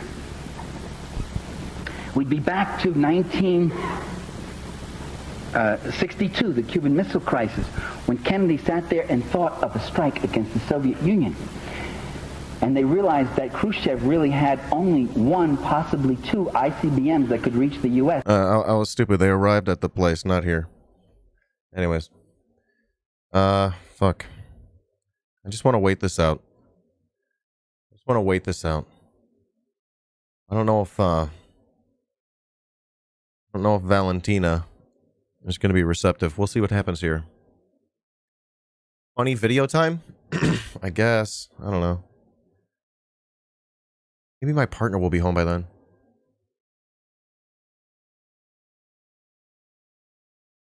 I don't know.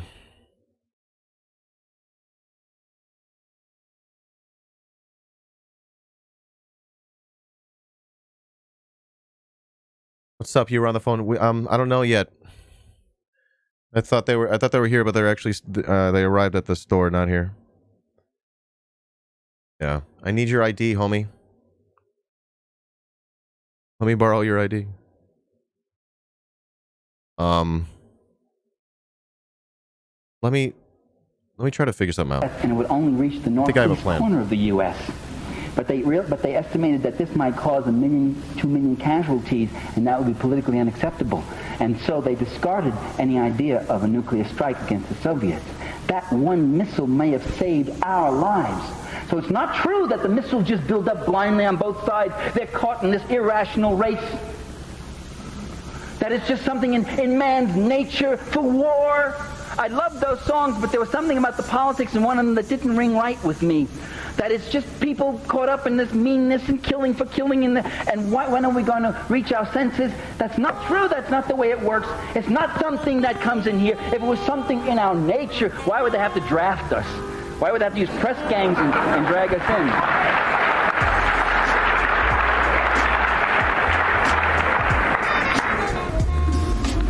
Nazi leader Hermann Göring said, nobody, no poor Slav wants a war, not even a German, not even a German.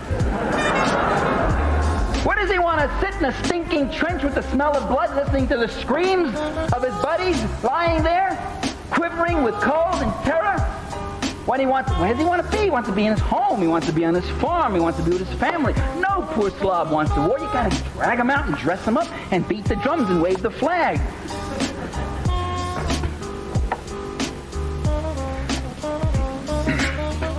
Within the last 4 years, the Soviets called for the banning of weapons in outer space before the United Nations, a resolution that was voted 124-1. Who was the one? Not the U.S., Ronald Reagan. It wasn't the American people, right? It was that coterie that is misrepresenting us. All the opinion polls show that the American people didn't want weapons into outer space, at least back in those days before the Star Wars promo. 124-1 with one abstention. Do you know who the abstention was? No, it wasn't Israel. It was Margaret Thatcher, who, as we all know, is Ronald Reagan in drag.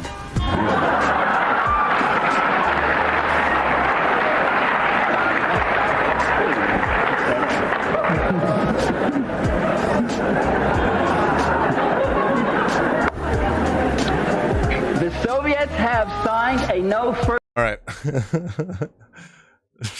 Just had a really funny interaction with my neighbor. I knocked on his door and he was stunned. And I'm like, "Hey, I'm your downstairs neighbor." He's like, "Yeah." I'm like, "Is everything okay? Is this a bad time?" He looked stunned, you know. He's like, "No, it's just every time you're here, there's like water flooding into your apartment or something." So he's like, I'm like, "No, it's not like that." So we worked out a deal. Like, I gave him the $5 in the joint, and he's just gonna come down with me when they get here. I'm like, "I don't know if you want to give me your ID," but after he understood the predicament, he's like, "Oh yeah, that's fine, whatever." So, there you go. There you go. I think they're like still at the store. Like, come on. Where's my beer? You know? And I'm like, here's some weed. And I don't even know if he smokes weed. I just literally just handed him weed. I just assumed. They're like burning Nag Champa up in there. And I smell weed up in there sometimes. So I'm like, someone smokes. For somebody. She knows you don't have the ID, so she's waiting at the store. Dang it. She's like, "Well, I think you tried to cancel it." God damn it, right? Who knows what's going on? I'm able to track her on this map, but she's not moving. She's apparently at this store. Still in. I don't know. This is the most fucked up order of booze I've ever had in my life. All I want is some Modelo. Being hilarious. I could have just gone to the store, yeah. But I gotta follow through with this plan, you know? At least for now, see what happens with this. This is too much. Okay. Maybe it just doesn't update. And I gotta click it again. Oh, I did get an... That is weird. It could be here really soon, because I did get a text about 15 minutes ago saying it'll be here in about 15 minutes. Let me just let this keep playing. First use pledge, a pledge that we will not be the first to ever use nuclear weapons. And the only reason they signed that is because they cannot imagine any time when it would be in their interest ever to be the first to use nuclear weapons. They haven't ruled out the possible use of them, and they keep building too. That no first use pledge, the U.S. has refused to sign it. Well, so what? That means less hypocrisy, because when push comes to shove and the missiles are going to fly, they're going to fly, right? No. What nations say is an indication of their interests and their strategies to some degree. Sometimes there's lies and deception. The U.S. cannot sign a no first use pledge because no first use, because they have threatened, every administration has threatened the use of nuclear weapons. It's part of U.S. foreign policy. That's what Star Wars, that's what First Strike, that's what Cruise and Pershings are, is to gain dominance again over the socialist countries, over the third world, by having nuclear superiority. The U.S. threatened first use and thought of using nuclear weapons at Khe Sanh during the Korean War. Eisenhower did. Nixon thought of using nuclear weapons at what was that battle during the Tet Offensive? But was that Khe Sanh? I'm getting my wars mixed up. Between Khe Sanh and Vietnam, and I forget what the other battle, the Reservoir Battle in Korea, was Eisenhower. The Eisenhower administration not only deliberated using them, but actually decided to at Dien Bien Phu, and said yes, and offered nuclear weapons to the French. It said, you want to use some of these tactical nuclear weapons at Dien Bien Phu? And the French refused. They took the defeat instead. So they were quite ready to use them then. And any number of occasions, by the way, the use of nuclear weapons, the Kennedy administration and the Cuban Missile Crisis seriously considered the use of nuclear weapons against the Soviet Union, as I mentioned before. So it is a part of policy. It is one of the weapons that are to be used to maintain imperial hegemony, to keep history from happening, to keep people under the gun. So if they signed a no first pledge, they could no longer threaten using the weapons. It would show them to be hypocrites and liars. They signed the pledge and here they are threatening to use the weapon. And if they signed the pledge and threatened to use the weapon, this would undercut the credibility of the use of the weapon. Or if they signed the no first pledge, this would undercut the credibility of the threat of nuclear weapons. And the value of those weapons is the threat. And by the way, it may not be that the U.S. is ready to destroy the USSR. Their ultimate plan is really to get such a superiority with Star Wars, Cruise, Pershing, and all that, forward attack, planes and submarines and everything else, that they will just be able to dictate terms, as I was saying. And first use pledge would certainly not fit into that scheme of things at all. Therefore, the policies are not really totally symmetrical between Moscow and Washington. The Soviet Union, this is one of the best kept secrets in the United States. The Supreme Soviet in February of 1981 voted unanimously to endorse a mutual, bilateral, verifiable nuclear freeze that was virtually identical to the ones which were passed in those 20 Vermont townships and voted in 9 states and endorsed in hundreds of towns and cities in America. And its wording was almost word for word the same pledged. The Central Committee of the Communist Party of the Soviet Union that same month voted unanimously to endorse a nuclear freeze. The U.S. has, in fact, ignored any proposal for nuclear freeze despite a massive movement involving millions of people in this country, probably the biggest mass movement in such a short time in our history was the nuclear freeze movement. You don't realize, some of you are too young to realize what history you're making, you don't realize, but it's incredible. It dwarfed, in its numbers, it dwarfed the anti-war movement, at least for the first 5 years. It dwarfed the civil rights movement. It dwarfed the union movements and struggles in the 30s. And the sheer numbers of people who signed up, who marched, who demonstrated, who wrote letters, who pledged for nuclear freeze. It was a mass movement. And the Reagan administration simply ignored the whole thing. Didn't exist. Wouldn't hear of it. Wouldn't consider it. It didn't fit into their very rational plans of a different kind of world. The Soviet Union has called for the reduction of ICBMs. The Reagan administration refused to negotiate it, or totally ignored that offer in 1982, and ignored it again when, more dramatically, Gorbachev came up and said, let's not negotiate it, but let me give you numbers. A 50% cut, both of us, right off the top. Let's start. With total on-site inspection, by the way, another change in Soviet policy. Total, complete on-site inspection under any conditions you want. Come on in, look anywhere you want about this sort of thing. And the U.S., again, won't take yes for an answer. Ronald Reagan won't. The Soviet Union had a unilateral and observed and still observing a unilateral moratorium on anti-satellite weapon testing. The Soviet Union called for last year cuts in conventional forces, again, NATO and Warsaw. The Soviet Union unilaterally observed a moratorium on underground nuclear testing and has called for a total ban of all nuclear testing, because Gorbachev knows that if you stop nuclear testing, that's the end of the development of nuclear weapons. You can't develop nuclear weapons if you can't test anymore. And Reagan knows that also, and so he's ignored the proposal. The Soviets unilaterally, last year, as you know, said we will not test for the rest of this year. And the Reagan administration said, oh, that's because they do all their testing early in the year, and they've got them all done already, but we still have a few tests. Okay, maybe that's it. So do all your tests, catch up, and when it comes December 31st, you say to them, we're going to observe it too. Didn't do that.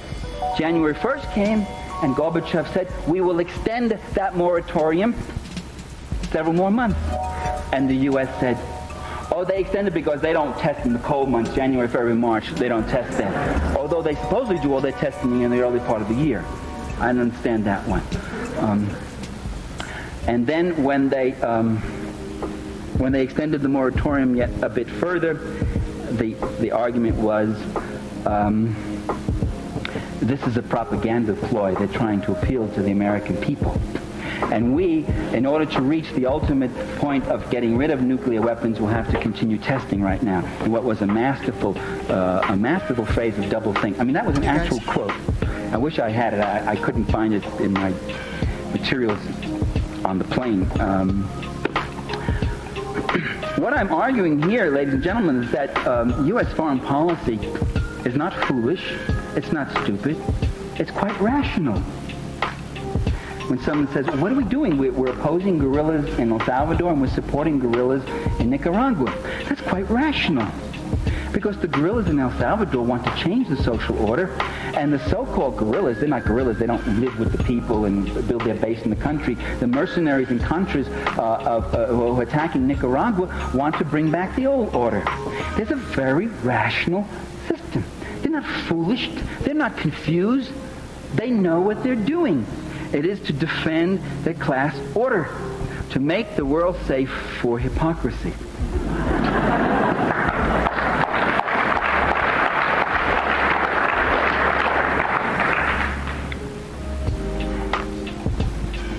Star Wars, besides being that defense, that first strike shield, people say it's too expensive. What are you talking about? It's too expensive. That's one of its attractions. It's going to cost $1 trillion. It'll cost more than the entire New Deal WPA program and the Manhattan Project, which gave us the atomic bomb, and the Eisenhower Highway Project. Put all of them together, and the building of the railroads, put all of them together, they won't cost as much as Star Wars. $1 trillion is for the first stage. They think the first stage. That's what the boys like who have the defense contracts. That's what they love. They see dollar bills. Getting there is all the fun.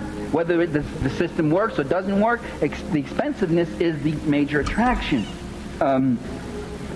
It will violate the ABM treaty, and now we see even it violate the atmospheric testing treaty. What's wrong with that? Reagan has no loyalty to the ABM or the atmospheric testing. He's been wanting to violate them since he's been in office.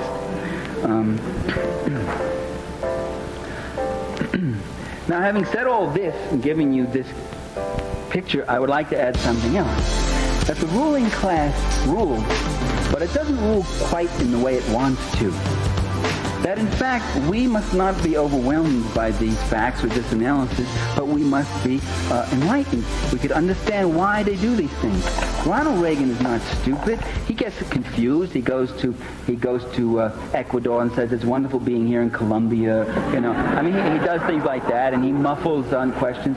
Reagan, though, has been the most successful and rational and persistent president that I have ever seen in office in every single area, whether it's NLRB or busting unions or cutting human services or his treatment of the environment, he has, or defense spending or foreign policy, he has advanced, or the appointment of reactionary judges, every single area, defunding the left, whatever. He has not left a stone unturned. He has advanced and pushed persistently. He has a cohesive goal and program. It's the goal of Cap Weinberger and Pat Buchanan. It's the goal of the radical right, and he has been rather successful at it, but not completely. Because at the same time, in the years that Reagan has been in office, the protest has grown. Democratic forces have grown. Changes continue throughout the world. Peace forces in the Soviet Union. By the way, there are massive peace forces. Millions of people marched. The Leningrad Peace Committee. There are photos of these people marching with these banners. No missiles east or west. And again, you should make a distinction between a country which supports and encourages a massive peace movement and a government like ours which derides it, red baits it, ignores it, or puts it down. A nuclear freeze movement.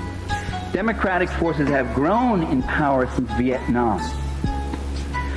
Do you realize that Ronald Reagan has not invaded Nicaragua?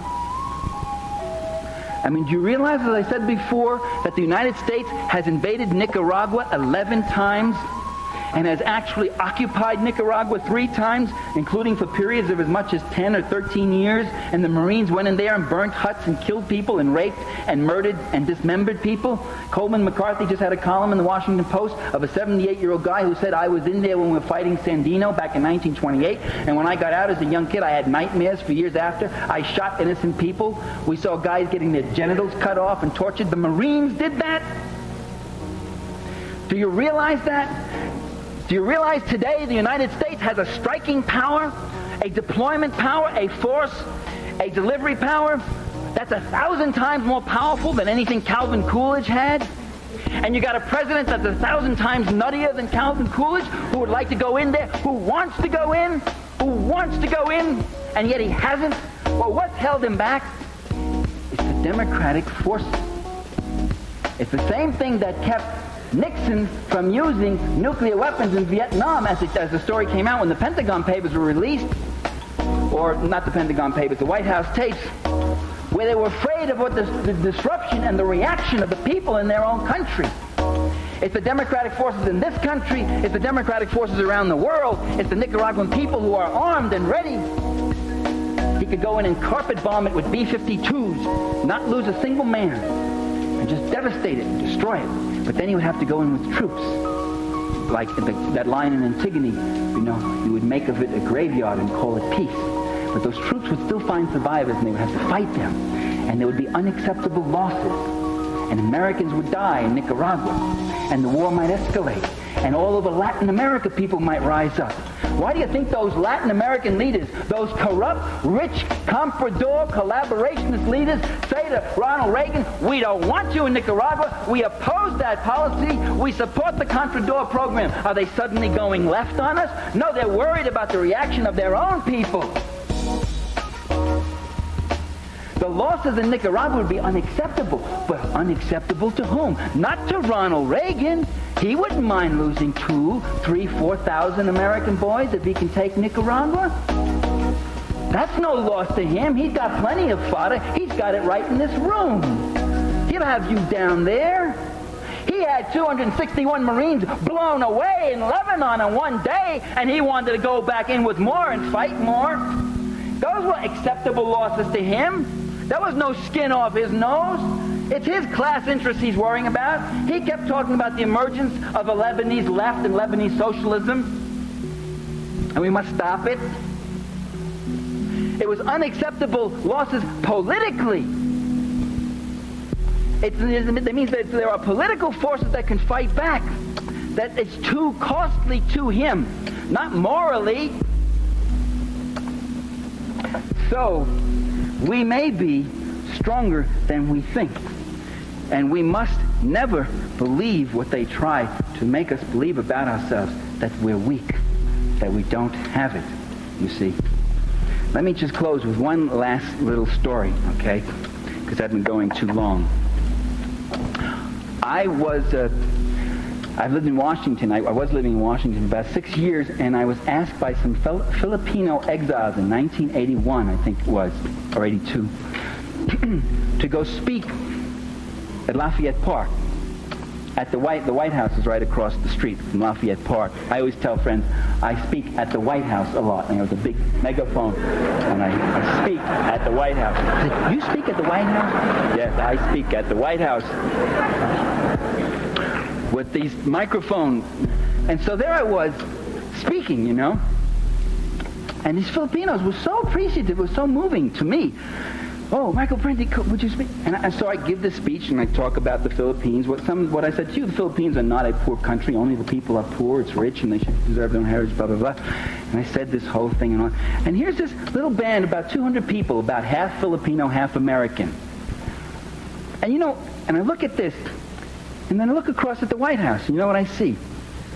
I see about 600 police.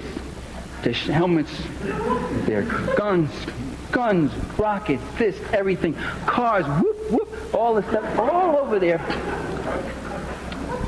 And I see limousines, a fleet of limousines comes up. It's Marcos, President Marcos, coming up to the White House porch. You can't see the actual porch, is blocked off, but you can see the limousines go up there to get hugged and kissed by Ronnie Reagan, because he's a great defender of democracy, this Marcos. And I see this, and I see all this display of power. And I see these Filipino heavies, the securities, they come around, they're looking at the Filipinos, like checking them out. They recognize anybody. And I'm standing there with our little, brave little band of 200 people without signs, and we're walking around chanting. And I do what a lot of people do in this situation. I start to bleed inside. I start to say, my God, look at that power, look at that wealth, look at the force. And we got this little band of people, you know? And then after I gave my talk, I wandered over to, we had a fence up and we had a display of pictures of Filipinos who have been tortured and found dead, grisly photos by the Marcos people. And a Marcos security guy, a Filipino thug, plain clothes, comes walking up and he looks at the pictures standing next to me and he goes, and he sort of smirks, like, you know. And I never had such a feeling. I wanted to really, you know, give him one upside his head. But I've outgrown those days. So. And I'm saying, look at this. They got it all. What are we going to do? And look what's happened 3 years later. Just look what's happened. This incredible transition. Democratic forces mobilized. And this Marcos just blown away. Just remember who has the source of power. When the people get it together, they have a strength like nothing seen. When the democratic forces move, the forces of reaction must retreat. And these great generals and dictators and presidentes who sit there in their big palaces with their boodle and their corruption and their bayonets and their guns and their spies everywhere, they get thrown off just as a stallion was thrown off a little fly. So we speak truth to power. Just remember that. Speak truth to power, mobilize, organize, never be sad. Remember what the great Italian communist Antonio Gramsci said, you have a pessimism of the mind, but an optimism of the will. You see the worst, you consider the worst, you work against it, but in here you work for what is freedom, for what is justice, for what is right. It is our destiny, it is our future. The future itself depends upon it. Thank you. Did it.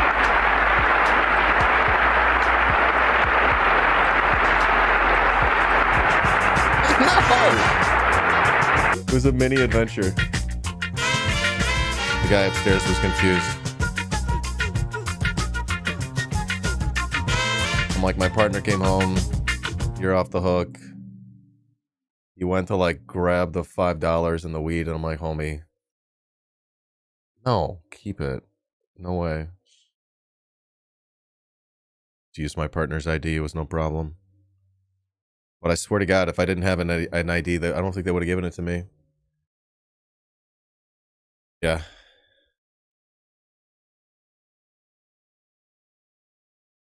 All right. Want to get into some shit? It was a fun little adventure. Able to give my neighbor some money and weed. A great feeling, actually. I just did a mutual aid.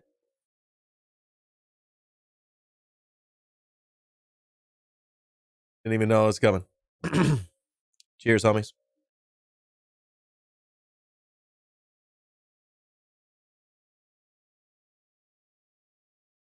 I had one lime left, so it's gonna last me a while. I might. It's not gonna last me that long. I need to get another lime today. How am I gonna get another lime? I'm about to walk down to the store and get some limes. It tastes like victory. We did it. Okay. Now, as I read against the web, how would you like this? You like it when I just read like this? Should I go over here? They go away. Just read. What opinions do y'all have? Do you want to see my ugly face? Or just let the text speak? Let's see my face.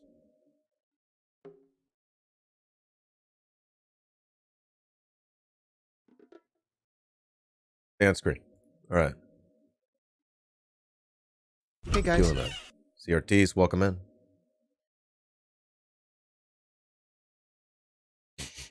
Wow, that was such an adventure. Which started with smoking a joint. I think it's time I finish what I started. And we'll keep going here. So happy I got this beer. Got a ton of Modelo. I'm set, homies.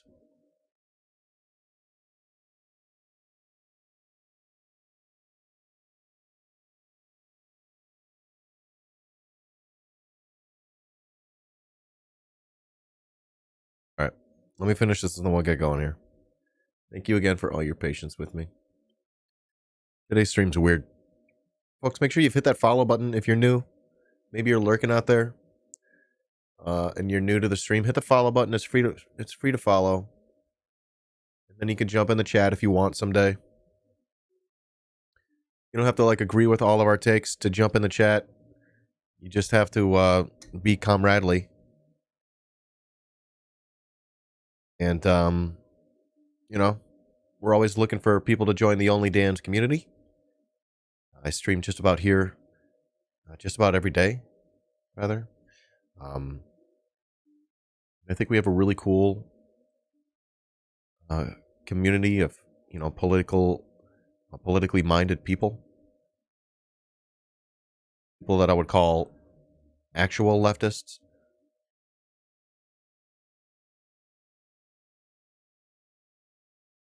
Incompatible to the right wing. Even when it comes to foreign policy. I think there are not a lot of spaces like this. And I think there should be. So please support the channel. Help me keep this going. Lots of different ways to support and keep it going. One of the best ways, just be a cool member of the community. Hang out and chat. Contribute ideas and thoughts and related links that add to the conversation. Stuff like that. That's cool.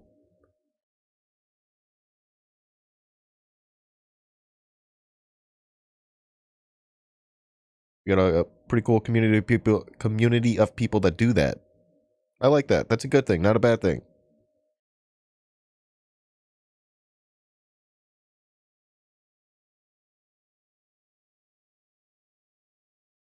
I gotta get a new ID. Motherfucker, man. That's such a pain in the ass. I gotta go to the DMV and everything. Take a day off and go to the DMV.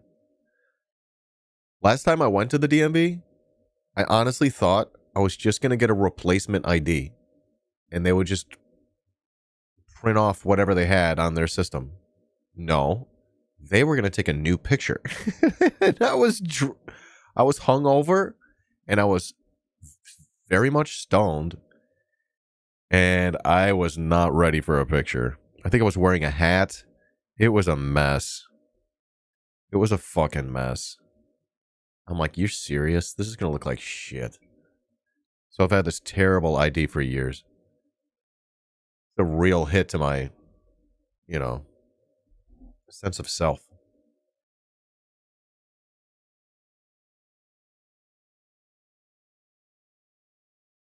I've been having good DMV luck lately, that is for sure. I just have to, like, you know, go. Like, out of my way, I gotta go to the place.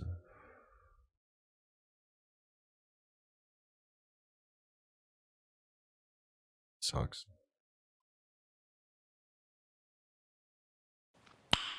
Nice. Check out this ID pic.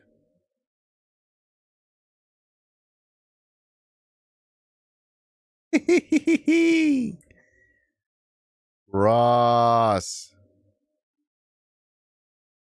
That's incredible.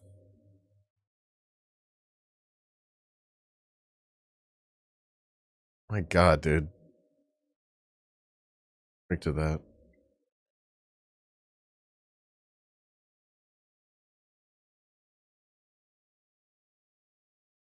God, I love a big Modelo. On Cloud 9 over here. Okay. I think we're ready to begin. I'm in the zone. Your apocalypse is over. Just had my smoke. I'm leveled out.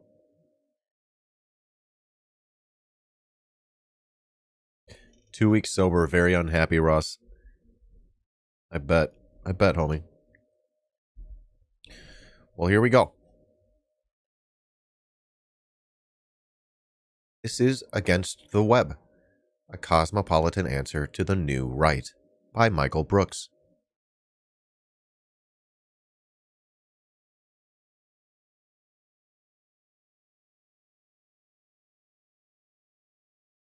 Chapter 1. Meet the New Right, the Intellectual Dark Web, and Capital's Contradictions. Everyone's preoccupied by how the online world is shaping politics.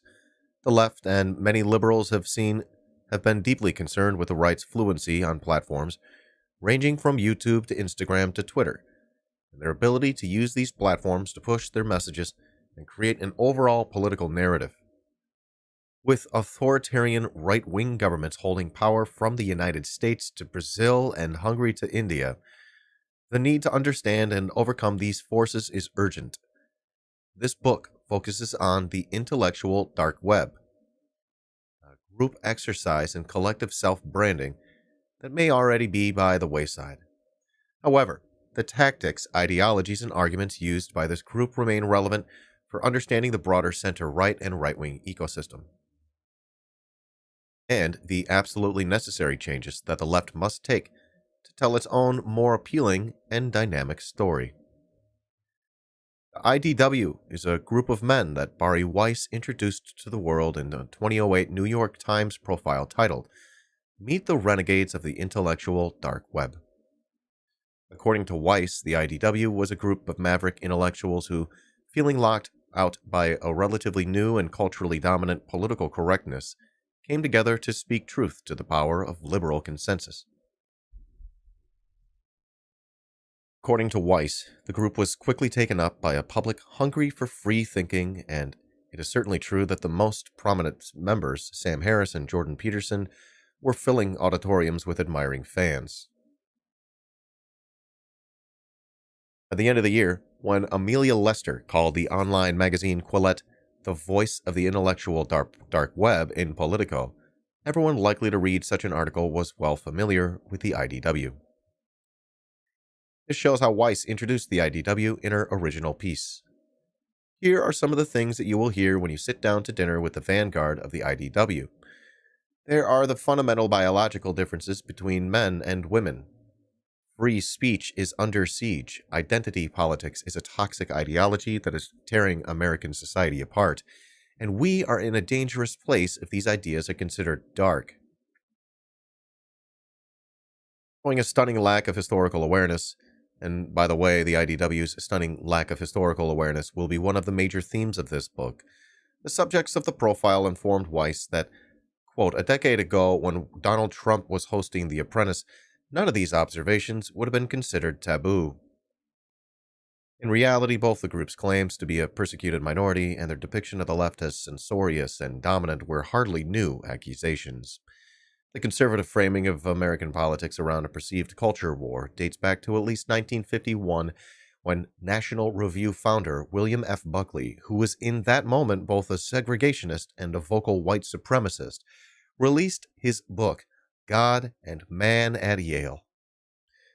Though the culture war specifics might not have been firmly in place in that book, they certainly were by the time conservative philosopher Allen Bloom wrote The Closing of the American Mind in 1987.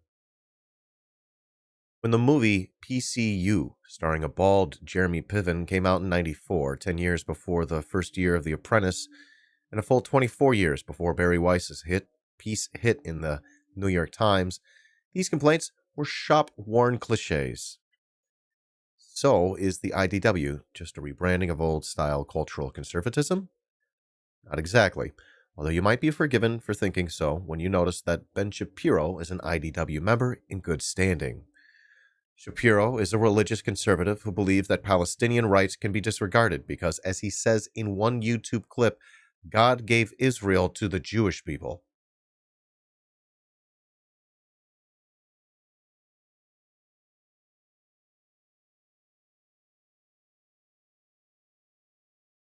Ish.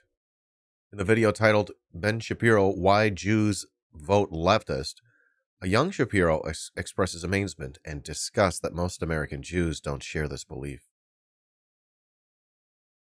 Like any good fundamentalist, Shapiro is firmly opposed to letting women control their own bodies. He invariably refers to abortion as killing babies. He regularly speaks out against open borders, gun control, socialism, and even redistributive taxation.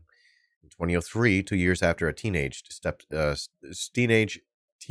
Shapiro began writing a nationally syndicated column, the conservative obsession with teen prodigies never ceases to amaze.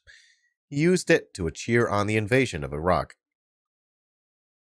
Shapiro could be grouped together with Rush Limbaugh and Sean Hannity as naturally as he is with IDW comrades in arms Sam Harris and Jordan Peterson. Probably Harris, who genuinely does part ways with the Limbaughs and Hannitys of the world on a number of core issues, who marks the difference between the IDW and the more old-fashioned right. The Stanford and UCLA-educated neuroscientist is a warmonger and an apologist for the status quo in many ways, I'll explore as the book goes on. But he has conventionally liberal views on domestic policy issues, ranging from abortion to closing the gun show loophole. He supported Hillary Clinton against Donald Trump in the 2016 election. And where Ben Shapiro naively believes that God himself shares his attitudes toward women and Palestinians, Harris is fiercely secular.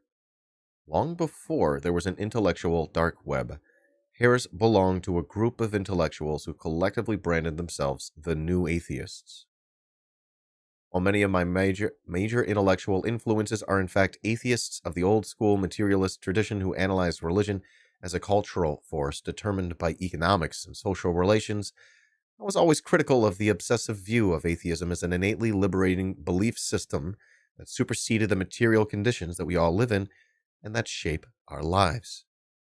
The New Atheists, and Harris in particular, spent a lot of time obsessing over the problem that people believe bad things even as they ignored the real-world forces that might generate those bad beliefs, and in turn adopted much of the reactionary worldview of their Christian counterparts in the Bush administration. But we'll explore Harris's fixation on bad ideas later in the book. For now, it suffices to say that his prime intellectual contribution to New Atheism was to put a scholarly sheen on the belligerent, hysterical, and ultimately imperial neoconservative foreign policy. Let's do that again. On the belligerent, hysterical, and ultimately imperial neoconservative foreign policy agenda that defined the American rights worldview in the Bush era. He's spitting. Seen from this perspective, his current chummy collaboration with Shapiro is not as surprising as it might otherwise seem. I wonder what was going on then. Still, this move to the IDW milieu certainly represents a step down from the New Atheist scene. Christopher Hitchens was a witty and insightful writer whose post 9/11 turn to the right was preceded by a long and honorable history on the left. Richard Dawkins is not just a schmuck on Twitter, he's also a real scientist and gifted popularizer of evolutionary biology. Daniel Dennett was writing serious academic philosophy long before he started writing for a popular audience.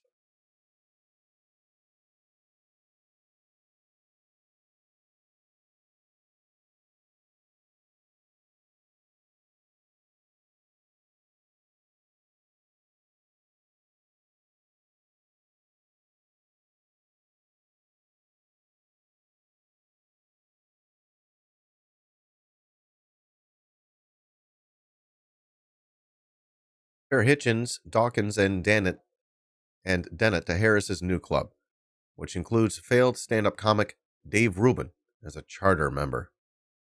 The original New York Times piece, Weiss credulously quotes Rubin when he called himself and the rest of the IDW just a crew of people trying to have the kind of important conversations that the mainstream won't.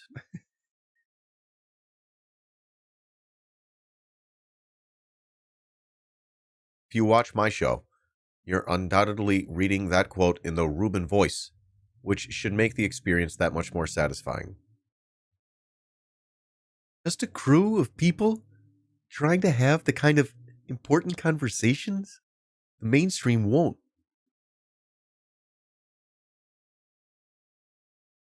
Now, Rubin and I exist in the same media ecosystem, hosting YouTube shows and podcasts.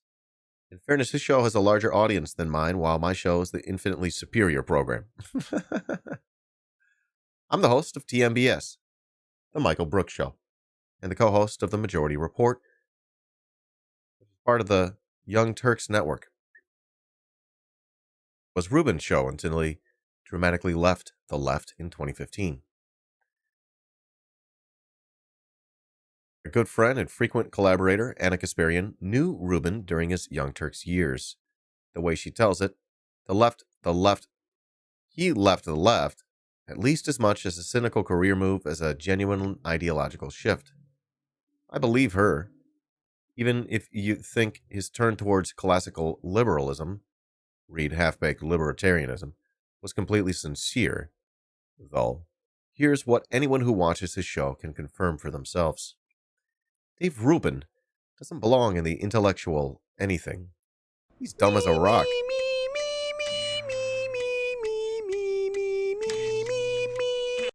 Jesus Christ. He's dumb as a rock. He might as well be a rock to judge by how little he bothers challenging the right-wing guests he has important conversations with on a show. He talks a lot about having high-level conversations about ideas, but in practice he stares blankly into space while a parade of crackpots and crypto and not-so-crypto fascists make ridiculous assertions. His idea of having important conversations certainly doesn't include talking to anyone who would seriously challenge him. He's been dodging debate challenges from the Majority Report's Sam Seder for years.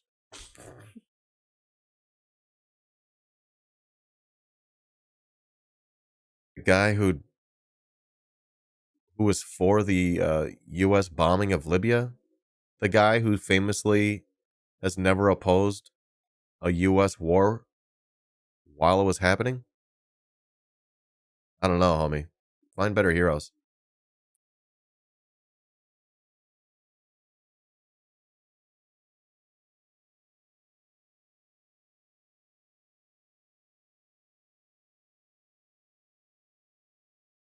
Yeah, left-wing icons. We're on the same show. There's a lot of dynamics here, but still, dude. Sam Seder sucks, man. And also, there's nothing wrong with like dodging debate challenges from Sam Seder. I probably would too. That's just not how I engage. Yeah, give an example, Stonerd. To get a sense of why he's so afraid of Seder, check out how he did in what was supposed to be a friendly chat with an ideological ally, the amicable and IDW-aligned Joe Rogan.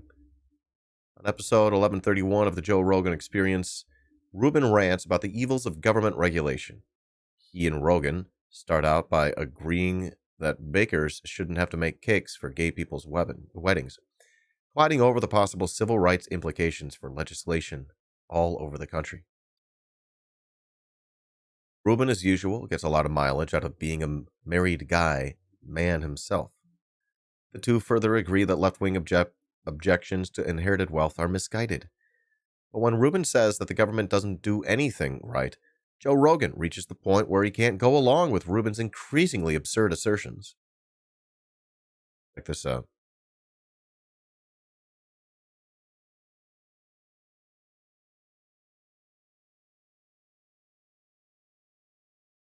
Rubin says, "Do they do the post office well? No. What do they do well?" Rogan says, "They do the post office pretty good, actually." Rubin says, "But guess what? If the post office closed tomorrow, it would be all right. You'd still get mail. Amazon would." Rogan says, "It would suck." Rubin says, "No, it wouldn't. Amazon would pick." Rogan said, "You'd have to send things through UPS. It would cost a lot more." Rubin said, "It wouldn't, though. Competition would start kicking in between UPS, FedEx, and Amazon and drones." He's got high-level ideas. Rogan doesn't even make the obvious point about how much Amazon currently relies on the post office, or how it would be massively unprofitable for private companies to service depopulated rural areas in a post-UPS world without enormously jacking up prices. All excellent reasons to think that it would indeed suck a great deal. I have a hard time imagining that anyone watching the exchange or listening to it later could have missed the way that Rogan's bringing up practical realities while Rubin's both literally and figuratively hand-waving it all away. It's even funnier when Rubin tries to back up his childlike belief in the invisible hand by telling a story about ordering live chickens from UPS. Rogan points out that Rubin's story is actually a USPS success story. UPS doesn't deliver live chickens. Flustered, Rubin concedes that his story was about the USPS, but insists that in a libertarian utopia, UPS would deliver live chickens and that they do it even better. Then he awkwardly pivots from the Postal Service to regulation.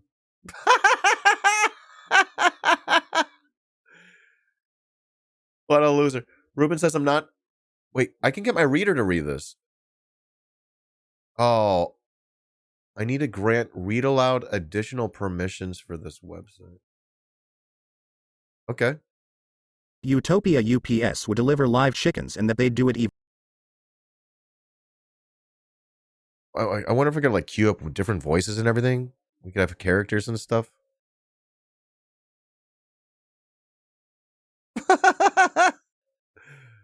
Oh no. Homie. Try harder. All right. Rubin says, Utopia UPS would deliver live chickens and that they'd do it even better. He then awkwardly pivots from the Postal Service to regulation. Rubin: "I'm not saying these things have to be eliminated." All right, you prefer my voice, don't you? I'll keep reading. Because I'm not saying these things have to be eliminated tomorrow. I'm not even really calling for them to be eliminated.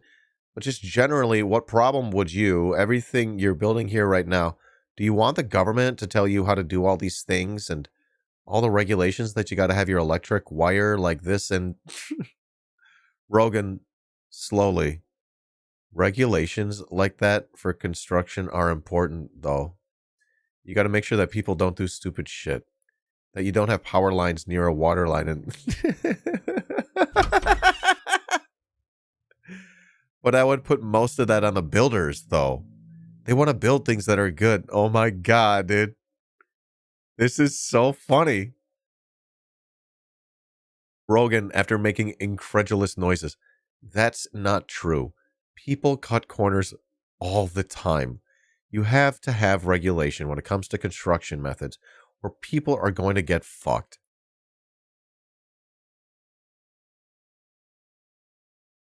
Oh my God, dude. Rubin is insane. He makes Rogan look smart. Rubin says they cut corners when there are regulations anyway. Rogan patiently. They do, but they would do it a lot more if they weren't regulations. You go to third world countries and you look at construction methods, they're fucking dangerous. That's why schools collapse on kids. Oh my God. Dave, you are so fucking stupid. At this point, Rubin backs off again, retreating to an even vaguer version of some undefined libertarian claim about regulation, a claim that he says he likes intellectually, whatever that means. I strongly suspect that it's his way of acknowledging that it's impractical bullshit. Rubin will appear from time to time in his book either as an illustration of the bankruptcy of some of his IDW's ideas or as comic relief. But we shouldn't get too fixated on him. In this case, to be fair to Rubin, he's making exactly the same argument that Milton Friedman made for decades. He's a Chicago boy. In both the smart and dumb Rubin versions, the claims are equally untenable. This is also a good illustration of why, if we're going to, as the IDW people obsessively say but seldom do, steelman our opponent's arguments, I'll spend less time focusing on Rubin and his various antics than the comedic part of me. And probably many of you so desperately wants me to do. But don't worry, there will be some of that. The centrality of Rubin to the IDW's project undermines its claims to analytical rigor and a culture of intellectual introspection, which is probably why the IDW-aligned website Quillette has spent so much time lately isolating Rubin and his silly show. Rubin has taken this about as well as you'd think. It would be easy to spend the book mocking the idiocy of people like Dave Rubin, which admittedly is a core brand proposition for me, and rippling into the hypocrisy of guys like Jordan Peterson, who talk as if they're being persecuted by the all-powerful, intolerant left, while they hold down a tenured position at a prestigious university, host a super popular podcast, write best-selling books, and receive loving profiles in mainstream media outlets. Don't get me wrong, I will do some of that, but I'm primarily interested in a broader and more important project. For one thing, I want to understand not just what the IDW has in common with previous groups of reactionaries, but what's new and different about it, since even after the intellectual dark web withers away, the new right will continue in the same vein. It will, for instance, continue to hide its conservatism. That Harris is an atheist with some socially liberal domestic policy positions, that Rubin is a married gay man, that even Jordan Peterson never quite calls himself a conservative. All of this helps them brand themselves as unclassifiable renegades, even as they share elements of an unmistakable anti-left agenda. Yeah.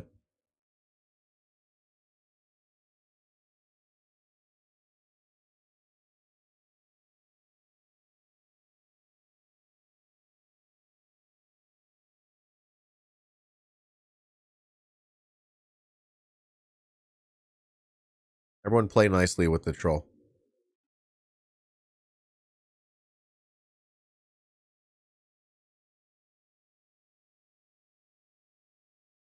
They all defend the capitalist economic order domestically and American imperial hegemony globally.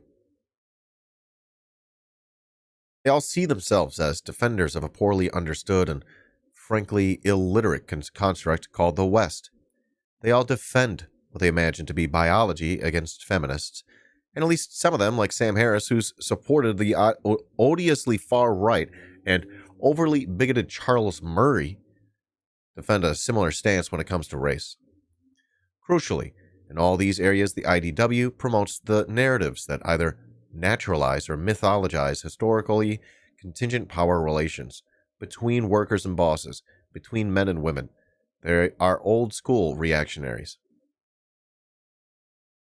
But how is the IDW different than what came before? This is a bit more complicated, a bit more difficult to explain. I think the primary difference isn't to be found in the IDW itself, but in the larger context, the historical moment that they arose within. To understand the IDW moment, we should look back to April 1917, when Vladimir Lenin returned to Russia from his exile in Switzerland. The train station at which he arrived has long been a symbol of the revolution he went on to lead. 100 years later, in his contribution to a series of articles the New York Times published to mark the anniversary of that revolution, Jacobin editor Bhaskar Sankara contrasted the political possibility that continues to be represented by St. Petersburg's Finland station with two contemporary metaphysical alternatives. Singapore Station is the unacknowledged destination of the neoliberal center's train. It's a place where people in all their creeds and colors are respected, so long as they know their place. After all, people are crass and irrational, incapable of governing. People running Singapore Station to the experts Budapest Station, named after the powerful right-wing parties that dominate Hungary today, is the final stop for the populist right. Budapest allows us to at least feel like we're back in charge. We get there by decoupling some of the cars hurtling us towards forward and slowly reversing. We're all in this together, unless you're an outsider who doesn't have a ticket, and then tough luck. Sankara is no uncritical apologist for everything that happened in the years after Lenin arrived at the Finland station. In his article, he emphasizes political pluralism, dissent, diversity as integral parts of his socialist project. Dead right, though, that the pressing threats to democracy in today's world come from the decidedly non-Stalinist forms of authoritarianism represented by Singapore and Budapest stations. All right, it's top of the hour. I'm going to just pause and chill and love your face. I'm not going to ban the troll yet. I'm just going to ask everyone be nice.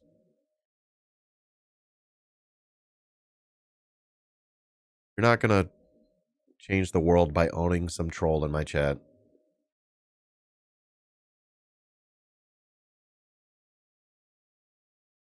Is it annoying? How is he annoying?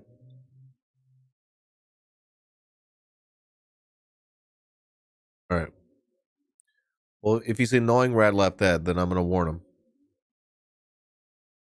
I'll give you 5 minutes off. Don't annoy Rad Left Dead. If Rad Left Dead is annoyed again, you're going to get banned. Sorry. Not sorry.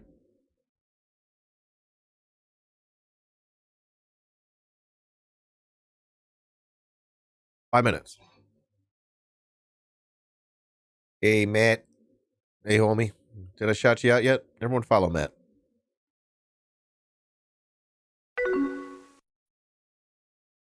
Yeah, they were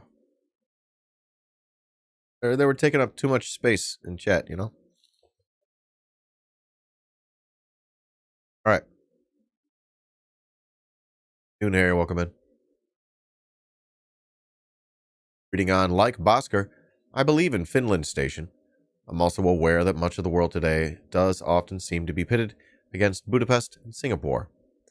The 2016 presidential election in the U.S., the struggles within British political elites over Brexit, and the corporate media faith in modern centrist leaders like Emmanuel Macron all manifest a struggle between these two options. That said, if we see them as irreconcilably opposed, we'll miss important parts of the larger picture.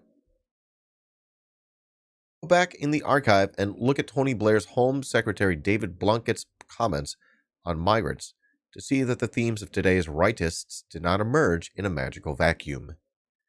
Even if representatives of Budapest sometimes express dissatisfaction with market fundamentalism, the two have more in common than simplistic media narratives reveal.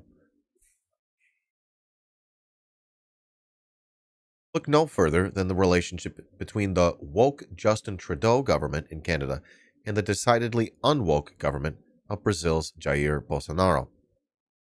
In particular, these two agendas have found ways to not only coexist, but cross-pollinate in emergent forms of right-wing politics, particularly in new and social media. It's with this context in mind that I'll be exploring the IDW. I'll treat them as a case study in the way that reactionaries have begun to repackage their project of defending traditional hierarchies, even as I try to show what a rejuvenated, humane, internationalist, and appealing version of the politics of the Finland station might look like. Along the way, I'll show exactly what's wrong with the IDW's arguments, largely ignoring the always easy to dunk on dummy Dave Rubin and or the bland Weinstein brothers. I'll take aim at the misleading narratives of Shapiro, Harris, and Peterson. Where they naturalize or mythologize social problems, I'm going to historicize them. I'll critique the inadequate ways that the left has responded to the IDW's challenge and the broader evolution of right-wing ideology that its members represent. Though I firmly reject false equivalences between well-intentioned but misguided leftists, actively malevolent reactionaries, I don't ignore the way that counterproductive strategies and inadequate analyses have played into the enemy's hands. Finally, I share out a left-wing vision that might help us meet the challenges presented by the new right by providing those who currently listen to Harris, Peterson, and Shapiro with a better way of understanding the world. Saying that culture war skirmishes have the effect of distracting us from the economic forces that lie at the root of our problems is true enough, but it's also not enough. The mistakes, excesses, and wrongs of the performatively ultra-woke can't be combated with economic analysis alone. Culture matters. In Marxist terminology, the ideological and cultural superstructure rests on a material base. But that doesn't mean that the latter issues don't have a life and an impact of their own, or that we're going to win power by telling people to simply ignore the cultural issues that profoundly impact their lives.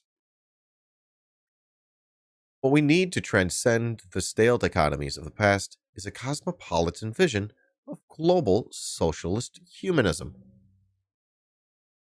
In writing this book, I took particular inspiration from a Nobel Prize-winning economist Amartya Sen, who, in response to the usual Eurocentric claim that the tradition that produced human rights flowed from Greece through Rome, through Europe to America, countered that rather than a story of cultural continuity, the struggle for human dignity has always been fragmented, multicultural, and global.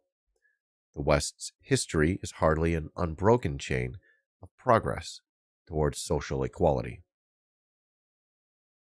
Instead of inaccurately particularizing the concepts of rights and justice as Western, we should understand that the fight for social equality and justice has arisen in various forms in a variety of cultures from ancient to modern times. Here.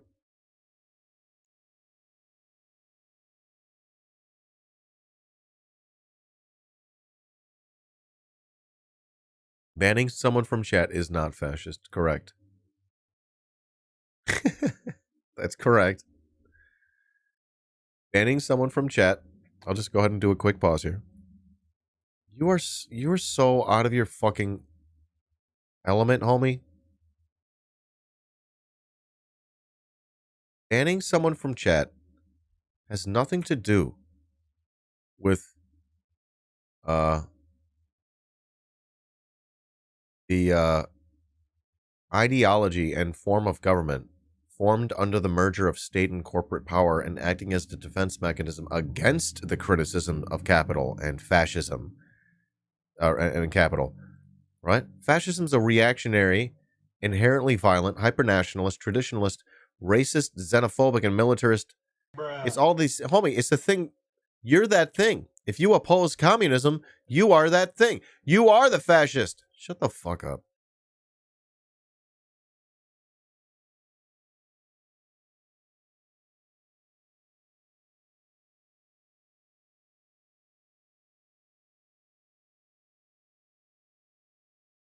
Not letting someone break in your house and rob you is fascist. You're making a land back argument. Are you saying that all of the colonists, all of the colonizers in the United States should leave and leave it to the indigenous?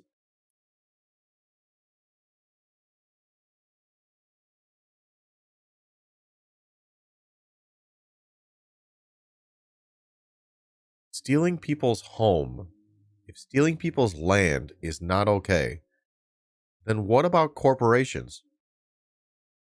Why should corporations be allowed to own land?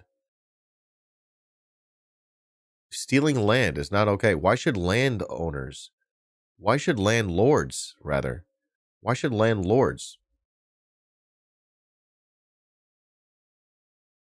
You're a low energy fucking troll, dude. Now you're annoying me. All right. They just jump from one thing to the next. They can't even take the L on any one thing. Hey, guys. Private property is theft from the people.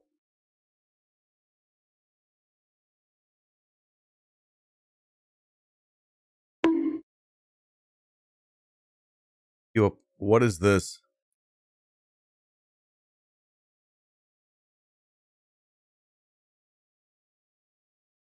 Oh, you're doing a bit. You're doing a bit, right? You're doing a bit. You're doing a sarcasm. No, I think Marky One's okay. Marky One's okay. Getting good vibes from Marky One.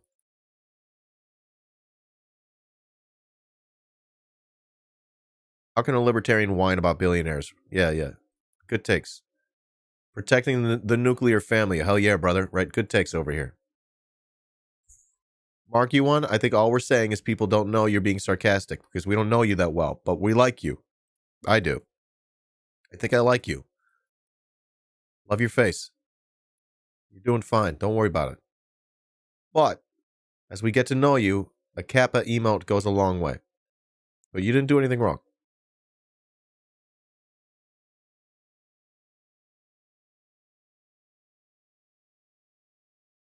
All right, where am I? I'm right here.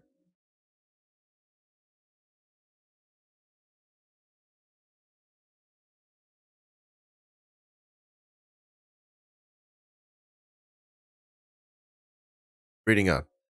While Jordan Peterson talks about the West as having discovered individual rights in a way that's so ahistorical that to listen to him, you'd think that the UN Declaration of Human Rights was extracted from a speech Achilles gave at the end of the Iliad. The cynical promoters of Asian values are the other side of the same coin. Putting a minus where the Petersons of the world put a plus, leaders in Singapore and Malaysia have argued that their disregard for individual liberal protections that any socialist must defend of assembly and free speech and dissent is grounded in Confucian group norms. Sen elegantly and amply demonstrates that there are Asian, African, and Islamic arguments for open societies and free debate. Both the European chauvinists' narrow and bigoted claim that the West is best and the despotic case for Asian values should be rejected, not because of some moralistic taboo, because of the historical narrative underlying both arguments is a patchwork of nonsense. Yep.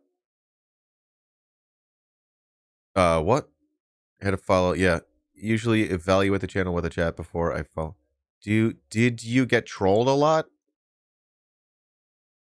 Yeah, homie, I'm a communist. Like, people don't like us. So, like, you just got to keep people a little bit at arm's length, you know? You got to make the trolls work for it.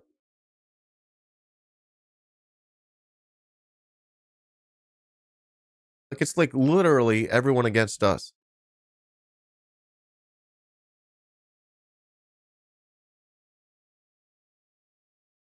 You know?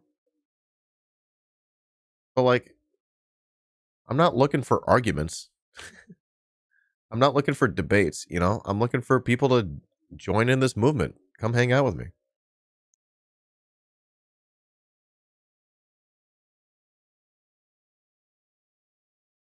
And it's like, not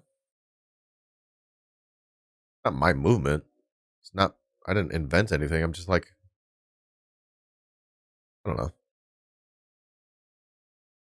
Chilling. I mean, come on. Anyone who spends a meaningful amount of time on the internet gets a ton of haters. And the more you talk about politics and the more you talk about subversive opinions, the more you're going to get haters. I don't know. It's not that complicated. Yeah. It's not like I'm just like talking about the weather over here.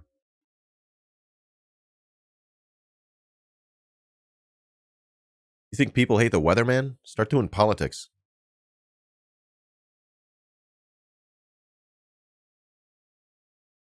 Oh, they get mad at the weatherman for being wrong. They get mad at you for doing politics if you're fucking right.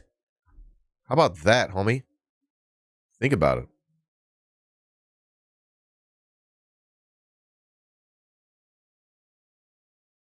Wow.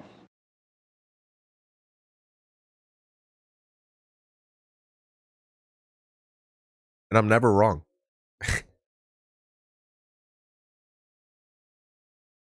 All right, reading on.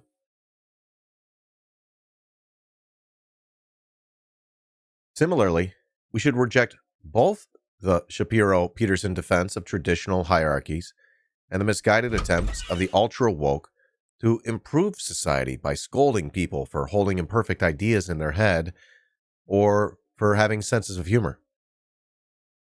Wittingly or unwittingly, ultra-woke scolds feed a project of endless fragmentation and standpoint epistemology that, if relied on as a strategy for action, destroys any possibility for collective liberatory endeavor. At the same time, we need a path forward that rejects empirically baseless racial essentialism while avoiding the descent into tone-deaf economic reductionism. This is the only way we'll move toward an equitable, compassionate, and truly global socialist future.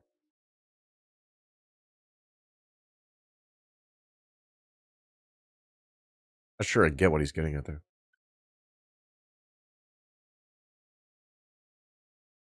The following framework and synthesis, which borrows from Marx, Fatima Mernissi, Cornel West, Adolph Reed, Bill Fletcher Jr., Mirza Baradaran, and many others, begins by grounding the critique of the IDW, the right, and capitalism in material conditions.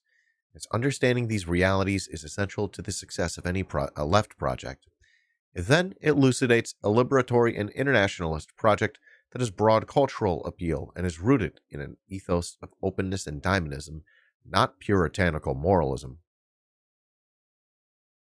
The Cape Verdean theorist and revolutionary Amilcar Cabral noted that imperialism and colonialism pushed its subjects outside of history, and that the purpose of anti-colonialism was to return the history-making process to colonized peoples.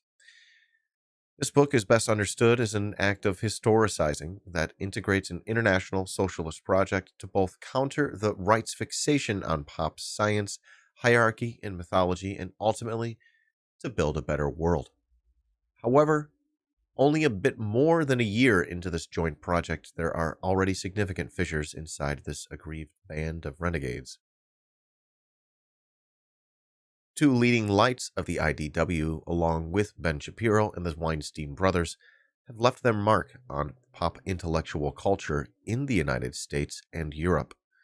The way they combined and repackaged the agendas of Budapest and Singapore isn't going anywhere. The group's devotion to affirming capitalism when its legitimacy is under threat, its shared obsession with campus and social media controversies. As we'll see, they manage to get such controversies wrong even when they're right.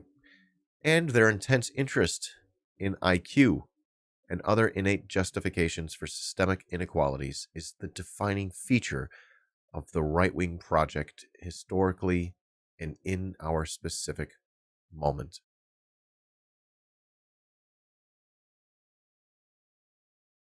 Okay.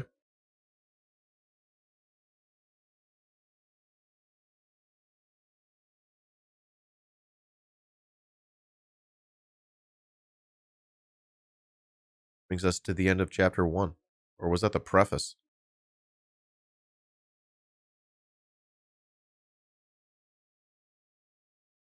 Chapter 1.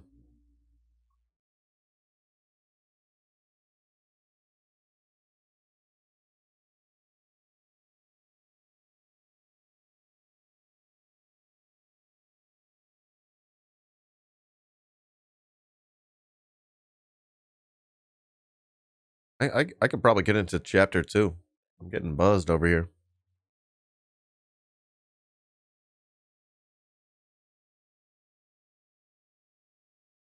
That's a quote. Be sure to be funny if you tell the truth or you may be killed. Wait, did he say that or is that a quote from someone else?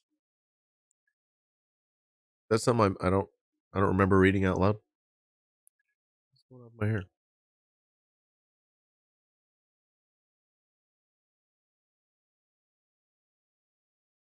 All right. I'm going to take a short break. What am I reading? It's called Against the Are you fucking blind? Sorry. It's called Against the Web. It's by Michael Brooks. What?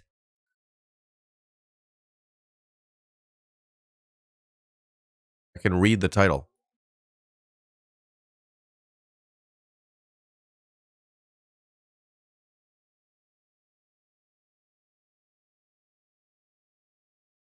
What is your deal, homie? I'm not blunt. Rascal. What do you want me to do? You asked me what I'm reading. It says right there. And then you're like, yes, I can read it. So did you read it? Before you asked the question, what are you reading? What the fuck is it? It's what I'm reading. Hey, guys. It's what I'm reading. What do you mean?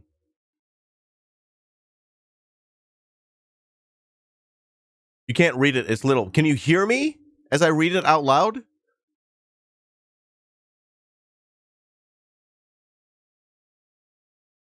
Are you deaf? You're such a lazy troll. Get out of here. What is it? Is this like some fucking Laurel and Hardy sketch over here? Who's on first?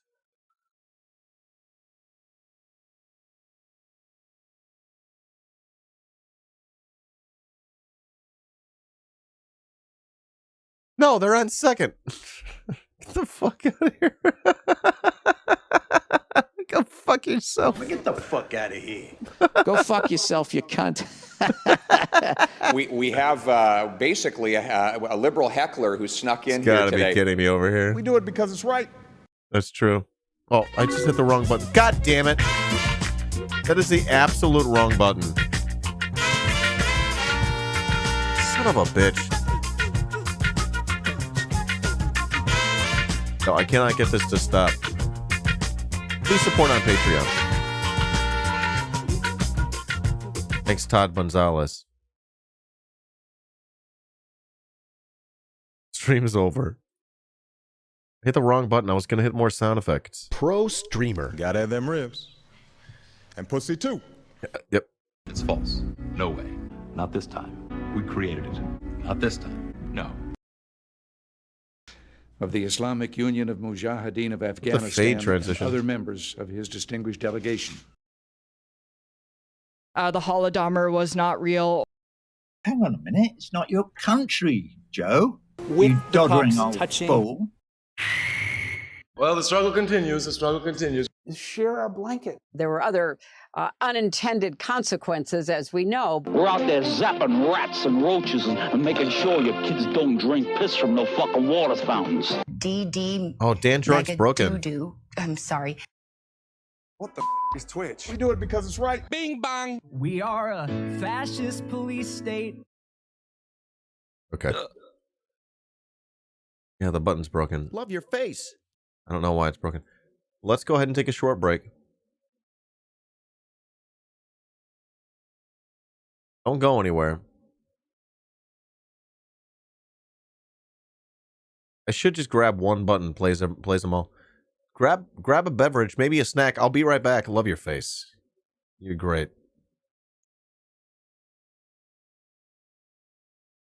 No, we are not advocating for killing the leader of a foreign country or regime change. That is not the policy of the United States.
Michael Peretti this evening is going to talk titled Reagan and the Russians, U.S. Intervention in the Cold War.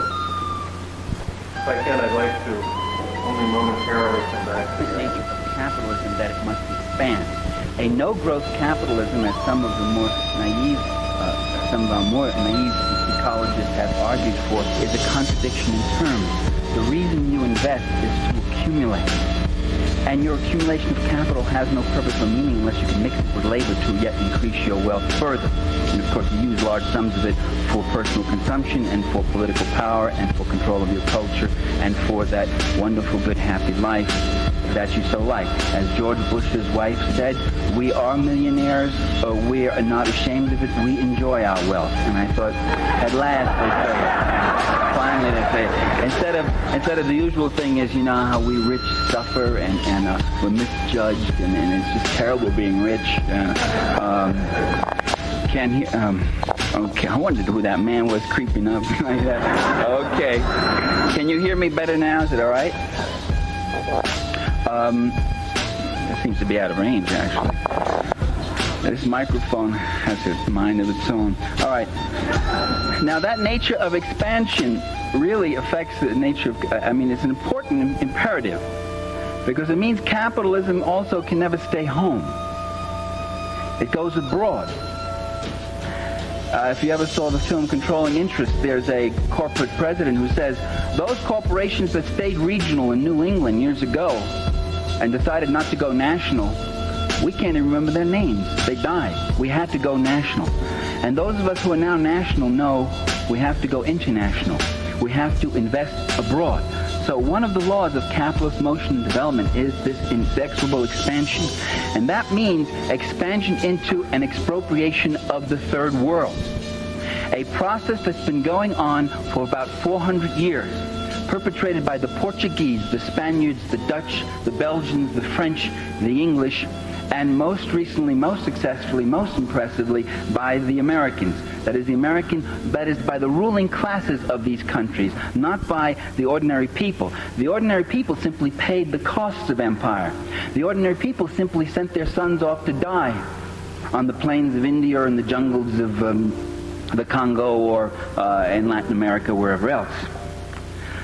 But that expropriation of the third world has been going on for 400 years, brings us to another revelation, namely that the third world is not poor. You don't go to poor countries to make money. There are very few poor countries in this world. Most countries are rich. The Philippines are rich. Brazil is rich. Mexico is rich. Chile is rich. Only the people are poor. But there's billions to be made there, to be carved out and to be taken. There's been billions for 400 years. The capitalist European and North American powers have carved out and taken the timber, the flax, the hemp, the cocoa, the rum, the tin, the copper, the iron, the rubber, the bauxite, the slaves, and the cheap labor. They have taken out of these countries. These countries are not underdeveloped, they're overexploited.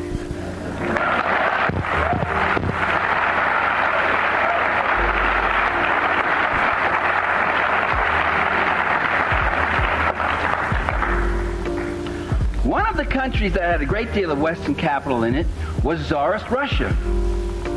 Mostly English, French, some German, some American, including one Herbert Hoover, who with Leslie Urquhart, famous British millionaire, owned the Russo-Asiatic Corporation, which, if the Russian Revolution hadn't happened, Herbert Hoover would have been one of the richest men in the world. And years later, when he was president of the United States in 1931, when 1/3 of this country was unemployed, when people didn't have enough to eat, when people were driven to the edge of desperation, President Herbert Hoover said to the San Francisco Examiner, he said, "My greatest ambition in life is to see the overthrow of Bolshevism in Russia." There came, with the Russian Revolution, a break in the fabric of international capitalist history. There now was a country where the unwashed, where the workers of Petrograd and Moscow were actually taking over, where they were actually taking over the land, the labor, the technology, and the resources of their country, where communists were coming in to power. And there's a remarkable correspondence between Secretary of State Lansing and President Woodrow Wilson, in which Lansing says, "The Bolsheviks are wanting in political virtue. They would preach to the ordinary man that he might elevate himself through political means rather than by dint of hard work. This would be a most unfortunate example to the common man in our country and other countries." They understood what was the threat. The Americans themselves, the American ruling class, had very little cap, didn't have all that much. I told you about Hoover and a few other speculators, other people like that. But they joined in with 14 other nations to invade the Soviet Union, to overthrow the socialist government that had just been put in after the Tsar was overthrown. That process of invading a revolutionary country is still happening before our eyes. If you want to understand those years after the Russian Revolution, just look at what's going on in Nicaragua. Invasion, either by directly with troops from your own country, or by using surrogate troops, and they use the white armies and the white generals, the white guard armies. Embargoes, isolation, withholding food supplies, sabotage, encirclement, refusing diplomatic recognition. These are the methods that are used, and these are the methods, time-honored methods that are being used right now by Reagan against another revolutionary government, which is Nicaragua.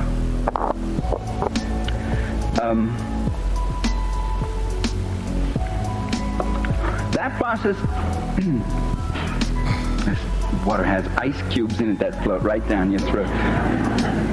That process of encirclement and destabilization. We're going to get back to the book in a few minutes. Right until World War II. On the eve of World War II, Foreign Minister of the Soviet Union named Litvinov went to, did I pronounce his name correctly? No, I can't say it that way. Went to the Western powers and called for an alliance with England, the United States, and France against Nazi Germany. And that if the Germans attacked Czechoslovakia, they would all join in, or attack Poland, or attack anybody, that all the powers would join in to fight Hitler and contain him. The Western Allies refused those overtures from the Soviet Union. Not because they were appeasers, not because they were simple and naive, quite the contrary, because they had a plan of their own, and that plan was Munich. And the plan was, we give Hitler Czechoslovakia, and he goes east. And they were waiting for a war. And that war was supposed to come. And it was going to be Nazi Germany finishing off Bolshevik Russia. Just as they had sent armies in against Russia just a few years, less than a decade before, so they now plan to do the same. And so they've done again and again. And that war was fought, and most of it was fought on the Eastern Front. 7 out of every 10 German soldiers who died in that war died on the Eastern Front. The scale of fighting was enormous. The battles of Kursk, Stalingrad, the Battle of Berlin. There's nothing like it that happened in the Western theater, on the Western Front.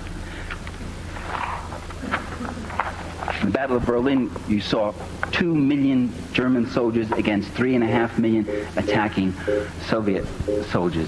The losses were stupendous. But at the end of that war, the Soviet Union emerged as a major power. Very weakened, very much weakened, having lost most of its industries west of the Urals, having lost 20 million people. Most of its transportation, by the way, at that time was still by horse or oxen in most areas for most of its population. But it still had the Red Army. And yet it was not an army that had any intention of marching through Europe. Although that was a NATO myth that was cultivated at the time. And there's an interesting set of documents that just came out in the American Historical Review which point out now that the West and the State Department never really believed that the Soviets were going to invade Western Europe. That was a myth which they consciously propagated. They knew that after an exhausting war, the last thing the Russian people would ever go for, or the Russian leaders themselves would ever go for, was another war. There was no sense, they had no interest in such a war. The war they fought against Germany was defensive, and they wanted to rebuild their country. That was a myth that was consciously propagated, that if we don't stop them, if we don't build NATO, if we don't double, triple, quadruple our defense forces, the Ruskies will be marching under the Arc de Triomphe. The point of all of what I've said so far is just to point out to you that the Cold War did not begin in 1947, but it began in 1917. That the Cold War has been going on even before the Russian Revolution, in the sense that the U.S. has been consciously, and other Western countries have been consciously suppressing any kind of revolutionary forces.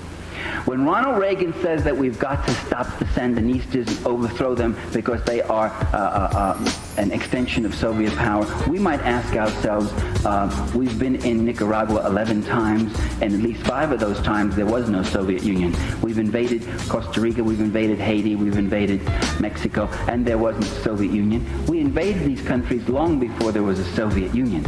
It's not that they're surrogates of the USSR, but that they are developing revolutionary movements which will bring a competing social order, one that will use the land, the labor, the resources, technology, and capital in a different way, for social need, communally, for nonprofit, public sector development, rather than for private capital accumulation.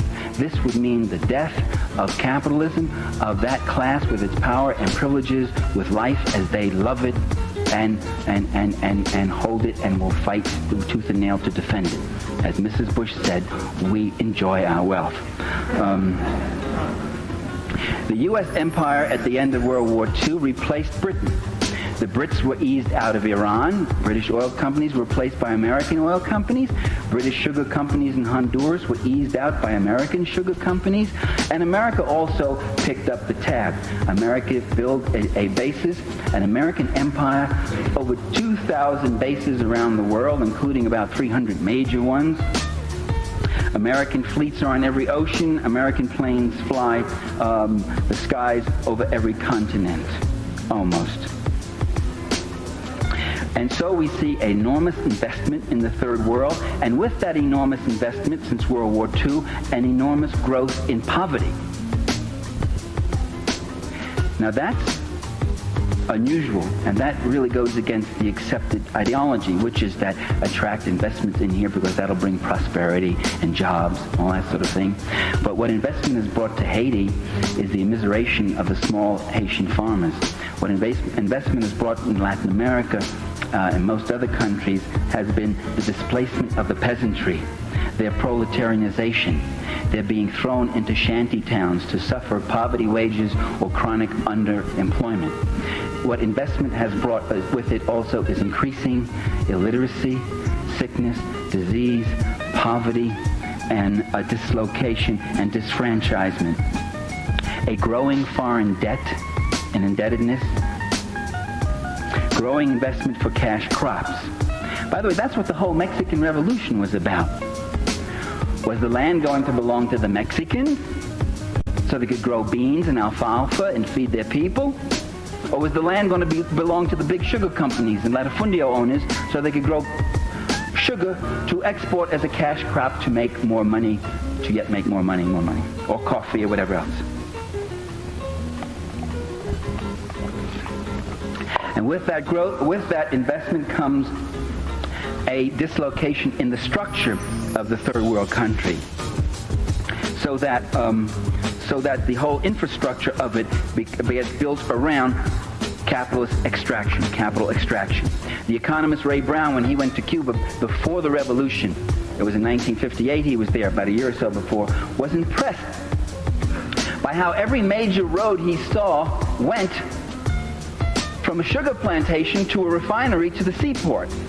While there were whole communities without roads, they couldn't get to doctors, they couldn't have schools, couldn't see a priest, the sugar companies had their roads.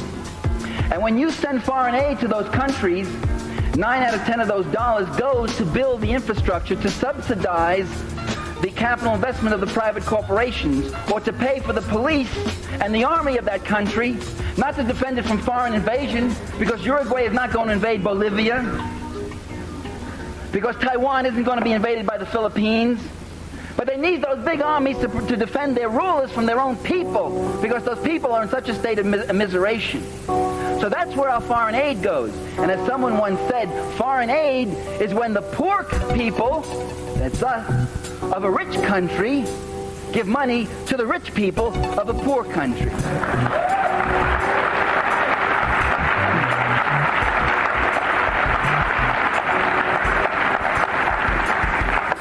And when Kenneth Boulding gets up and he says, an economist, and you can see when you get brilliant people like Kenneth Boulding speaking so naively, you can see the troubles you get into, the swamps you go into, the baby talk, silliness you get into when you think without Marx, when you think without class analysis. And Kenneth Boulding says, one of America's leading economists, he says, empire is irrational because it costs more than what we get out of it. The British, it cost them more in India than what they got out of it. The American investment in the Philippines is only about $3.5 billion, but we had to give them about $6 billion in aid. It costs us more than what we get out of it. And that's when you think without a class analysis. Because as we know, as you're going to know before the evening's over, that it's very profitable. Because the people who have the $3 billion investment aren't the same ones as the people who paid the $6 billion. As Thorsten Veblen said back in 1909, and Boulding should have read him even if he is a Marxist, as Veblen said, the wealth that's extracted from imperialism goes into the coffers of the select few, whereas the costs of empire are paid out of the common treasure of the people. And so it was with the British Empire in India. It was the Brits, the ordinary working people, who paid for the cost of empire. It was the Bank of England and the East India Trading Company that got the cream. And so with the Philippines, right? Of course.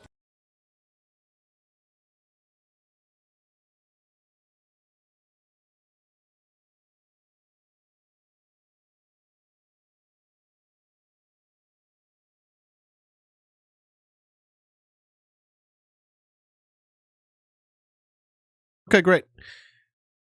I was just saying that here's my email. I was just saying that I'm gonna do a Yellow Perenni 2.0. I'm gonna fix the audio. I'm gonna do some different musical selections.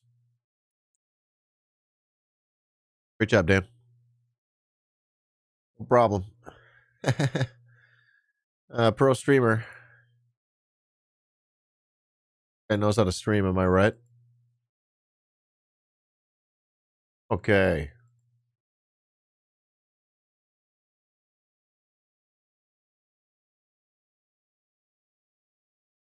Let's get back to it.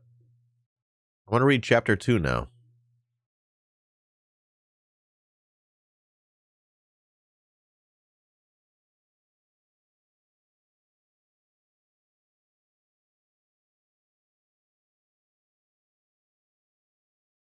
If Knight bought a sub. You can't do soy jack.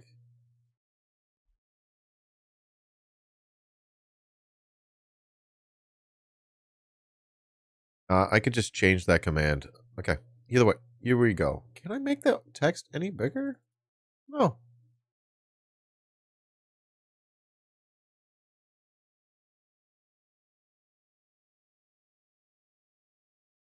Oh, yeah. Never mind.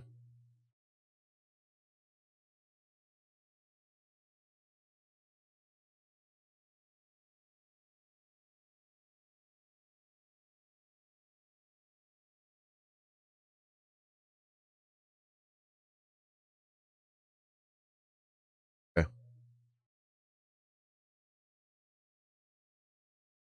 He goes harder every chapter. You'll love to hear it. Chapter 2 of Against the Web by Michael Brooks.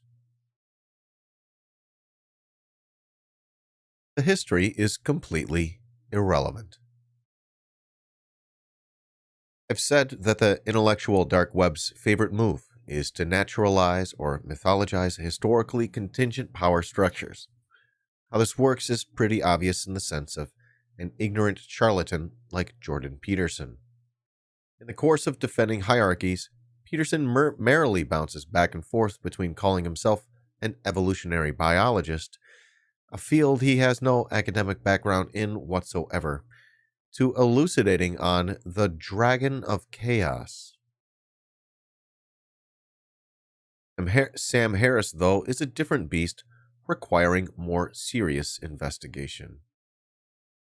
Harris first became a public figure with the release of his anti-theistic manifesto, The End of Faith, in 2004. 6 years after declaring that religious belief is dangerously irrational and that politely pretending otherwise is a luxury we can no longer afford, Harris wrote The Moral Landscape. The book dismissed any attempt to build a system of moral values on any foundation other than the empirical sciences as nonsense. The next year, he followed this up with a thin book entitled Free Will, in which he affirmed that our wills are simply not of our own making. Thoughts and intentions emerge from background causes of which we are unaware and over which we exert no conscious control. We do not have the freedom we think we have. All in all, the worldview of Harris's books might seem like a far cry from the one prompted by the Canadian academic Jordan Peterson. Where Peterson is emotionally intense as a tent reviver preacher, Harris's speech patterns are usually calm and measured. The impression he works hard to convey is that of a rational man inviting you to face harsh and often unpleasant realities.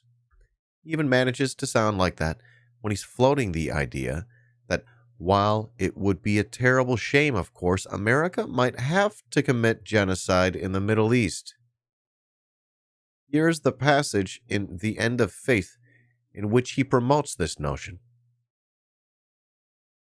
It should be of particular concern to us that the beliefs of Muslims pose a special problem for nuclear deterrence.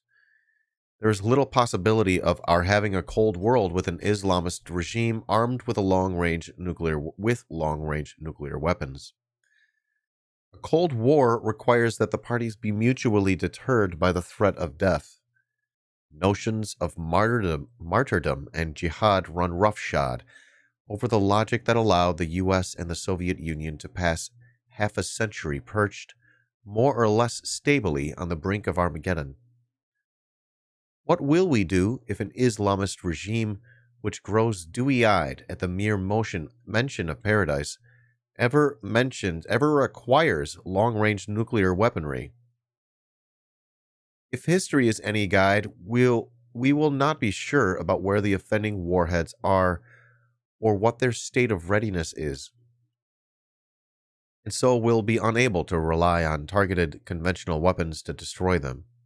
In such a situation, the only thing likely to ensure our survival may be a nuclear first strike of our own.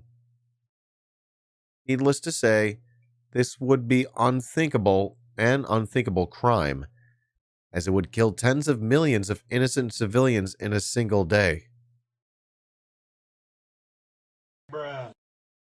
But it may be the only course of action available to us, given what Islamists believe. Did you just read what you just wrote?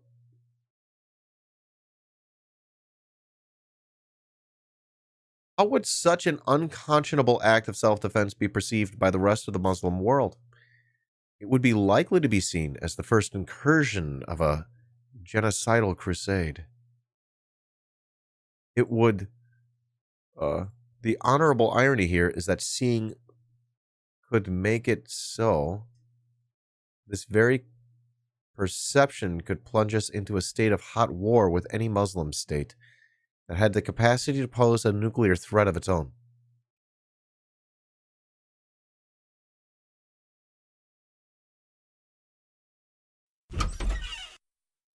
Big yikes. Even if you've seen that passage before, it's worth taking a moment to allow its full absurdity to register. Harris is both trying to sell his readers on the possible need to engage in a genocidal mass killing and preemptively demanding that no one think badly of him for advocating this.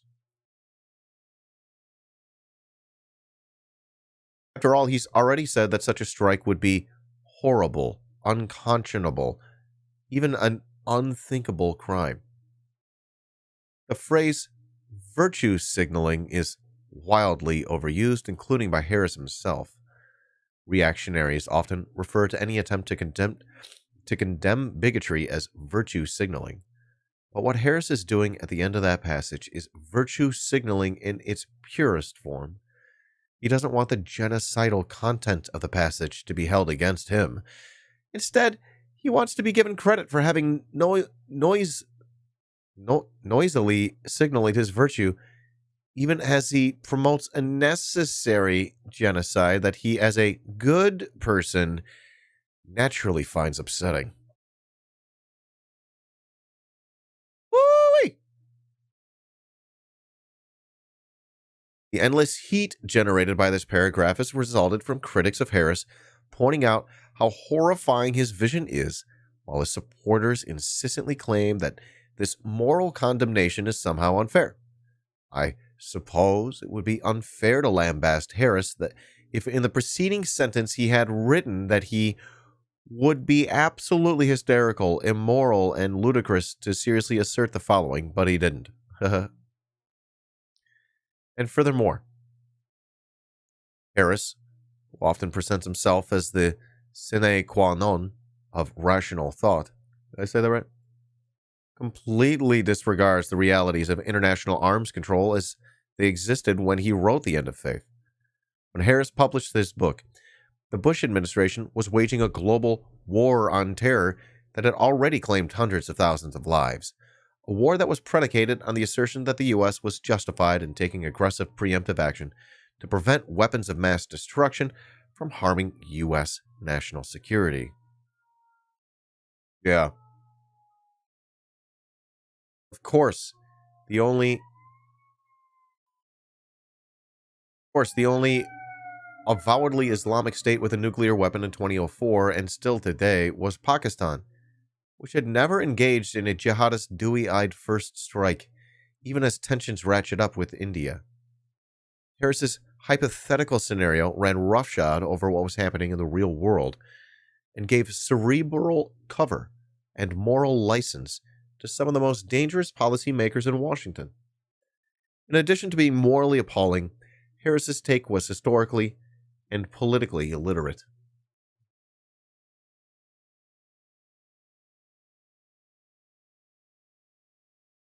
This is also true of his method.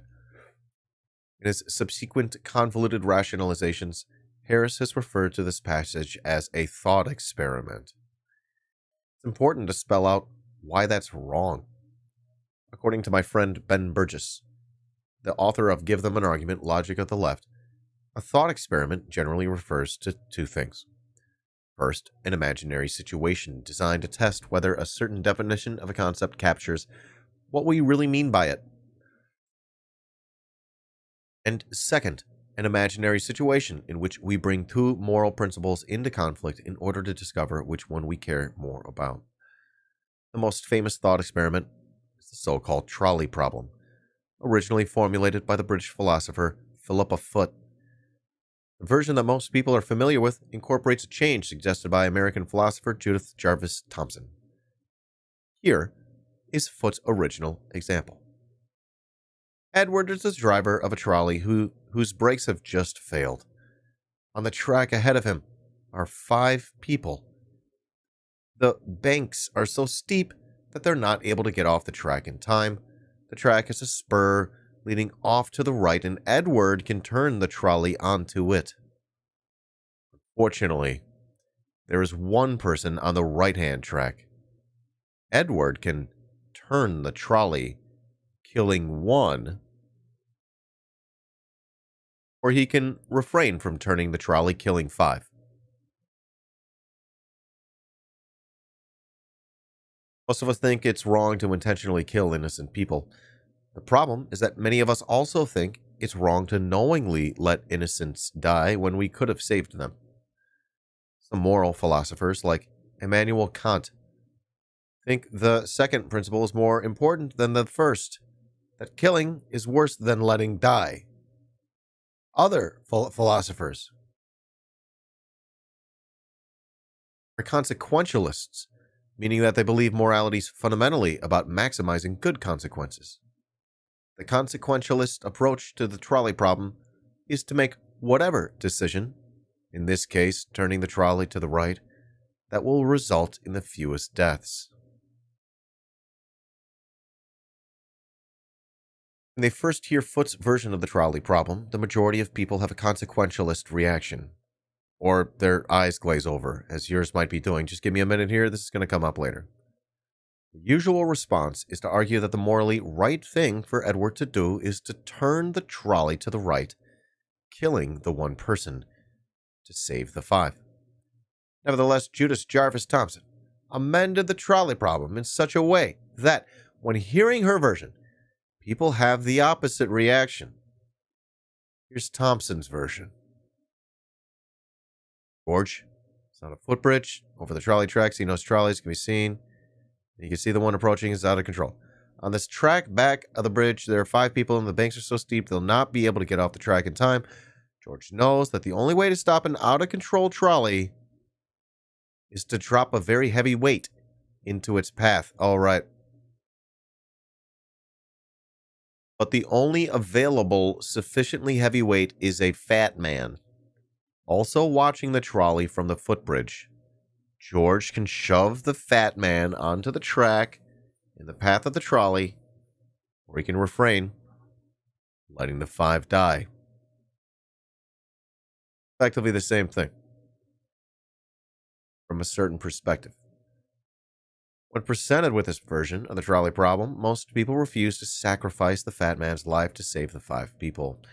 In other words, though, on the face of it, the moral calculation is the same. In both versions, 1 person dies to save 5. The different responses that people give demonstrate that in real life, people distinguish between actively participating in a killing and letting someone die. Whatever you think about the solutions to the trolley problems, you can see the point of the thought experiment. 2 principles are being pitted against each other to test which one we think outranks the other. But what's the point of Harris's thought experiment on Muslim genocide? What concept is it supposed to clarify? What is it supposed to show us about how we should think?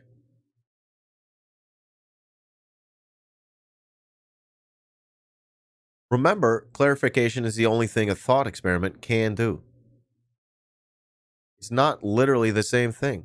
It takes out the human element. It takes out everything.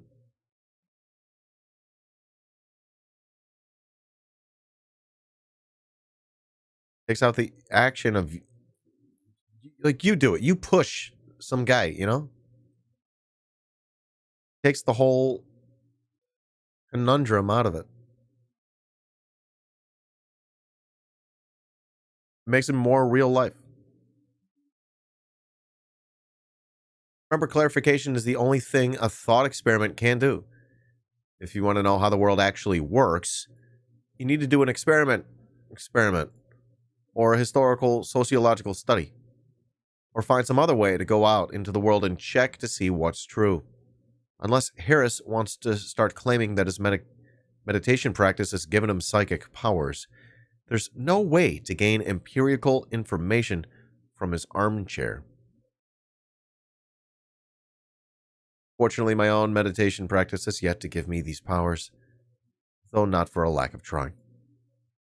I support Medicare for All.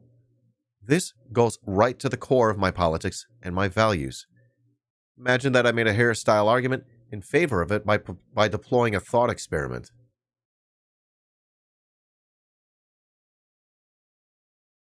Private insurance poses serious moral hazards and may in the long run undermine public health, despite the possible gains from private sector innovation. The danger of private insurance is that, and this is horrible to contemplate, we may need to consider a government solution to healthcare. Now, in some major respects, this is unthinkable. However, it's something we need to examine, no matter how upsetting. Would framing my support for Medicare for All in this way make it somehow better than a straightforward argument that emerged from clearly stated premises about moral hazards and public outcomes? Would libertarians who opposed such government programs on principle be mollified by the rhetorical bones I was throwing them by talking about how horrible and unthinkable it was that we might possibly need to institute this particular program? They wouldn't. And given their worldview, they shouldn't. Any libertarian with half a brain would recognize that the important thing is the position I was taking, not how I was dressing it up. Ooh, 2 p.m., top of the hour. I'm going to hit the button. Love your face. Love your face. Harris often claims that his remarks are taken out of context. But in this case, a fair reading of the context makes it very clear that Harris's discussion of nuclear genocide is not a thought experiment in any meaningful sense. He's describing something he thinks may actually happen. In fact, as he underlines in the sentences immediately following the ones quoted above, he believes that it is extremely likely that millions will be eradicated as a result of a nuclear explosion prosecuted by non-state terrorists. All of this is perfectly insane, of course. I have just described a possible scenario in which much of the world's population could be annihilated on account of religious ideas that belong on the same shelf with Batman, the Philosopher's Stone, and unicorns. That it would be a horrible absurdity for so many of us to die for the sake of myth does not mean, however, that it could not happen. Indeed, given the immunity to all reasonable intrusions that faith enjoys in our discourse, a catastrophe of this sort seems increasingly likely. We must come to terms with the possibility that men who are every bit as zealous to die as the 19 hijackers may one day get their hands on long-range nuclear weaponry. The Muslim world, in particular, must anticipate this possibility and find some way to prevent it. Given the steady proliferation of technology, it's safe to say that time is not on our side. Then, there's the larger historical context. The End of Faith was published about a year after George W. Bush invaded Iraq in March 2003. A major part of the pretext for war was the allegation that Iraq had an active nuclear program, along with various other weapons of mass destruction, and that Saddam Hussein might share WMDs with fundamentalist terrorists. In Harris's words, men who are every bit as zealous to die as the 19 hijackers.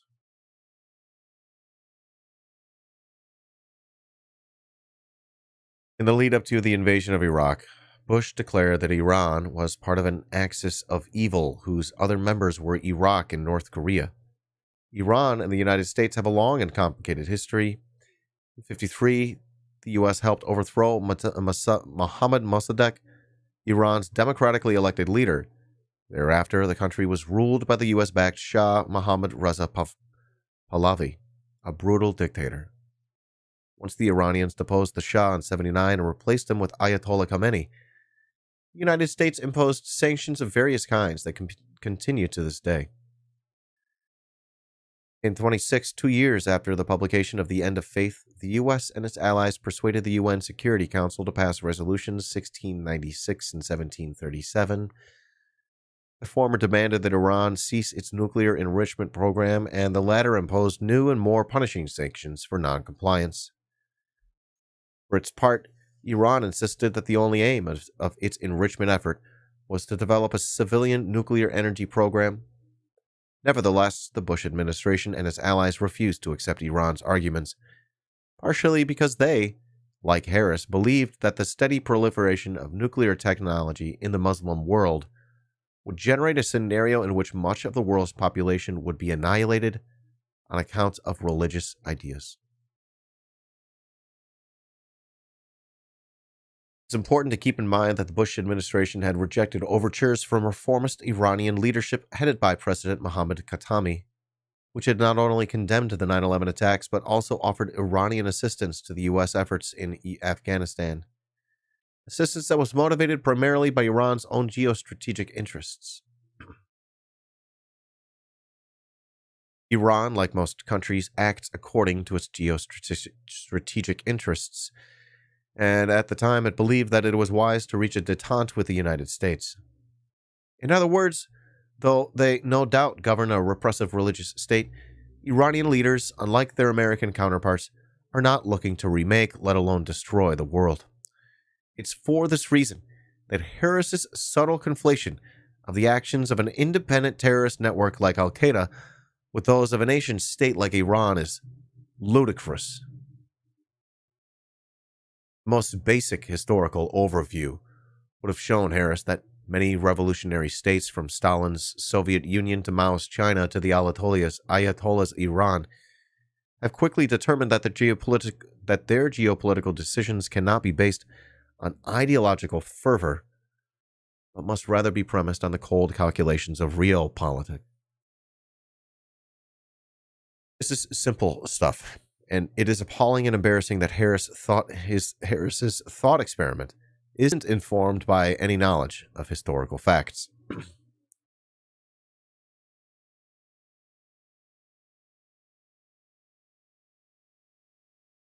In fact, if we listen to Harris, we might as well have had a third war in the greater Middle East. Instead, under Obama administration, following an approach led by Brazil's President Lula da Silva, Iran and the G5+1 concluded a nuclear agreement until the Trump administration ripped it up due to its own belligerence and warmed over neocon tendencies. Harris, unsurprisingly, maintained a mindful silence on most of this. But perhaps none of this is relevant in his frequently updated response to controversy blog post. Harris has claimed that the warning he issued during the Bush era, when he said, remember, that nuclear war was plausible, that indeed if the Muslim world didn't find a way to prevent it, it probably would happen sooner or later. Quote, time is not on our side, end quote. Doesn't have actually anything to do with the real world. Clearly, I was describing a case in which a hostile regime that is avowedly suicidal acquires long-range nuclear weaponry, that they can hit distant targets like Paris, London, New York, Los Angeles, etc. Of course, not every Muslim regime would fit this description. For instance, Pakistan already has nuclear weapons, but they have yet to develop long-range rockets. And there's every reason to believe that the people currently in control of these bombs are more pragmatic and less certain of paradise than the Taliban are. The same could be said of Iran. If it acquires nuclear weapons in the near term, though not perhaps from the perspective of Israel, for whom any Iranian bomb would pose an existential threat. Contrast between the 24-episode level hysterical bloodlust of The Passage from the End of Faith and this mealy-mouthed revisionism is so stark that Harris's attempt to say that this is clearly what he meant can be passed over with the contempt that it deserves. Notice, though, that even here he's trying to have it both ways. Is the Iranian government avowedly suicidal enough to initiate a nuclear exchange with Israel, or are they more pragmatic and less certain of paradise than that?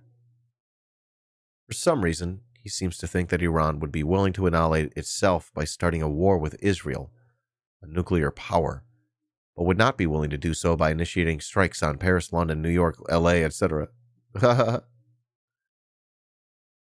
Keep in mind that the original passage was about an Islamist regime acquiring nuclear weapons.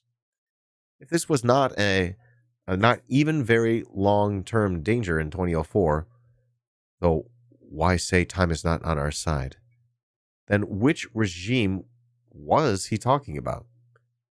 He mentions the Taliban, but it hadn't held state power for 2 years by the time Harris wrote that passage. When it did, its actions hardly resembled those of a cartoonish nation-state whose government lacked any sense of self-preservation.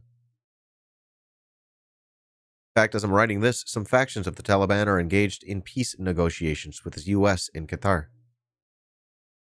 But if Harris isn't talking about the Taliban, and if he isn't talking about Pakistan, and he maybe isn't even exactly talking about Iran, who is he talking about? I'm pretty sure he wasn't musing about a nuclear first strike coming from America's long-term strategic partner, Saudi Arabia. And if the Saudis are struck off our list of possibilities, we've come pretty close to running out of candidates for the Islamist regimes that grow dewy-eyed at the mere mention of paradise discussed in The End of Faith. Despite the impossibility of squaring his current rationalizations with the actual words he wrote in 2004, Harris complains in response to controversy that he's being defamed. Such defamation is made all the easier if one writes and speaks on controversial topics, and with the philosopher's penchant for describing the corner cases, the ticking time bomb, the perfect weapon, the magic wand, the mind-reading machine, etc., in search of conceptual clarity. Another whimsical place Harris's philosopher's penchant for describing corner cases has taken him is the possibility, only under extreme circumstances, of course, that it might be necessary to torture suspected terrorists. As might be suspected, he takes no pleasure in advocating torture. It's just another thing, like committing genocide by a nuclear first strike, that the United States might have to do. I'm not alone in thinking that there are potential circumstances in which the use of torture would be ethically justifiable. The liberal Senator Charles Schumer has publicly stated that most U.S. senators would support torture to find out the location of a ticking time bomb.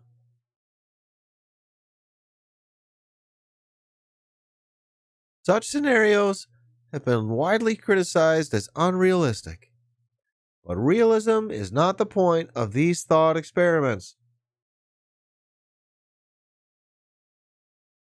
Even liberal Chuck Schumer, the senator so progressive that he voted for the invasion of Iraq, and whose extreme far-right views on Israel would not be out of place at an AIPAC convention. In fact, they're not, and he's a speaker at AIPAC regularly. Adam.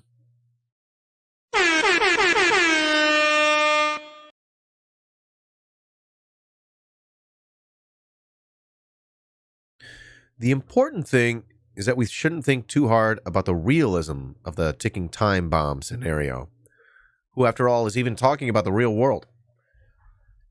The U.S. has spent decades fighting pointless wars in the Middle East. Harris is just exercising his philosopher's penchant for the abstract thought. Meanwhile, the United States is actually doing the things Harris's thought experiments just so happen to be about, like torturing suspected terrorists and going to war with the stated goal of stopping Islamic fundamentalists from gaining access to weapons of mass destruction. Somehow his philosopher's penchant for exploring corner cases never led him to lay out thought experiments in which Iraqis or Iranians or Afghanis or Palestinians were forced by extreme circumstances to fight off occupying powers by using extreme tactics. Such circumstances are far outside the reach of Harris's imagination, empathy, or analysis. Of course, Harris has no critique of the invasion of Iraq, but only faults the Bush administration for being naive about the likelihood of sectarian conflict and violence in an occupied Iraq. Even in 2015, 12 years into this horror show, the only criticism Harris could muster of either the invasion of the neocons who oversaw it were that the war was a risky decision, and that in retrospect Bush and his cronies were a bit too idealistic and impractical. Harris likes to portray himself as a purveyor of cold, hard truths about matters both metaphysical and historical. But when it comes to the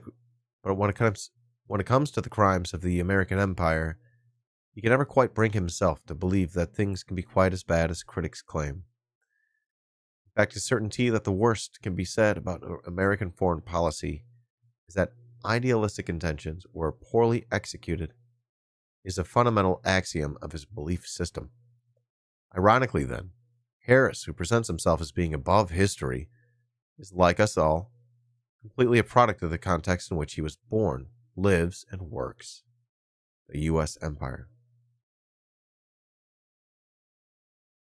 Harris's faith in empire, the philosopher's penchant for imaginative speculation, which always seems to correlate with actually existing war crimes, and his almost childlike lack of information came brutally to light in his discussion with noted academic and dissident Noam Chomsky.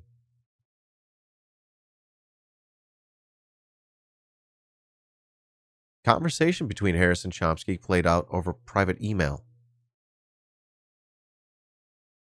For another classic of the Sam Harris makes an ass of himself over email and publishes the results for some reason subgenre. See his exchange with Ezra Klein. The discussion begins with Harris expressing interest in a public debate.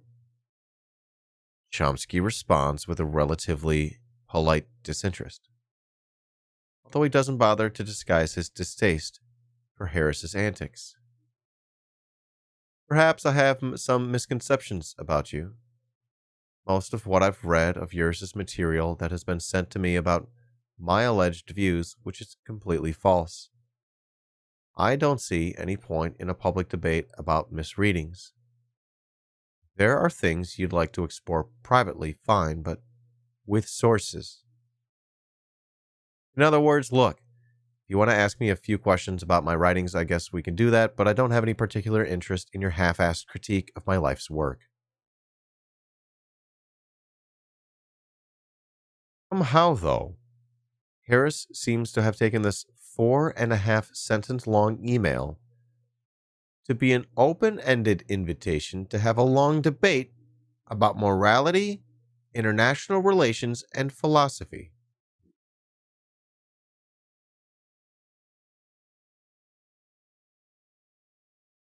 Starts his response email by encouraging Chomsky to approach this exchange as if we were planning to publish it. Word. He appends several pages from The End of Faith in which he criticizes Chomsky for suggesting that the U.S. bombing of Al-Shifa pharmaceutical plant in the Sudan was the sort of crime that could be morally compared to the 9/11 terrorist attacks. Harris takes this to be an instance of leftist unreason. Much of this discussion is devoted to Chomsky's belief that we should judge the actions of countries, for that matter, stateless terrorist networks, not by their stated intentions, but by the predictable and predicted consequences of their actions. That Harris construes Chomsky's underlying ethics in an almost comically uncharitable way, inferring for some reason that Chomsky doesn't think that intentions can ever be morally relevant to anything, may ultimately be less interesting than the fact that he never gets around to answering the question in which Chomsky started his original discussion. What would the reaction have been if the bin Laden network had blown up half the pharmaceutical supplies in the U.S. and the facilities for replenishing them? We can imagine, though the comparison is unfair, the consequences are vastly more severe in Sudan. That aside, if the U.S. or Israel or England were to be the threat of such an atrocity, what would the reaction be? In this case, we say, oh well, too bad, minor mistake. When Chomsky pointed this out to Harris, the latter's excuse was that he hadn't read the discussion about Al-Shifa in the original source, Chomsky's Radical Priorities. He says, I have not read Radical Priorities. I treated your short book 9/11 as a self-contained statement on the topic. I do not think it was unethical or irresponsible of me to do so. Put this in context, 9/11 was a 5 by 7 inch, 128-page collection of essays and interviews in which Chomsky is interviewed about what he said in Radical Priorities.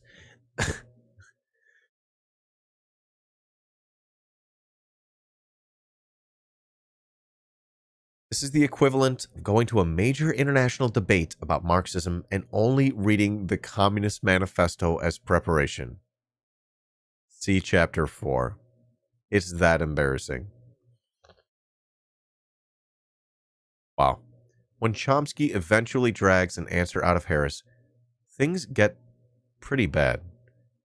Harris lays out a torturous scenario in which Al-Qaeda would have been justified in blowing up half the pharmaceutical supplies in the United States.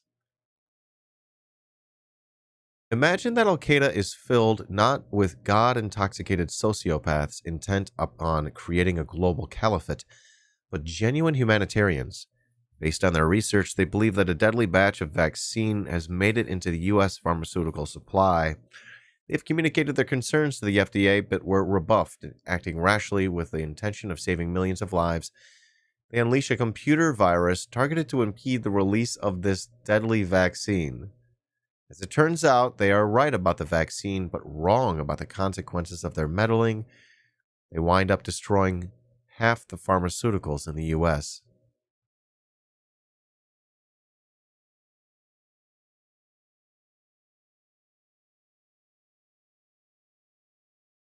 Chomsky pours well-deserved scorn on this implied defense of the bombing of Al-Shifa.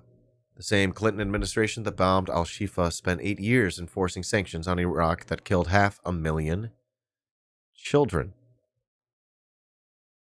Notoriously, Clinton Secretary of State Madeleine Albright told CBS's Leslie Stahl that the deaths were worth it. And of course, they knew that there would be major casualties. They are not imbeciles, but rather adopt a stance that is arguably even more immoral than purposeful killing, which at least recognizes the human status of the victims, not just killing ants while walking down the street. Who cares? In response, Harris does what Harris does. He retreats to the claim that realism is irrelevant because he was just engaging in thought experiment. As we've seen, he doesn't use the phrase thought experiment in a way that would be recognized by Judith Jarvis Thomson, Descartes, or any other philosopher who's constructed interesting arguments with thought experiments at their center. Instead, his working definition of the phrase seems to be some bullshit I wrote that should be immune from criticism. More tellingly, though, is the fact that Harris just can't bring himself to acknowledge that U.S. intentions could be less than noble. If American bombs kill a lot of civilians, that must be because the country's acting for a good reason. And unfortunately, technology hasn't produced more precise military instruments. That killing a lot of people in order to cause fear and chaos could be part of U.S. strategy, shock and awe, is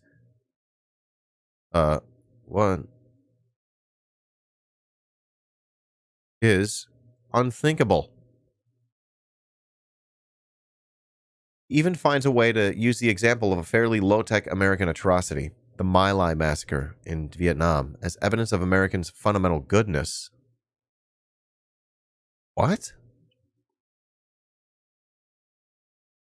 While this was as bad as human beings are capable of behaving, what distinguishes us from many of our enemies is that this indiscriminate violence appalls us.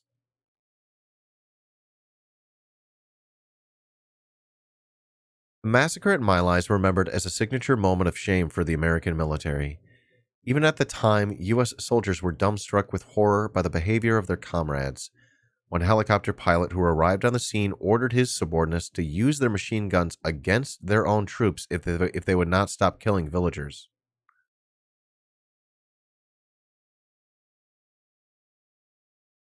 Even putting aside that My Lai was hardly as rare an occurrence as the attention it got, might lead you to believe, anyone with any doubt on this point should read the grisly transcripts of the Winter Soldier hearings organized by Vietnam veterans against the war. Leads you to believe that this gloss on the massacre is astonishing. Current Affairs editor Nathan J. Robinson lays out the historical distortions in his critique of Harris being Mr. Reasonable. First, the helicopter pilot Harris mentions was Hugh Thompson Jr., and far from representing the American moral mainstream, Thompson was ostracized and condemned by his fellow soldiers for his intervention in the massacre. In fact, popular opinion was overwhelmingly on the side of William Cawley, the lieutenant who had ordered the killings. There were pro-Cawley sympathy marches across the country, and the White House was flooded with calls for his release. A song called The Battle Hymn of Lieutenant Cawley, honoring the man who had ordered the execution of dozens of Vietnamese children, sold 1 million copies. Out of 26 soldiers initially charged with offenses related to the massacre, only Cawley was convicted, but there was such a public outcry over the conviction that Richard Nixon reduced the sentence. Cawley ended up serving 3 years under house arrest. The only punishment handed out for a mass rape and the systemic murder of approximately 400 unarmed Vietnamese peasants.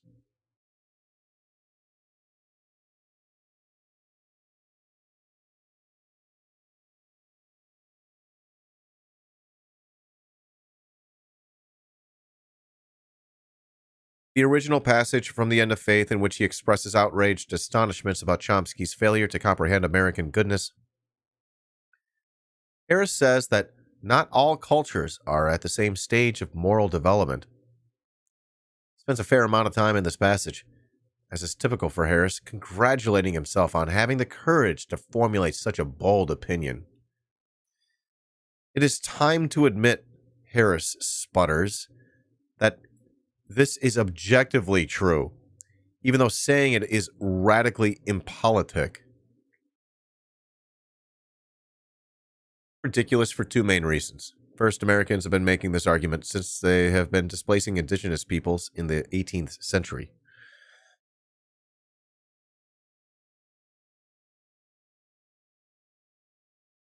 Second, hardcore moral relativists who believe that it's never acceptable to criticize the injustices of another country or culture are a lot thinner on the ground in real life than they are in the writings of people like Harris, who are always congratulating themselves on their rejection of moral relativism. He does.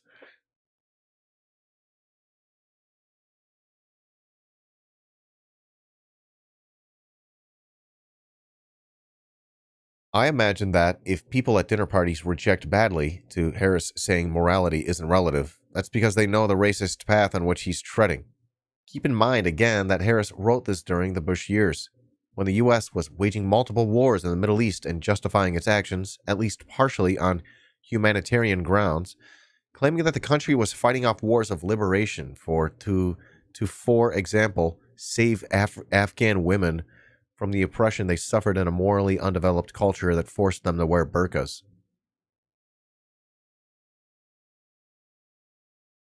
Clue about Harris's actually controversial views comes a couple of sentences later, when he suggests that we express such differences by saying that not all societies have the same degree of moral wealth. This kind of wealth, he pontificates, tends to be a result of political and economic stability, literacy, and a modicum of economic equality. All of this sounds suspiciously like a description of the distinction between the global North and the global South, and the justification for the domination of the former over the latter.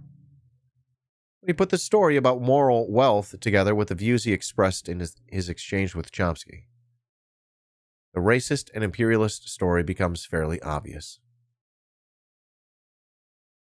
From 1823 to 1857, the moral philosopher John Stuart Mill had a day job as an employee of the East India Company, helping to administer the subcontinent from an office in London.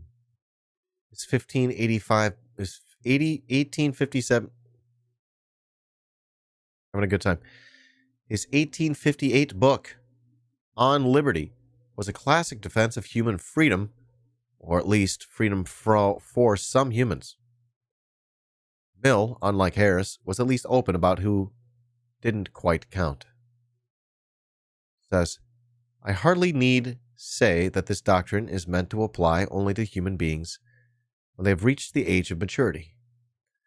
We aren't speaking of children, or of young persons below the age that the law fixes as that of manhood or womanhood. Those who still need to be taken care of by others must be protected against their will, their own actions, as well as external injury. For the same reason, we may leave out of consideration those backward states of society in which the race itself may be considered as not yet adult. The early difficulties in the way of spontaneous progress are so great that there is seldom any choice of means for overcoming them, and a ruler full of the spirit of improvement may legitimately use any means that will attain an end that perhaps can't be reached otherwise.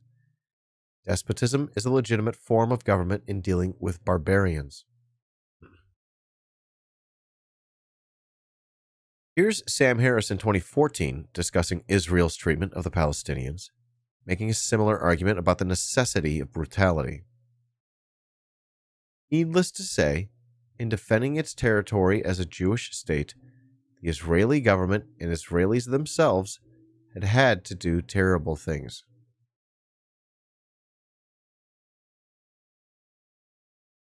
Notice that Israel, like the United States, has to do these things. There's no moral question. In contrast, somehow Palestinians or Iraqis or Iranians or Pakistanis or any Muslim majority country never have to do anything to Israelis or Americans. Instead, when Muslims do terrible things, they do so of their own free will, even though Harris doesn't believe in free will, and as a pure result of bad ideas and lack of moral wealth. He goes on. More civilians have been killed in Gaza in the last few weeks than militants. Not a surprise, because Gaza is one of the most densely populated places on Earth. Occupying it, fighting wars in it, is guaranteed to get women and children and other non-combatants killed. And there's probably little question over the course of fighting multiple wars that the Israelis have done things that amount to war crimes. They have been brutalized by this process. That is, made brutal by it. But that is largely due to the character of their enemies. One of the most galling things for outside observers about the current war in Gaza is the disproportionate loss of life on the Palestinian side. This doesn't make a lot of moral sense. Israel built bomb shelters to protect its citizens. The Palestinians built tunnels through which they could carry out terror attacks, kidnap Israelis. What a piece of shit, dude. As usual, Harris ignores the real world and has no sense of or interest in the complexity of Palestinian politics and society. Like Mill writing about India, Harris paints all Palestinians with as broad a brush as possible and laments the backwards state of the nation as a whole. In other words, he totally flattens Palestinian reality. But of course, Harris's complete ignorance doesn't stop him from making sweeping moral judgments. As when he says that Palestinians don't build shelters because they aren't morally developed enough to want to do so. Never mind the Gazan schools and shelters that were built by the UN and destroyed by Israel. Or the fact that Israel is far richer and has access to far more sophisticated weapons than Hamas. In Harris's writings, Israel plays the role that Britain did in Mill, a good country forced to act brutally due to the moral immaturity of a barbaric people. This is nothing more and nothing less than a mythologized, racist, and imperialist defense of an immoral hierarchy. In this case, the domination of colonial powers over morally impoverished backwaters. The same penchant for defending hierarchy manifests itself in Harris's attempt to naturalize disparities between white and black Americans. Pretty obvious explanation of these disparities in income, education, imprisonment, and the rest goes like this. And I am tired.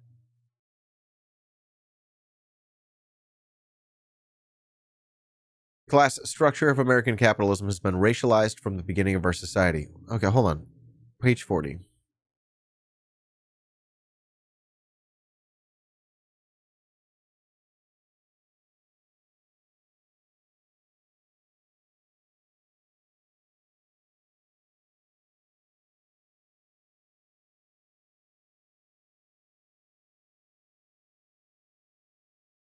Fuck, dude. I need to dip out. I just hit a wall. Just hit a wall right there. That's it. Gotta get out of here. It's nap time. No, it's good. It's all good. I just gotta go.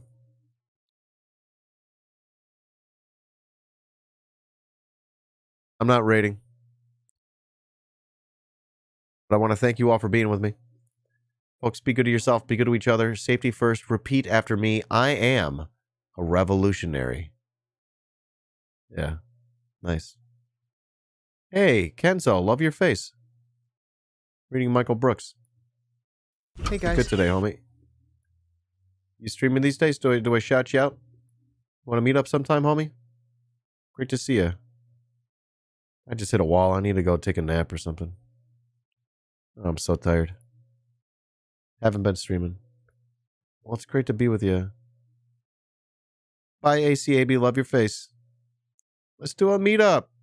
We should do a big Chicago meetup. We keep planting the seeds. We'll figure it out sometime. We'll do a Chicago thing. Homie, good to see you. Yeah, I'm going to get out of here. Yeah. Matt and Kenzo, and I'm sure there's some viewers out there too. All right, I just hit a wall super hard. Page 40. 40, 40, 40. We'll meet up at the Bean. I'm getting out of here. I'm not rating. It's not happening. I don't know anyone these days, you know? I don't even know my own. I don't even know myself. I don't trust myself.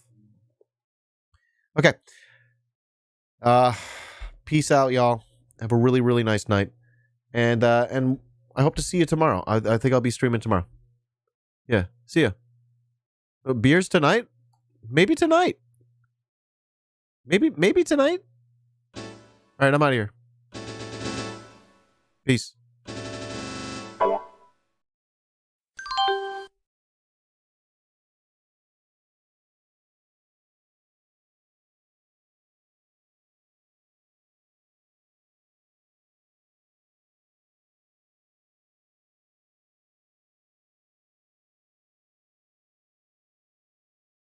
Get the fuck out of here. Gotta have them ribs. And pussy too. Mediocre. Mediocre.